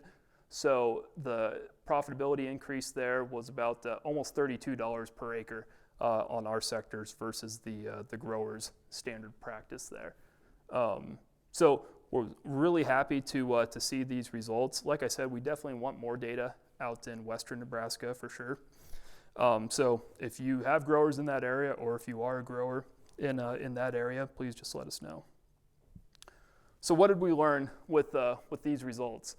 Number one, the grower's nitrogen rate is decreasing with more trials that we have. Like I said, since we're having more and more repeat growers in these on-farm research trials, we're starting to see some lower nitrogen applied values. Disease pressure and imagery issues definitely impacted our results on average. There were quite a few fields that we had to take out of our on-farm research trials for this year, just because there were external factors that really affected the results, whether it was hail, wind damage, or disease pressure. Sentinel's nitrogen use efficiency and total nitrogen applied, those values still continue to be consistent year over year. So we're using data to help make those recommendations. As you would probably expect, that value is remaining pretty static year over year. And we still have a positive ROI, though it's not as profound as what the initial years in on-farm research were. Okay, so I want to switch gears and go into the all-in side of things. This was new for us, pretty new this last year, and we wanted to have multiple trial sites where we were comparing grower versus Sentinel management of nitrogen in dry land and non-fertigated acres, so maybe irrigated but not necessarily fertigated. Again, these are typically two treatments with grower and Sentinel. We have usually 3 reps for each, and we're managing nitrogen through that V6 through R3 growth stage range. You'll hear me say V6 a lot. When V5, V6 come around, that's when we can really start making good recommendations, because we finally start having enough crop canopy at that point to sense off of. So with a lot of this nitrogen management, the platform is going to work better the later that the grower can make nitrogen applications through the season, because we'll just have more crop canopy to sense off of. For this, we have filtered versus unfiltered data this year. Again, just from some factors not related to nitrogen, we felt like it was necessary to filter out this data. So with these all-in trials, we're about neck and neck with the grower in terms of yield. In terms of nitrogen applied, we are only about 5 units less. NUE values were pretty consistent there between the two treatments. And in terms of partial profitability, we had the very slight advantage of $1.80 per acre. If we take out some of those fields, though, where we know nitrogen was not nitrogen was not a limiting factor, that changes the outlook a little bit.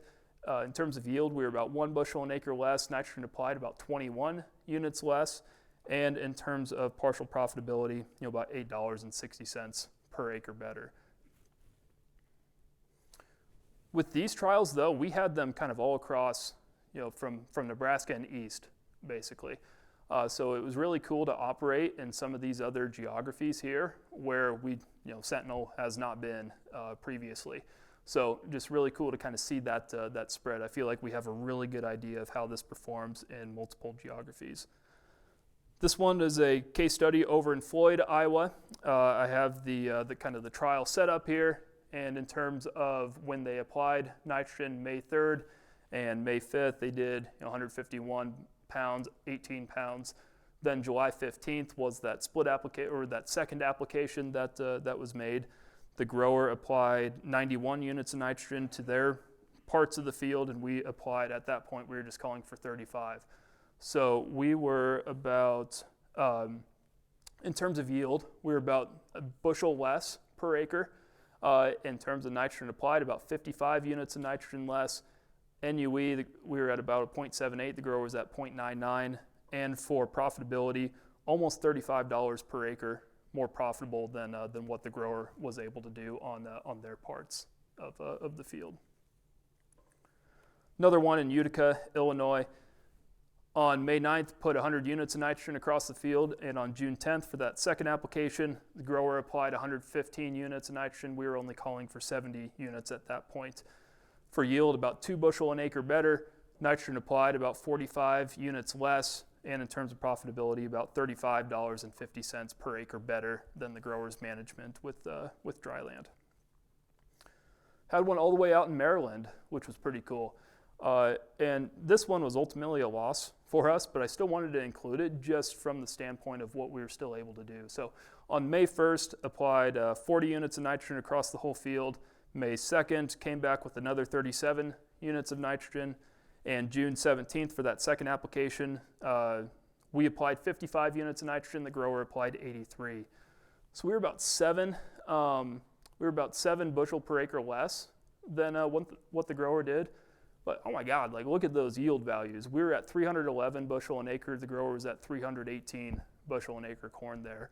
When I first saw this data, this was not a field that I worked with directly. Jack Tickner did a great job with helping manage this field. I reached out to Jack and I was like, "Are these yield values correct?" Because there must have been something wrong with the calibration in the combine or something. But he said, "Nope, those are the accurate values."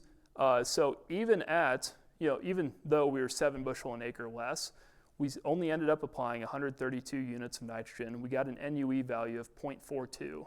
So when somebody says, "Oh, you can't grow high-yielding corn with a very low rate of nitrogen," well, you can. It's definitely possible, but you just have to have a nitrogen management tool to help you get to that point, to give you more confidence that you can cut back while maybe not necessarily sacrificing yield. But ultimately, we were less in terms of profitability on this one by about $9.50 per acre. But still just a really cool use case for this, showing that the high yields can still be there. So what did we learn with these all-N trials? All-N produced equivalent or better outcomes than the grower's standard management, and we didn't have to include any tissue sample data, any soil sample data, and we did not have to include a yield goal for our recommendations.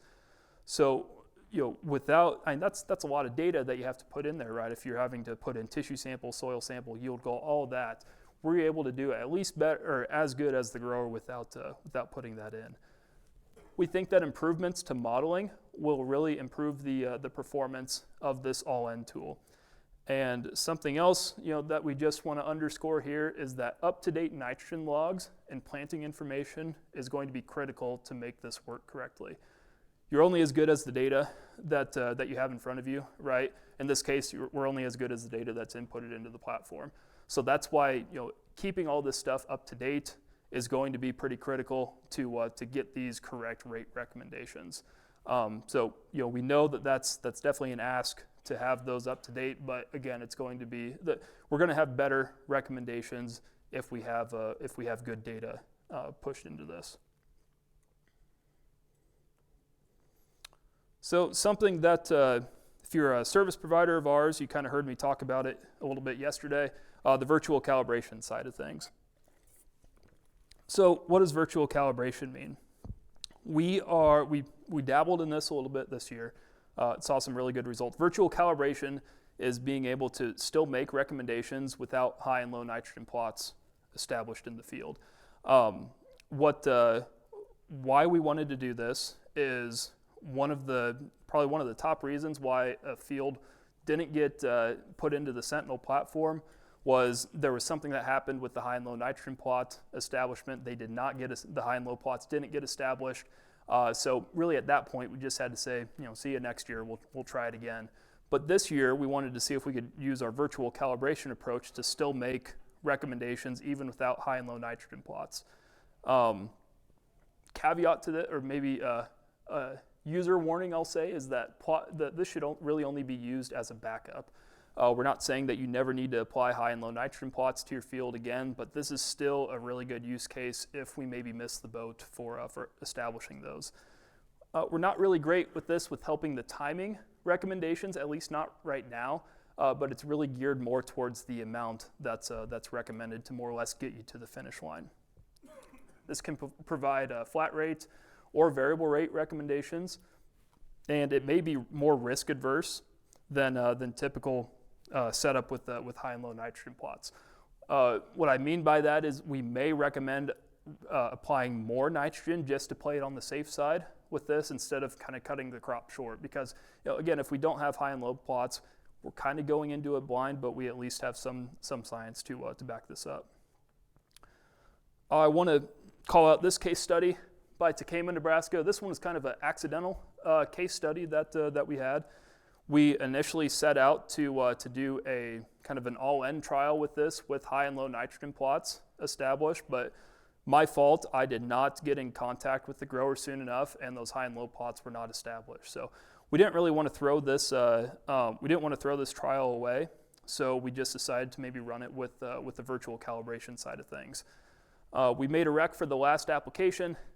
This was a pivot irrigated field. It was planted on the 23rd of April, and it's a silty clay soil.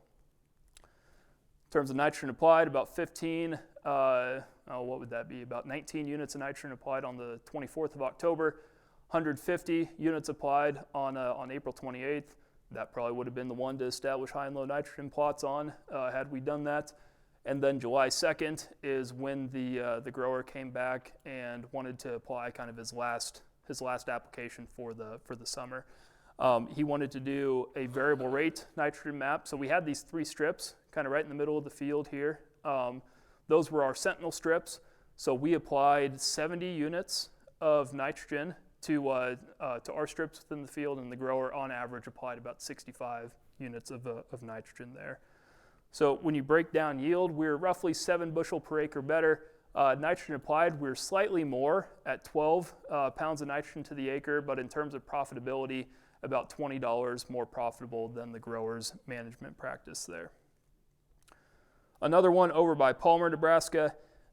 This one, again, was kind of an accident. I think that the grower reached out to me kind of late in the season and said, I want to do this field. I want to get a recommendation on it, but I don't have plots established. So we decided to go forward with that.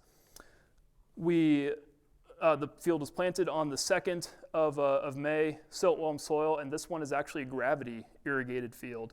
So the grower would apply nitrogen right before his gated pipe would be installed on his field, and that would be kind of the last chance to apply any nitrogen. In terms of nitrogen applied, 8.2 pounds on March 27th, 45 on May 2nd. What was that? No, 52.5 units of nitrogen May 2nd.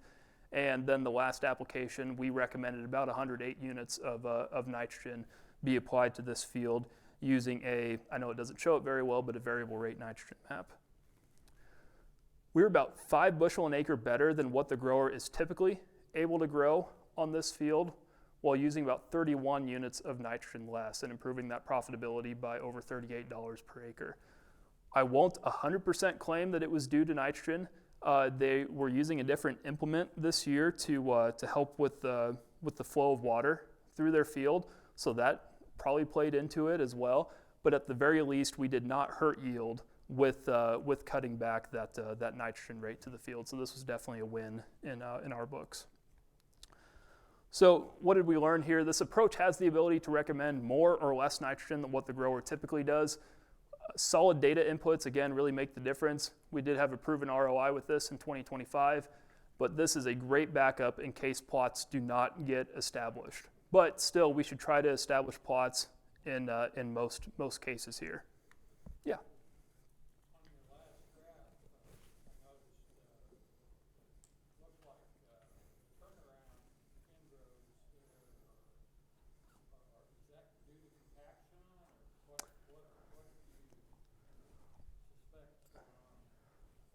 Don, you might have a little bit of insight on that. I know that you have some gravity irrigated fields. Do you see, like on the turnarounds here on the end of the rows, that they perform maybe a little worse than the rest of the field on some of your stuff? Was that applied with the side dress rate, the nitrogen? Yes. Yep, it was. I guess they were probably just lagging the sprayer catching up, and they probably were low. Oh, sure. Yep. So it's probably the sprayer was just picking up speed, and that's why it's Gotcha. that'd be my Yep. The sprayer was just higher, or it was just the rate controller was trying to catch up more or less at the beginning of those passes. So it just got cut a little bit short in terms of nitrogen applied on kind of the beginning there. But. So I know I'm coming up on time here. I want to leave maybe a minute or two at the end for questions, but just some additional use cases that we've seen year over year. This one was a field that we had in Nebraska. The grower had a nitrogen replacement. I'm not going to name the company, but they were basically making their own making their own nitrogen on their farm. They wanted to see how well it was going to work, so they applied a cut rate of synthetic nitrogen and that nitrogen replacement product on the west side, and on the east side just kind of did their standard management. This was an image, I think, in August sometime, early to middle part of August. You can see that the west side of the field is really dropping off. We had plots established on this west side here. They were really calling for more nitrogen at this point. So with this grower, just wasn't a very good use case for him. This was a biological product on the center image here, where we did a cut rate on the east side of the field with the biological, west side of the field just treated normally. On the later part of the growing season, the east side just really dropped off in terms of crop canopy, and those high and low plots, and you can see those clear as day in this image here. So again, this biological product just didn't really work that great for this grower. And then they wanted to also do a replicated trial of treated versus untreated with the biological product in their field. On this replicated trial, didn't really see any benefit to the biological product on this one. So I know this sounds like I'm kind of crapping on biologicals. I'm not doing that purposefully. I'm just showing you different use cases for this. So if you're ever curious about how a biological product would work on your operation, this is a great way to test that out. This was a cover crop in western Nebraska. When I first saw this image in the early part of May, I thought that this corn was just really taken off and it was super green already, but we had an issue. The high and low plots are just triggering like crazy. Did some more digging. This was actually a very green rye cover crop, and those high and low plots that we established in the early part of the season were just really poking out. So what this was telling us was that rye cover crop was soaking up that plant available nitrogen that was there. And we all know once that cover crop dies off, it's not going to release that nitrogen back to the soil instantaneously. So we made a recommendation to apply a pretty light rate of nitrogen to this field just to give that corn that was coming up through the rye cover crop some additional nitrogen as it was getting started there, so we weren't shorting it on the early part of the season where we're still building yield, right? This was a high residual field in central Nebraska this last year. I think that this one had about, it was like 200, 250 units of carryover from the previous year in terms of nitrogen. The last year they got hailed out pretty early in the season, and it went to another, I think it was like sorghum or something that it went to after that. But this last year in 25, the grower wanted to see, could he count on all of that residual nitrogen in that field. So going into this, I thought there's no way that this field is ever going to trigger a recommendation. We'll put on a very light base rate, that minimum of 30 pounds, just to get the high and low plots established, but I'm betting that's going to be it. I was wrong. We triggered a recommendation to apply nitrogen in late June, and it was definitely a legitimate recommendation. You can see on the center image here, you can see the high and low nitrogen plots poking out in the field here. So it was definitely calling for more nitrogen. What I expect was happening is that that nitrogen was there in the soil, it just wasn't plant available yet, so it just needed to maybe mineralize a little bit more. So the grower applied a very light rate of nitrogen. I think he did like 2 passes of 15 units, if I remember correctly. So we ended up only applying about 66 units of nitrogen total to this field, and still got, I think it was like a 230, if I remember, somebody can check me on my math based on the NUE. But for actual applied nitrogen, we were able to get the grower a 0.28 nitrogen use efficiency on this field. So that was pretty cool to see. This field here, been in the platform since 2022. It has never triggered a recommendation to apply more nitrogen. The grower's management style was, I apply a pretty heavy base rate, and I typically fertigate once more, about 40, 50 units on top of that. Since he's applied that base rate, we've never triggered a recommendation to apply more. So, and what does that tell me? What does that tell you? The upfront rate is probably too high, right? Since we've never triggered a recommendation. So after a few years here, we finally got the grower convinced going into 2026, going to reduce that upfront rate. So maybe we can get the platform to trigger one of these years and finally put it to use. We are looking at additional crops as well. We are in wheat, sorghum, sugar beets. I love throwing seed corn in here. Seed corn is a great use case for those of you guys that are growing that. And we also dabbled in potatoes quite a bit this year. Some pretty cool results with that unfortunately I won't have time to get into. I do want to say though, we are in cotton as well. So for those of you who have growers that are looking at cotton, we had 3 trial sites this last year. We had similar yields compared to the grower while saving them roughly 26 pounds of nitrogen to the acre and improving that profitability by about $18. We can also provide plant growth regulator prescriptions for cotton as well. That's also something that we've been testing using our current setup practices, so nothing special that you have to do there. This is still in the trial stage though, so we are looking for additional partners. I do want to call out some of our partners that we've had this last year. We are on multiple TAPS programs through the University of Nebraska, Colorado, Kansas, and Maryland, as well as Auburn. Continue to work really closely with Nebraska Extension, Ohio State University, Georgia, the REACH program in St. Louis, Grand Farm, Nebraska Soil Health Coalition, Ag Launch, and Redox. We were on Redox's expert farm this last year. Cool thing about Redox, they actually donated 10 gallons of their RDXN product to the Sentry Network Summit today, so we'll be drawing for that later on. So just kind of wrapping it up here, we are looking for trial, in 2026, there will be trial opportunities, both mostly on the non-fertigated trials. That's really what we continue to want to work with. We're working on grant proposals in Ohio, Minnesota, Illinois. We're also going to be collaborating with a lot of NRDs across Nebraska to do maybe some more fertigation trials. We're also working with Practical Farmers of Iowa, again, the REACH program and the Nebraska Soil Health Coalition to do trials there. So if you're interested in doing trials, please reach out to us. We'd be more than happy to get you in touch with the right person. But just a lot of exciting stuff, coming down the pipeline here with nitrogen management outside of just our typical fertigated nitrogen management side of things. So just super excited to share these results with you guys. If you have any questions, I don't know if we quite have time, but please just track me down and I can definitely go answer any questions that you might have. So thank you guys.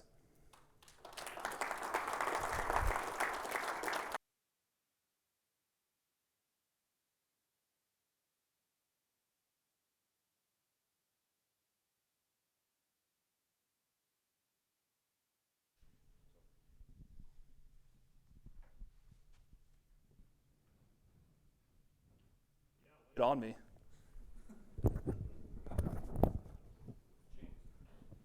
Yeah, Joe. So I've been working with you for about 3 years now, and last year I started putting more confidence in you, of course, and so I trusted the data, and I trusted the data, and I did pull back my own nitrogen applications, kind of what you said there. So have you thought about breaking out maybe your results based on first year folks that maybe have bad habits like I had, yeah. wanting to put an extra 30 pounds out there just because, and versus, I really thought I was sticking my neck out last year. I was, I had that one farm where I had, less than 110 pounds out there and ended up with a 0.44 so yeah, that's something that we should hire you as a data intern, Joe. Yeah, because I personally I did not think of that. I'm sure that Jackson probably thought of that. I'm sure that others on the team have thought of that. It would have been cool to include that though, because there is a pretty stark difference in growers that have used us and have not used us. So going forward, we definitely need to show that those differences in results more clearly. So that's something that we'll definitely start breaking out more.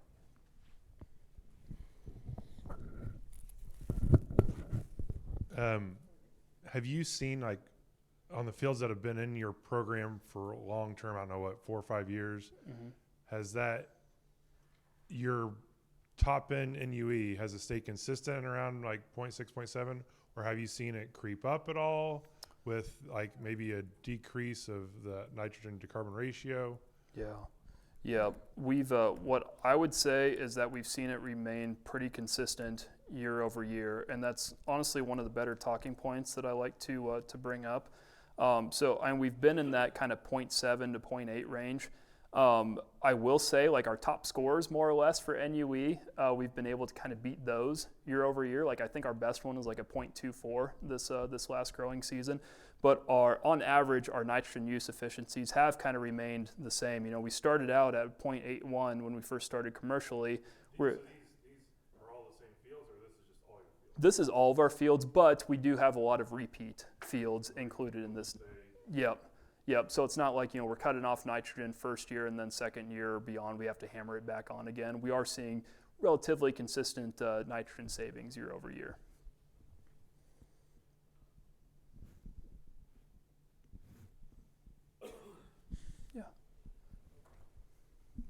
James, I have a question for you. On the all-in trials this year, how many of those actually had Sentinel plots established versus how many of them used the virtual calibration approach?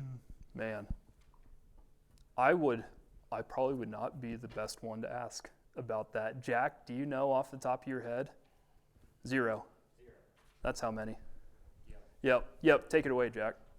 Yeah, so unfortunately, we kind of ran into a problem on a lot of these all-in trials that we were not able to get the plots established prior to making that side dress or wide drop application. A lot of that came into growers that when they put out nitrogen prior to the side dress application, they are doing it with a pre-emerge herbicide. Yep. So just to put more context to that, it's not a very good use case to establish those high and low nitrogen plots with a herbicide pass, because ultimately we're going to have to end up varying that amount of herbicide applied with that as well, right? So we try to pick out an application where we're not going to maybe vary these other external factors. Yeah. What are you, when you're talking with the producers, when you're seeing a real increase in NUE, right? You're down to, let's say, 0.5 range. Are you noticing a trend with outside influences helping to achieve that greater of an increase? That we need to look into that a lot more, I think, because like anything, there can definitely be more context behind that number. Just gut reaction, I think that there are probably we're probably getting more efficient with our crop hybrids year over year, and really growers are hearing more and more that they need to cut back on their nitrogen, and we're now finally starting to have data that's backing that up, that yes, you can cut back on your nitrogen and not cut yourself short. So yeah, I think there are, there's things going on there that are definitely impacting the growers' thinking. Yeah.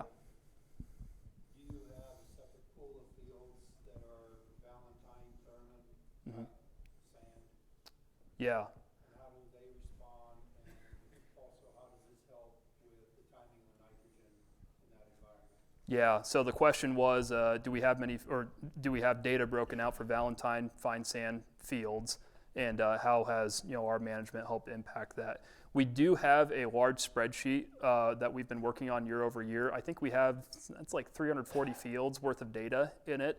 And for each field, we classify what the soil type is. So we have that ability to pick out which ones are kind of those sandier type soils and see what the results are. So we can definitely tell you that.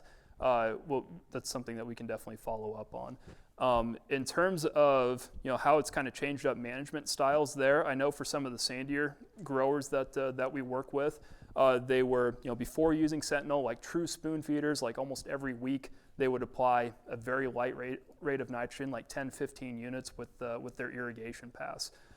So since using us, though, they've been able to not only reduce the amount of nitrogen that they apply over the course of the whole season, but reduce the amount of times that they have to go out and fertigate. So we're maybe doing a little bit heavier applications with the couple times that we have to fertigate. So. Have you seen anything with the timing in that environment? Is it triggering an application a little later in the season, like R3, R4, getting close to the end where it actually is profitable? Yeah, I would say it depends on the year pretty consistently. And I hate not being able to give direct answers there, but it's just going to depend. Like that same operation that I was telling you about, where they were spoon feeding, but now we're shifting it to less applications. On a couple of their fields, like within 5 days of establishing those high and low nitrogen plots, there was an instant hit to apply more nitrogen. Whereas typically I've seen, it's usually like 3 to 4 or about 2 to 3 weeks afterwards, after they apply that nitrogen, that we start triggering a recommendation. So in that case, we definitely applied a lot sooner than what they typically would. And in terms of, triggering later in the season, I would say on average, we're probably triggering later than what the grower typically does. There's a lot of guys that maybe apply a shot like at brown silk, for example, then that's it. But we've seen quite a few fields where we trigger a recommendation at like R3 and we say, let's go ahead and apply. There's still the potential to build yield at this point, so we don't want to cut it off too early. R3, that milk stage, is kind of the latest that we've at least experimented with applying nitrogen in the field. I personally would love to see maybe later applications just to see how far we can build kind of that top end yield side of things. So that's something that personally I want to look into.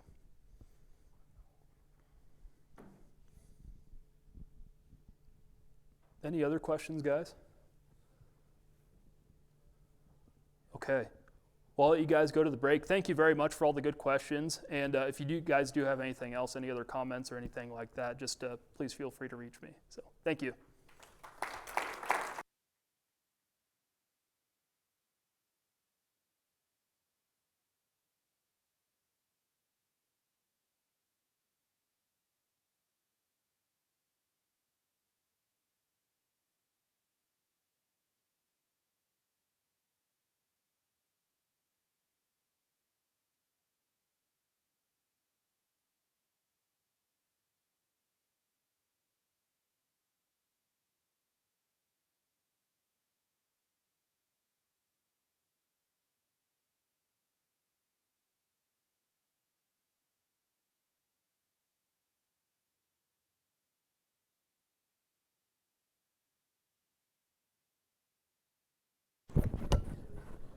We'll head into break here for the next, roughly 20 minutes. And then we do have our final panel, and then we'll have a wrap-up for the Sentry Network Summit. We do have a giveaway with a couple of free fields of Sentinel in 2026, as well as that RDXN giveaway as well. Thank y'all.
All right, everybody, we are coming up on our panel time, so if you would start making your way to your seats, and I'd love to welcome our panelists up to the stage. We will have Trey Cutts from Tidal Grow AgriSciences, Aaron McClellan from Volatant Drone Technologies, Tyler Smith from UNL, Ethan Knoll from the Mosaic Company, and then Darcy Nightingale from Farmation, all up on stage for this panel. You can just sit wherever you want to.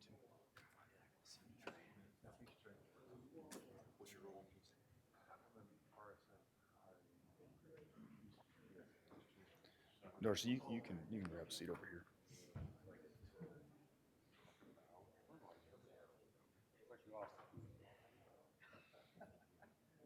I wonder if Tyler's outside.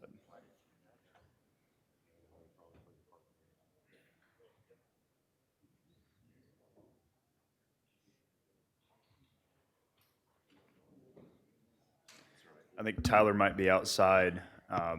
So, is he still here? Okay.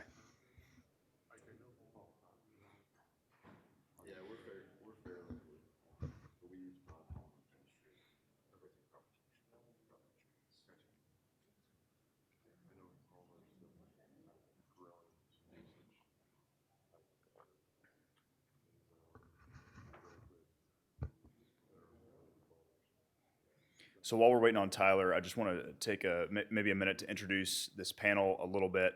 We heard earlier from our growers just about some of the systems that they're using to manage nitrogen on their farms, from fertigation to side dress tools, some of the things that have been a challenge in terms of on-farm storage, in terms of fertilizer logistics, all of those sorts of things. And really the goal of this panel is to shed a little bit more light on some of the latest technologies that are available to help us with in-season nitrogen management. And the idea here is that if you are a grower or you are a CSP that is looking to integrate more in-season nitrogen management, do a better job with in-season nitrogen management, we want to give you a full breadth of knowledge on some of the tools that are available for you to do that. On this panel today, we're going to have Trey Cutts, who's with Tidal Grow AgriSciences again. We're going to have Aaron McClellan, who is with Volatant Drone Technologies, Tyler Smith from UNL.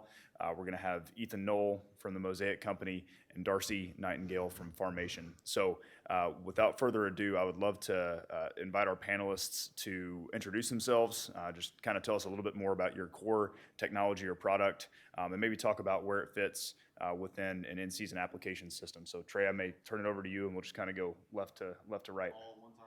All at one time. Good now. All good. Hey everybody, Trey Cutts. I'm VP of Commercial Ag Science for Tidal Grow. We're relatively new on the scene, been in the market a few years, was in stealth mode for a while with some of our product development, but we're focusing on the utilization and engineering of a novel biopolymer to enhance crop protection and crop nutrients. So that can both be in the form of direct fungicide and nematicide, or in the case of, which be the subject of this panel, a line-in, which is a novel in-season nitrogen delivery technology using our biopolymer chemistry.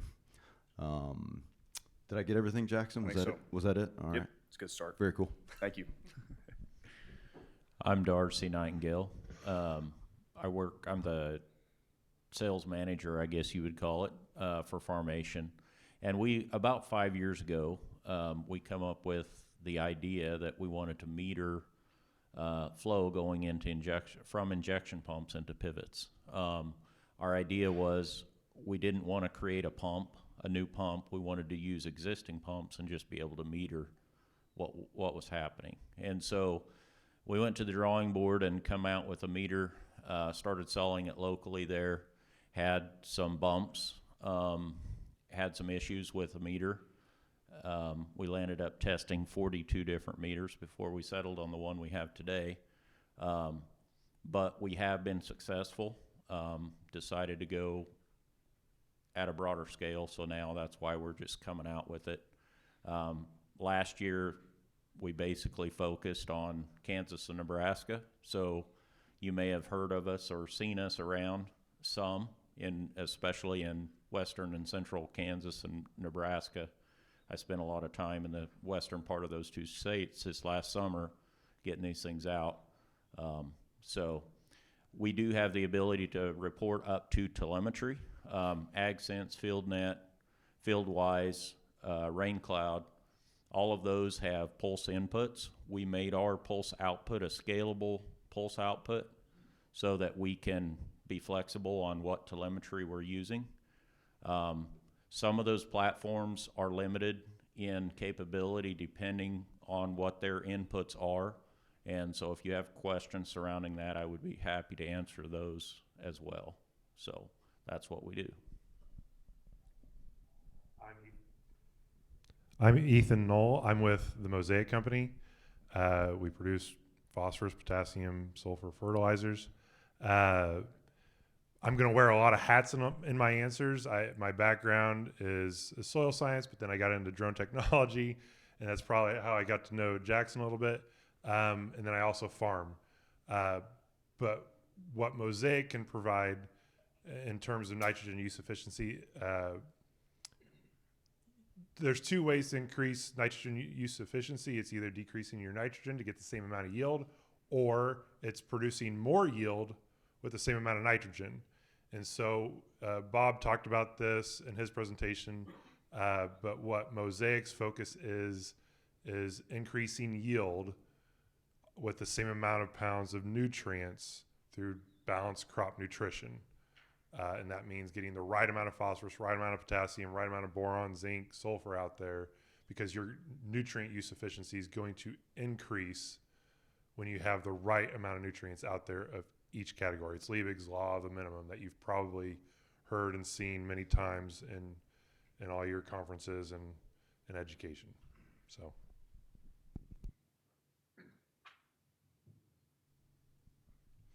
Hello, my name is Aaron McClellan. I'm with Volatant Drone Technology Solutions. We're a DJI dealer and distributor, along with we have our own spray team. So we can do spraying or spreading both pasture and cropland, along with spreading fertilizer, cover crop, that sort of thing. So started about 6-7 years ago with the need of trying to reduce the casualty rate of crop dusters flying into power lines, trees, that sort of thing. Looking for a safer way to do that sort of application. I'm Tyler Smith. I'm a research manager at UNL's NREC facility near Meade. I also farm out by York. And I think I may be the only one in here that's had a longer experience with sensor-based fertigation than Jackson. So I worked on the project before he did. So my perspective here is through a lot of these on-farm trials that Jackson did and some of the other students, we've used a lot of different systems, a lot of different technology to get these done. And so a lot of the pieces didn't necessarily fit together when we started this. You know, we've had to take this and this and this and this and try to make it all work together. So I've seen a lot of different setups and how we make that work, both fertigation and through side dress applications. So. Awesome. Thank you all very much. And as you can see, we have a very diverse range of panelists to kind of cover all the different scenarios that you might see in terms of in-season application. So the next question I'll have for the panelists, and I may start from this side this time, is where do the products or equipments that you have experience with and or that your company provides fit into that in-season application strategy? So what we're looking for is what growth stages does this work? Where should it be implemented? And then also, where does it not really work? Where are some of the things that you need to identify that may prevent this from being a successful technology on a particular operation? I guess I'm not quite sure how I'm going to answer that because I'm the only one here not selling anything. So I guess I'll pass this along to Aaron. So the drone, it can fit just about anywhere preseason and in season.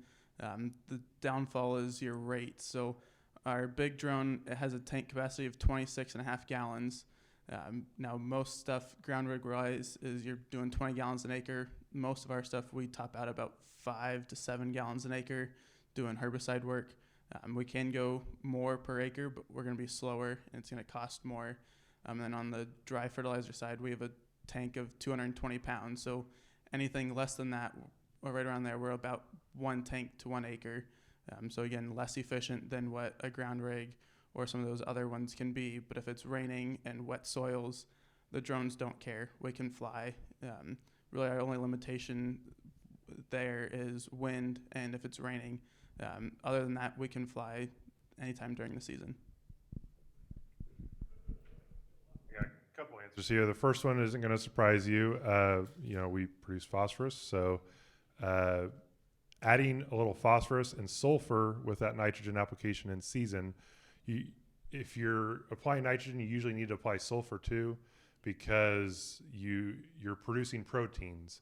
And nitrogen without sulfur, you're not going to be able to build those proteins, and you're going to have luxury nitrogen, which Bob already talked about. And so phosphorus might help with that as well. Your uptake per day on a 200 bushel crop is about 2 pounds per acre per day on a corn crop of phosphorus. We know we can achieve 500-600 bushel corn. We've seen those record yields. To get closer to that, you're going to have to actually take up more like 3 pounds per acre per day. And the only way to achieve that is getting an in-season application. Our soil simply can't provide enough. The other answer, and we've already heard biologicals can be snake oils. A lot of people are very skeptical of them.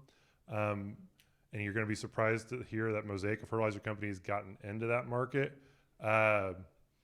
What we've seen is we're not telling you to cut back on nutrients. We still know we need them. We're just trying to maximize uptake of that plant when we really need it. And so by applying plant growth promoting rhizobacteria early in the season, we can maximize nutrient availability by about 2 to 3% in season.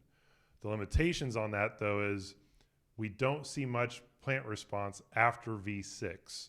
And part of that is because your microbes take a while to cycle those nutrients. And to have those nutrients available in time for that corn crop or whatever crop you're using to take advantage of that, you have to get it in there early enough that they can cycle those nutrients to be available for plant uptake. Okay, I'm more on the equipment side again. So obviously we're able to work anytime you're injecting fertilizer. There are some things that provide a few constraints for us, mainly on the telemetry side. So AgSense, the AgSense platform gives us the most flexibility as far as programming and what they allow and what they give us to work with.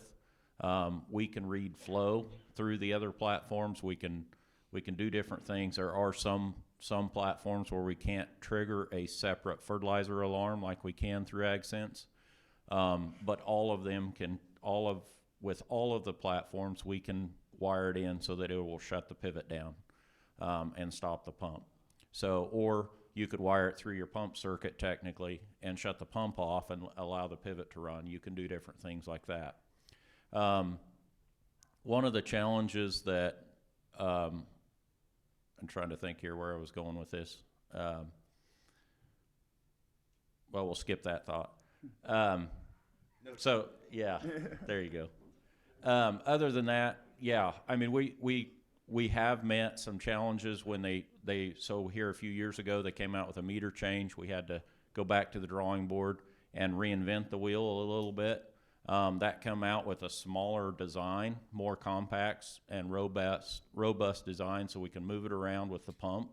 So one thing to keep in mind with our product is if you have 30 pivots and 5 pumps, you really only need 5 meters. We've made it so it's very flexible. You can move it around to the pivots. We come out with a battery option, a DC option. We can run the meter on 120, 480, or 9 to 36 volt DC. So there's a lot of different voltage range for your application. So anyway, I guess you can ask the other questions if you have more as it relates to that. Cool. Well, so with a line in, what we were really trying to do is rethink an in-season foliar nitrogen application, and basically how effective can it be. And when you really look at, I mean, fertilizer in general, there's not a whole lot of innovation, right? I mean, when's the last time, urea used to be a new technology, right? So it's kind of the same thing with a lot of the foliars on the market. They were really designed to prevent loss from volatilization, like when you think about a methylated urea. And it does a good job of that. The problem is it's just not maximized for leaf uptake. So what we want to do is, if we can get that uptake, as close to 100% as possible, what happens, right? And it turns out it creates just a ton of nitrogen use efficiency stacks within the plant. Basically being able to get that full load.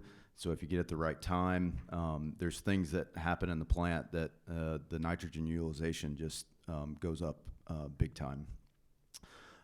So this past year in 2025, we had about 10,000 acres of grower trials, mainly Iowa and some in eastern Nebraska, which was a really cool data set. So it was all spatially managed data. We kind of had a protocol, but of course, with that scale of farmer trials, we saw all sorts of scenarios, which is actually pretty cool, right? Likewise, there's a lot of talk about nitrogen reductions and replacement. And that's probably good for some growers that, are not dialing in those NUEs to, 0.4 and 5, y'all are getting people down to.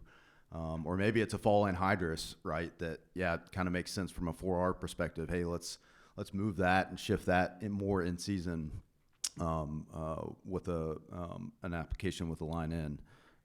So it's really more, what we see it as a tool, almost like a side dress application versus an in-season kind of nice to have or top up, right? So we formulated it to catch a ride with both a herbicide and fungicide application, trying to make it practical to adopt. So there's hopefully not any additional trips across the field. We've gone out ground rig, airplane, drone. So it's gone out at super high concentrations, almost using it as a carrier in a way. But the way we've oriented with the biopolymer, it's super safe, and basically putting a positive charge on that urea molecule to zap it into the plants. Limitations, I guess, wouldn't count on any nitrogen contribution coming from the soil, right? So there's got to be some foliage. It is an in-season tool. Interestingly, I thought, we're kind of recommending, 2 applications, so about 5 quarts right before, V4 to V6 or whenever the herbicide was going out, and then another one at fungicide, so getting closer to VT. And I'm like, well, that VT application's probably the optimal spot, right? Just from a foliage absorption perspective. And so we would even go out, 10 quarts at VT. Turns out that's not exactly the story. In some cases, that worked great, but in a lot of cases, that V4 to V6 application was what made the difference. And if you think about when kernel set is actually happening, it's about V6, right? So that ended up being a really critical application timing, even though, you're still going to have some soil contact there.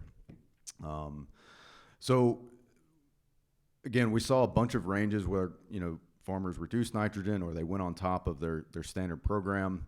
We're averaging around a 90% agronomic win rate and around a 70% ROI win rate is what we saw in 2025. So we'll start to expand those trials and other geographies as well. But it can be a tool. Hey, if you're trying to take advantage of some of the programs, sustainability programs that got brought up today, this could be a good tool to help move into that, because you're not just doing a reduction, you're still supplementing in season with a nitrogen application that doesn't carry a large carbon footprint or anything like that. Or it can just be a productivity accelerator, even if you got your nitrogen dialed in to a high degree, it's still going to drive a productivity gain from what we see in the data. So excited to have that in the market this year. We launched it in September, so be commercially available this year. Awesome. Thank you all. So on this next question, I'm going to kind of frame it up one way for our equipment panelists, and then I'll frame it up a second way for those of you that have fertilizer product up here. When you think about growers who are looking to procure or install this technology and implement it, what are some of the considerations that they should make when they're evaluating equipment in your particular category? So for you, Tyler, I would love to hear about, a high clearance applicator or a, fertigation, variable rate fertigation pumping system. And then would love, Aaron, for you to talk about how should folks evaluate drones? What are some of the key considerations there? And Darcy, would love to hear you talk a little bit about what are some of the considerations for flow monitoring that folks might like to have. So Tyler, I may start with you.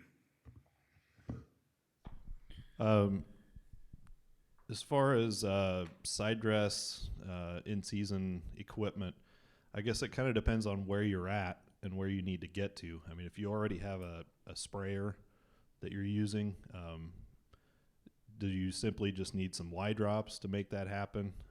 That's a pretty cost-effective way to get into that.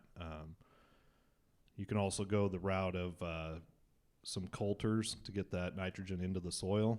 That's what we've gone to up at NREC. I don't know if that solves a lot on the irrigated ground. I mean, I think we could have watered it in anyway, but the other thing I guess I would say is when we're doing a lot of these rain-fed or non-fertigated fields is how late can you push it? If you don't have a high clearance applicator or don't have someone that you can hire to do it with a high clearance applicator, we're really limited by clearance, right? I mean, we can't plan on going through V12 corn with a tractor and a coulter bar. So that's really where I would go the management wise is where are you at and where do you need to get to? And then the control systems on them, I mean, we can use simple just rate controllers. I think most of those have good enough rate controllers. If you want to get to really variable rate with massive rate changes through the field, some of these references and canaries, I know you guys can work with the data and figure out where it was actually applied, where it should have been applied. We use a cap stand system, so pulse width modulation, so we can change rates very quickly in the field. And then on the fertigation equipment, again, it depends on where you want to get to. How much telemetry, how much control do you want?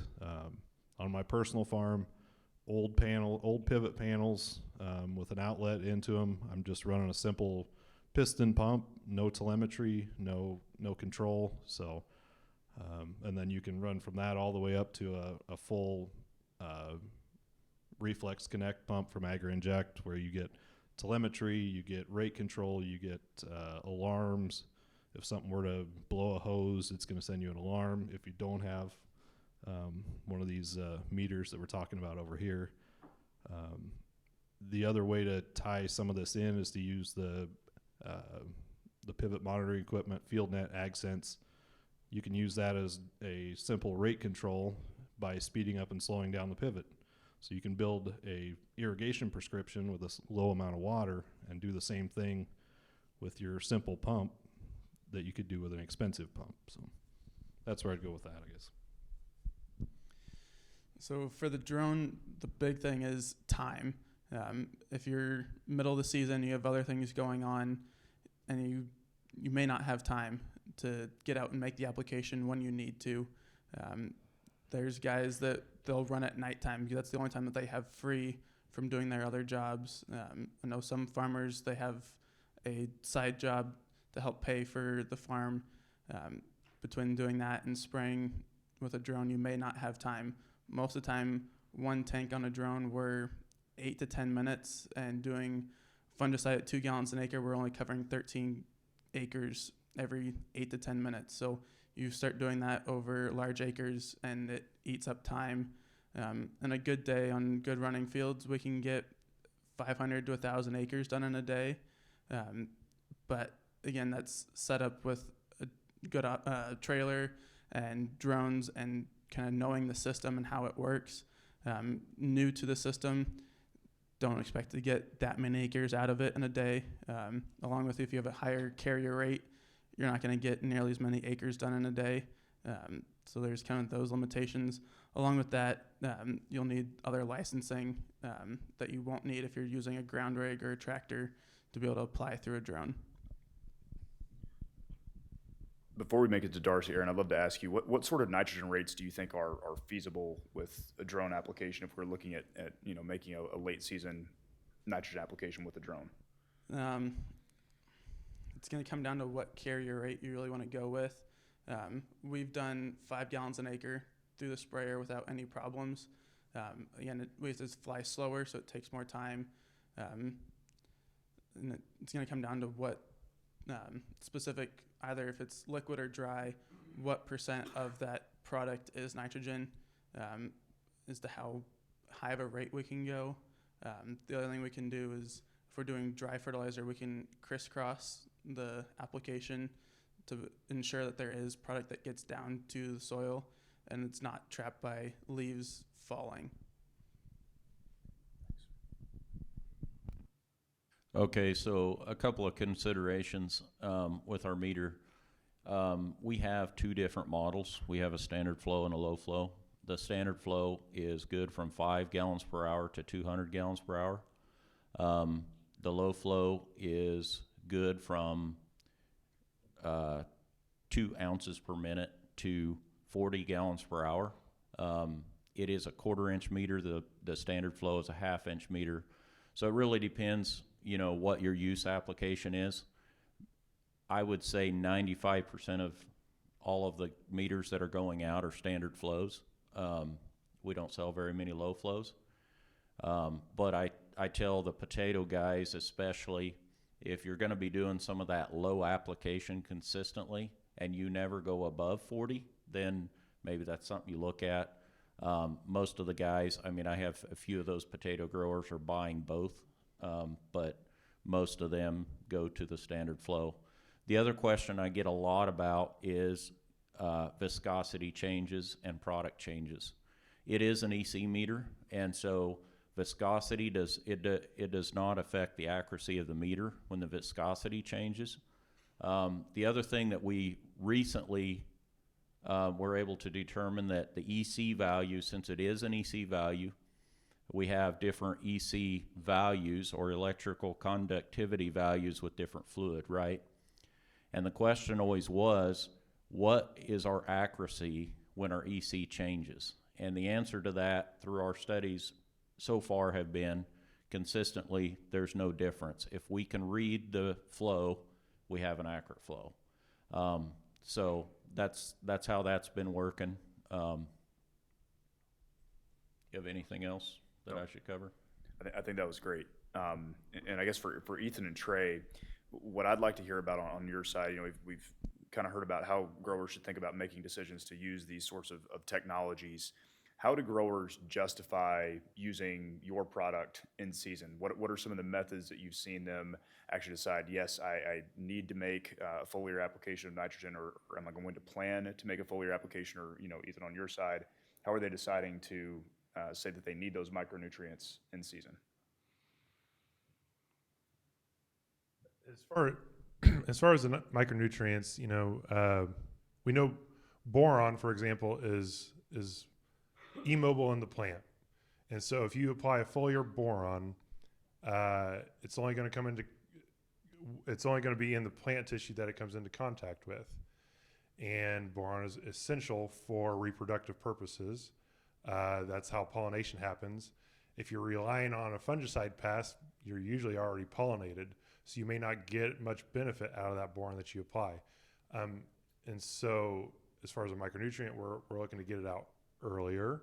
A soil applied boron is going to be, while it's mobile in the soil, it's going to give you season long boron availability to the plant. In terms of zinc, usually we're worried about zinc more early, but there's benefits in season. It tends to give you better drought and disease resistance, but you can take tissue samples to analyze if you need that in season.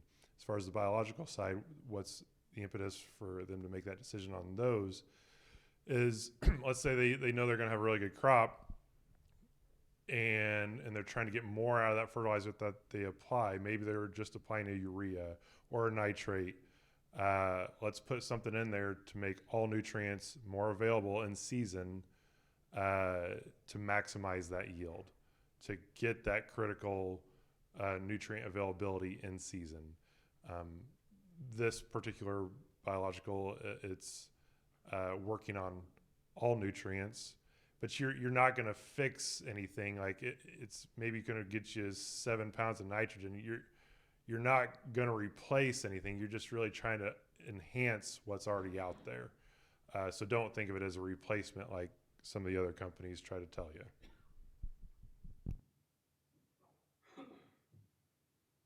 Yeah, I think for Align In, originally, you know, we thought, well, a good adoption scenario is around like a 45Z program or, you know, some of the clean fuel programs that were out there. I mean, the IRS, I don't think, has really gotten their act together on, like, you know, getting those programs deployed. But again, I think, you know, through all of the different application scenarios, you know, we just saw so much flexibility in how it can get deployed.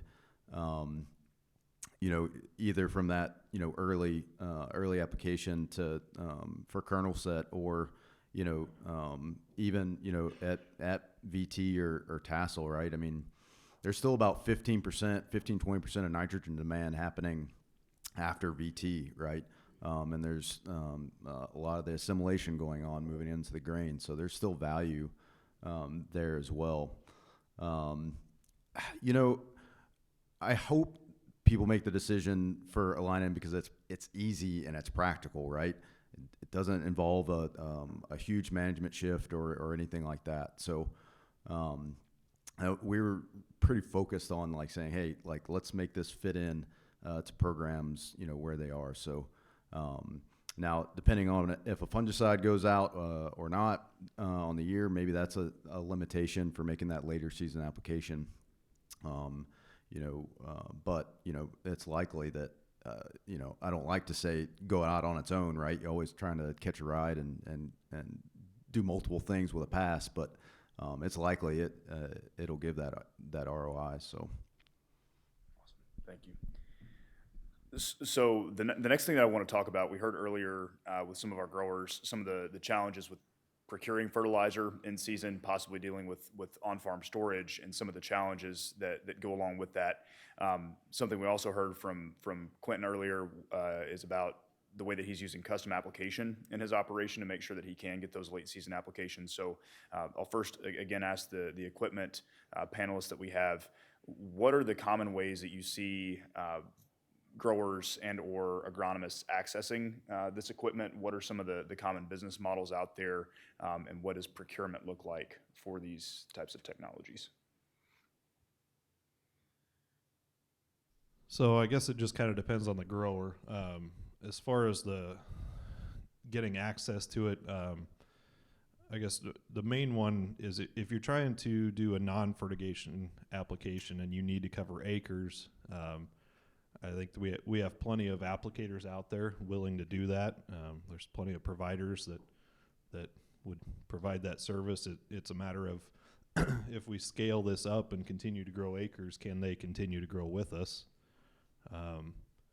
The fertigation, I think, is maybe a little tougher.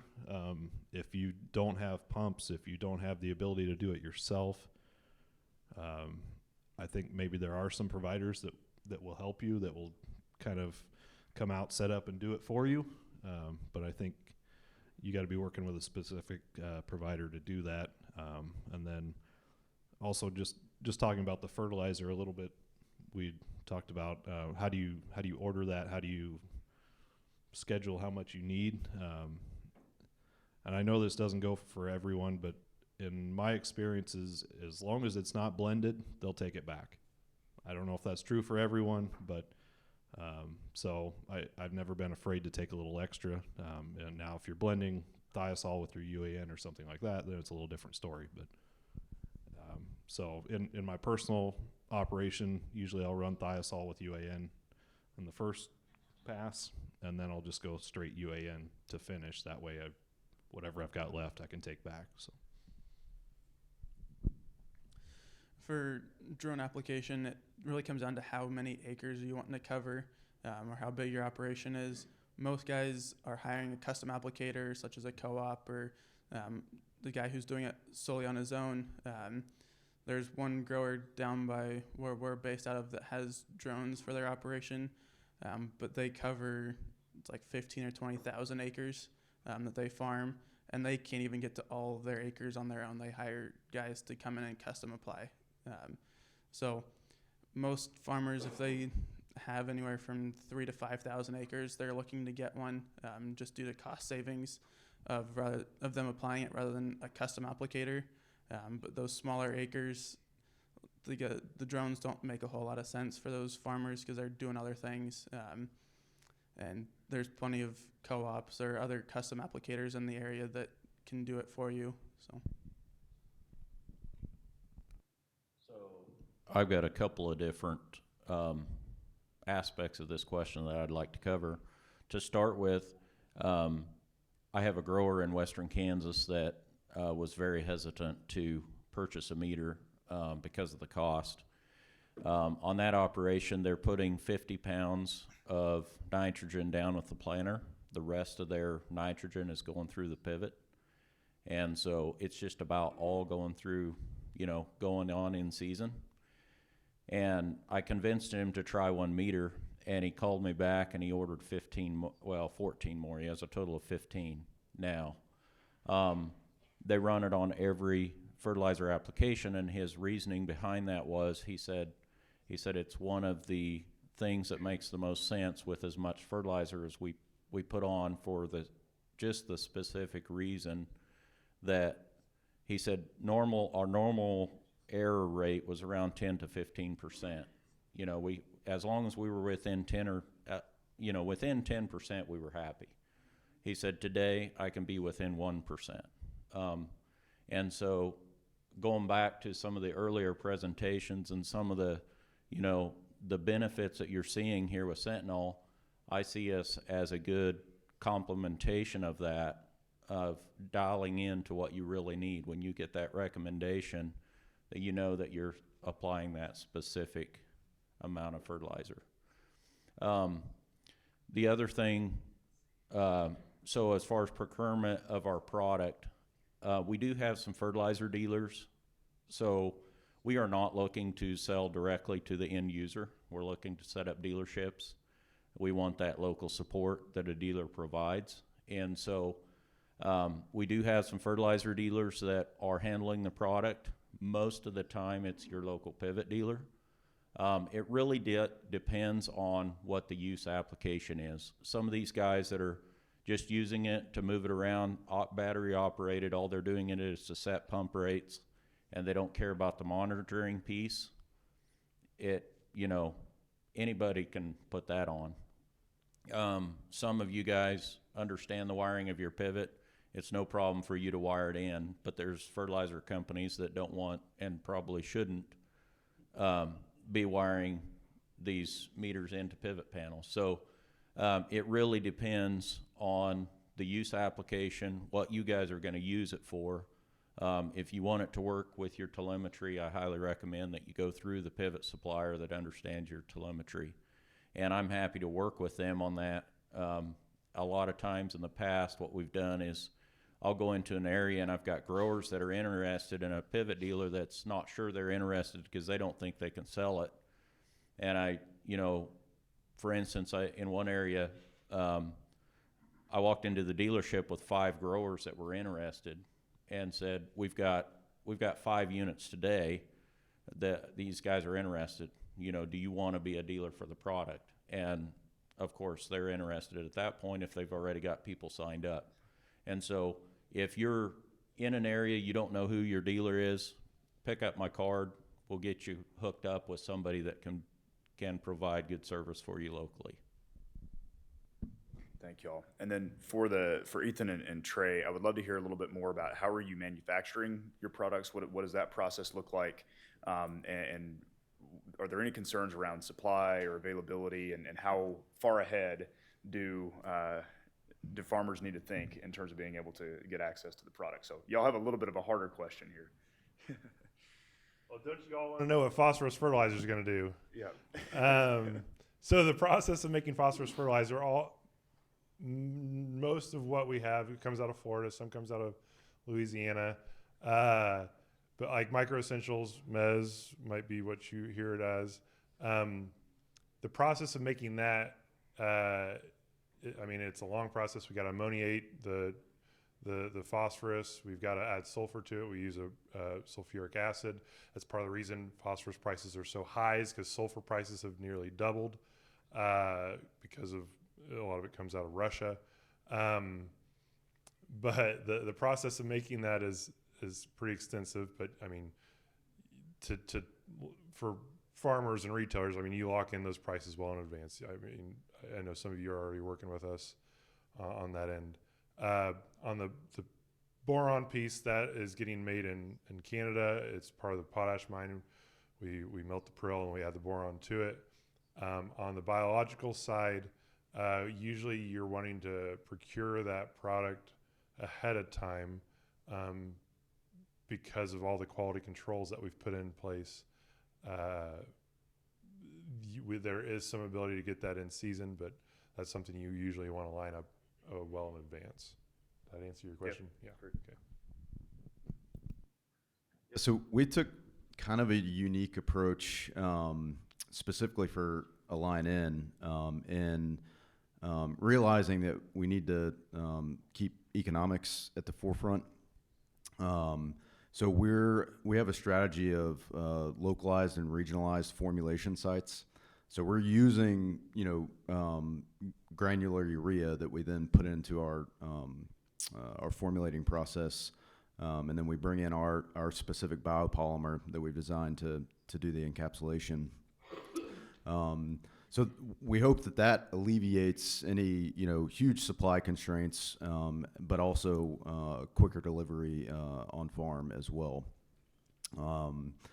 So this year our first site went up in eastern Iowa, so that's been producing already. So we should have really good supply, especially for this region as well. Today you can purchase it through Heartland Co-op, and there'll be others as well. Let's see, did I answer that question fully? What was the other component? Can you talk a little bit more about kind of how y'all are originating some of the price? I know some of that is a little bit proprietary, but I'd love to hear on the pricing. Well, on the manufacturing, maybe some of the chitosan elements, stuff like that. So. Oh yeah. Well, one of our strengths, there's a lot of like generic chitosan as the biopolymer, but we've been able to dedicate the science to having a specific molecular weight and charge to do the encapsulation on a urea molecule. So that's manufactured today in Bellingham, Washington. But the economics of moving that around to our formulation sites is still pretty. In fact, we could probably ship it globally and it really not impacts product price, but we do need those localized formulation sites.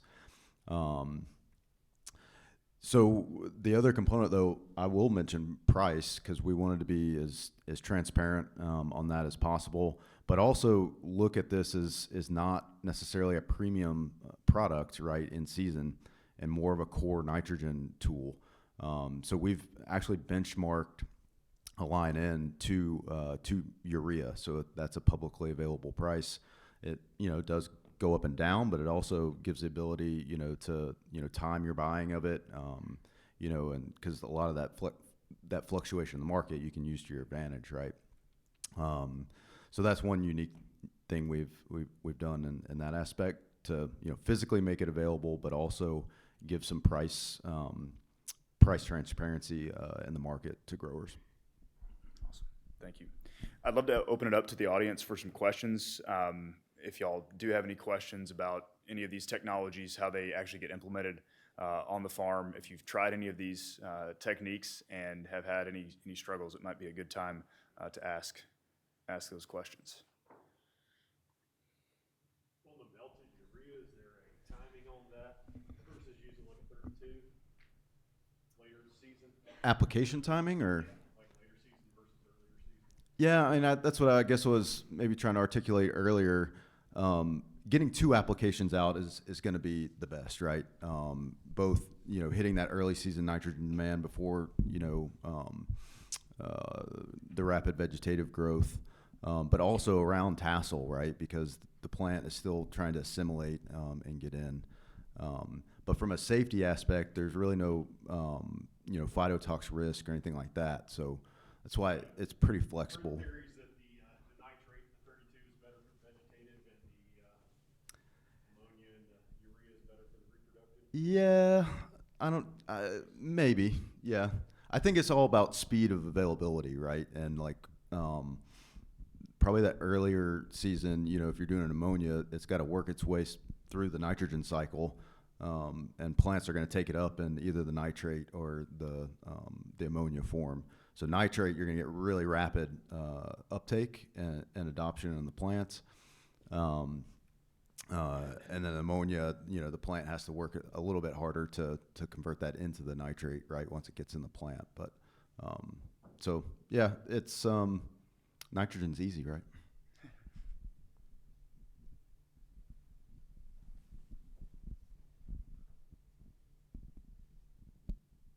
Other questions? I do have a few more for our panelists. So something that obviously has been in the news a lot has been tariffs. I just heard Ethan mention that you have stuff coming out of Canada. We've got a DJI dealer here. There's obviously been a lot of legislation here recently about Chinese drones coming into the United States. I would love to hear how some of these macroeconomic and policy factors maybe are impacting y'all's technologies as a whole, and even for you, Darcy, with parts and everything like that. So, Aaron, I may kick it off to you first. So back in December, the FCC passed, I don't know what it's technically called, but I think it's a bill. But any non-FCC approved drones, parts, batteries, chargers, no matter what brand, it didn't specify a brand in there, will not be able to be imported. Anything that's already approved can be imported. So we have a shipment of about 30 drones coming in over the next 2 weeks that came through China with no issues. So there's other ones that they have approved. The FCC has already approved. We don't have here in the States yet, but from what we've read so far, we should be able to get them in. Parts, we don't really see, at least in the foreseeable future, being an issue, but the wording that they phrased it as, every drone manufacturer is affected by this, not just DJI. So even the ones that have parts made here in the U.S. or assembled here in the U.S. are affected by the same thing that we're affected by. Now, last year we had tariff hikes that kind of put us a little higher than what we were prior, but we're still lower than what even the mostly U.S. put together drones are. So as far as the tariffs go, for us, it hasn't changed a lot for us. It did increase our cost of the housing of the meter. Originally, that's injection molded, and our first injection mold, we had that made in China on purpose. That was to keep costs down. And then the idea, so when you get, I don't know how many of you are familiar with injection molding and the process and how that works, but essentially when you want something injection molded, you buy the mold and then it's so much a piece. Well, our goal is to move all of that to US, but we knew that we would likely have some sort of a rework in the process somewhere. And so we wanted our first one to be a cheaper model, keep that cost down. So we are currently still bringing housings in from China. That has not been an issue. The meters coming from overseas as well. A little added cost as far as the tariffs go, but it has not been a substantial issue for us. As far as the electrical components, the boards, the circuitry, most of that is being manufactured here in the United States, and all of the assembly is happening here in the United States. In terms of tariffs, potassium was labeled as, I think, mission or a critical mineral. So there's no tariffs on potassium coming out of Canada. Nothing there. On the phosphorus, the reason sulfur's gone up in price so much is because of electric cars in China have increased substantially, and so they're using a lot of their own phosphorus and sulfur for making battery production, and that's what's caused those prices to go up. There's just less overall phosphorus availability in the world and less sulfur availability in the world, and so that's what has caused that increase of price for the production of fertilizer. And so, yeah, overall tariffs haven't necessarily played a part, but world economics and the changing of the economies has come into play. Yeah, I mean, I can speak generally about nitrogen. Believe it or not, tariffs really haven't affected nitrogen imports to a degree. I think that we have so much nitrogen production in the United States, we'd probably be fairly self-sufficient. It's not that, it's an open market, right? It's a trade like a commodity. So, you do have barges being imported. Still, a lot of fertilizer produced in Russia, still coming here. People say we don't trade with Russia. We do. Nitrogen's still coming in. But from our perspective, again, that regional localized formulation is very important to us. We do have a dedicated urea source because it has to have a specific biuret content and all that. So that's also domestically sourced from our side. So hopefully that protects against any massive shifts on ours. But again, we are indexed to urea, which is traded as a commodity, right? And a lot of that is dictated by, what the demand is. So that's why when you see the acres of corn going up, urea probably follows it, not because of price fixing, but just because of supply and demand, and that's what drives the market up. So. Awesome, thank you. I learned a little bit there as well. Are there any audience questions out there?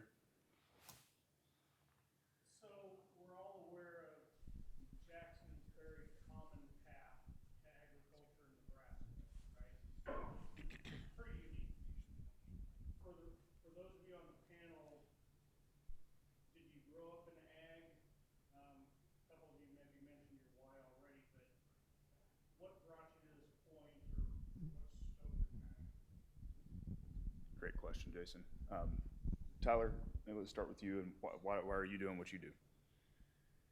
Yeah, so I grew up southeast of York, been involved in family farm operation my whole life, and then started working. Well, when I finished college, I didn't have a job lined up, and I had a professor that had a project going, and my 1-year temporary job I've been at for 16 years now. So I've stayed in research. I enjoy it. We don't farm enough for me to come home and farm full time, and like I said, I've been involved in this longer than Jackson has. So I saw the science behind some of this and wanted to implement it on my own farm. So that's kind of how I got to where I am here. Yeah, so when I was right around 6th grade, we moved to a farm. I've been on that ever since. And then I went to school and got my degree in agronomy with a minor in precision ag. And I've kind of wanted to stay in that precision ag realm kind of since then. And that's where I'm at now. I also lead our mapping side of our company as well, where we do stand counts and green snap and that sort of thing using mapping drones. So. I grew up with a big family of 4 brothers and a sister on a hog and cattle farm in northeast Kansas. And my dad chased us all away by raising hogs. And so I did not want to farm or be in agriculture whatsoever because I did not want to touch pigs. So I actually went into soil science and was with the NRCS for a couple of years. And then I found out, okay, there's still some perks of agriculture, and I moved back to farm. Turns out I just had to find the niche that I enjoyed. So I got into agronomy, which, you know, is tied into soil science, obviously. And so I followed that passion. I found, you know, I'm a very analytical person. I like to analyze. I like to play with drones as well. And so I just kind of combined all that. It reintroduced me to agriculture outside of that hog business. So thankfully, I found something else I liked. Yeah, so I meant to bring this up when I first started, and it slipped my mind. I grew up in southwest Kansas on a row crop farm. My dad and brother are still operating that farm. And so I grew up, it was predominantly corn, sorghum, and wheat. We didn't raise any soybeans. And we had the dairies from California move into that area of western Kansas, drove the land price up. And so as we were trying to expand and grow the operation, that was challenging. And I guess I was the guy that was willing to go out and try something different. So in 2013, I moved to northeast Kansas, Hiawatha, and went to work for a Valley dealership, selling Valley pivots, designing projects, doing that type of thing. We are very into technology as a dealership. We love technology. We endorse it. I didn't realize that I had a passion for technology.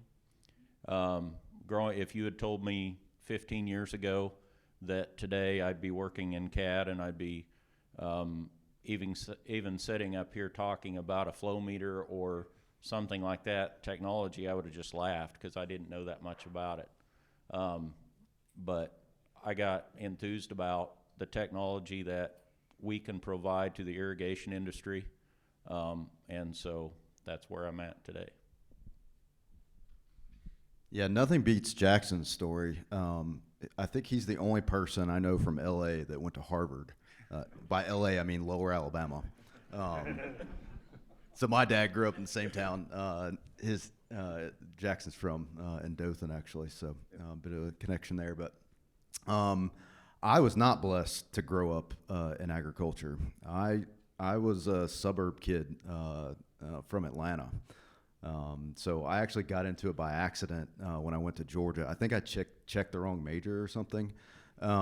Anyway, ended up in the College of Ag and I just fell in love with it. It changed my life. I was AGR at Georgia, so then, was just around as close to farming as I could through some of my other friends. And then I got into ag research. So again, that was about as close to farming as I could get, is doing field research. So did that and got a couple degrees with that as well. And then the closest I ever got was being extension faculty at Auburn. That was really cool because that was, field scale type work and working directly with farmers and all of that. So I've been in private industry the past, 8 years or so, I guess, because I just like the innovation and trying to do different products. But in some ways, yeah, I have to work really hard to keep myself grounded with what's reality on farm because, my connections aren't very strong there. But in other ways, it's kind of worked to my benefit because, I don't, have any really biases holding me back on maybe what's possible. So it goes both ways. We have another audience question. Yeah, it's mentioned earlier that every time we put nitrogen on, we should be adding sulfur. What's that ratio, and does it change throughout the growing season and the growing stages? Fixed by crop. So for corn, that's about a 7-to-1 ratio, and that is pretty fixed. Would you all agree? Yeah, and wheat is about 10-to-1. It ranges from 7 to 10-to-1. Are you talking unit of nutrient? For every 7 to 10 pounds of nitrogen, you should have 1 pound of sulfur. Okay. Yes. And that's based off, actually, the reason that ratio exists is based off the proteins that it's building.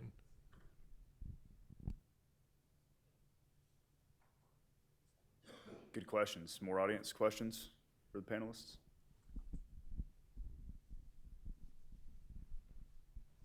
Okay. I may just go ahead and wrap us with that. I think it was a really good panel. I appreciate y'all coming up here and sharing more about the products that you're familiar with and the products that you produce. What I think is really interesting about this panel is this year in 2025 at Sentinel, we didn't necessarily have all of these exact products used on farms that we were working with, but we did have all these different product categories. We had growers that were using wide drops on high clearance applicators to make in-season applications. We had a field that triggered in the R4, R5 growth stage for needing some additional nitrogen and actually had a foliar nitrogen product applied with a drone to correct that late season deficiency. We've had growers use micronutrients in season to help boost their yield potential. We've had growers that have used flow meters of some sort to keep track of their fertigation and make sure that it's accurate. We've had growers that are using VRI systems, individual sprinkler control, to actually put the right amount of nitrogen in the right places with water control. So all these different technologies, are being used today on farms, and I think there are some really cool ways that they can all be put together to really create a complete in-season nitrogen package. So I appreciate, again, all of you sharing some of your thoughts, and that'll conclude the panel for today. So let's give our panelists a round of applause.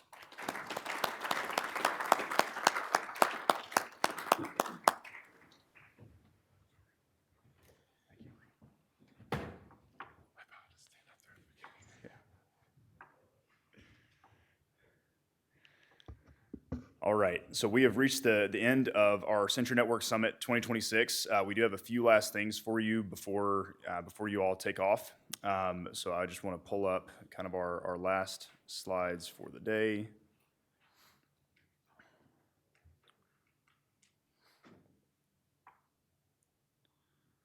All right, so we do have a couple of giveaways that we want to do. Before we get into that, I just want to remind everybody that does have that they are a CCA and wanting to get CEUs, make sure that you're signing out at the front desk or using the QR code that's at the front desk to make sure that you get all of your credits. And we are planning to do this again next year, so plan on around this same time. We don't have exact dates confirmed yet, and we don't have the structure and everything yet, but we are planning to do this again next year, so please go ahead and make plans to attend Sentry Network Summit. The other thing that I do want to call out is we've been working pretty hard internally to build a better, more comprehensive resource around the on-farm trials that we've been doing and our commercial results. So we're working on putting together a book that we're calling the Sentinel Codex. That's going to be available sometime this spring in a digital format. So that will be distributed out to everybody so that you have a more comprehensive look at everything that we're doing from a research and development standpoint and validation standpoint at Sentinel. So with that, I will go ahead and get into our giveaway. And Dylan has been hard at work running all the numbers out here. And you do have to be present to win. But we have 2 Sentinel free fields, so this is up to 160 acres and at any tier that you would like. So this applies all the way up to the complete tier of the platform. And the winner that we have there, if they are in attendance, is Tim Mundorf. Is Tim still here? Got to be here to win. All right. So backup number 1 is Cole. Do you know the last name here, Dylan? Sorry, I can't read your handwriting here. Bedker? Yeah, Cole Bedker? No? And then backup number 2 here is Travis Roque. I think I also saw Travis leave. All right, so we're going to go to free field number 2 and go to our first one here. We have John Krull. And I know John is right here, so congratulations, John. You've got free field number 1, actually, even though you're the free field number 2 winner. So thanks for staying to the end. All right, and then for free field number 2, the next name on the list, we've got Garrett Gregerson. Is Garrett here? All right, and then Quentin Keneally is actually our backup number 2. I think I see Quentin back there, so we got Quentin with free field number 2. So let's congratulate our 2 Sentinel free field winners. And then on the redox, this is a 10-gallon, I had that slide, sorry. There's a 10 gallons of product from RDXN. This is Redox Bionutrients. And the winner that we have there is Jenny Braille. So Jenny, Congratulations, you stayed to the bitter end, and you get 10 gallons of RDXN, so congratulations. All right, so that's all we had in terms of giveaways today. I know that our sponsors will be around for a little while longer. I encourage you to go visit with those individuals at their tables. Again, make plans to attend Sentry Network Summit in 2027. Be on the lookout for that Sentinel Codex, and we would all appreciate it if you would take our attendee survey. There's a QR code there. You can just scan that with your phone and provide some feedback. We want to continue making this a better event. We used the surveys from last year pretty heavily in reshaping the event. We know it's still not exactly perfect, so we want to continue to try to meet your needs. So please do take that survey. But with that, safe travels to everybody. Thank you for coming out, and we look forward to working with you in 2026. Thank you very much.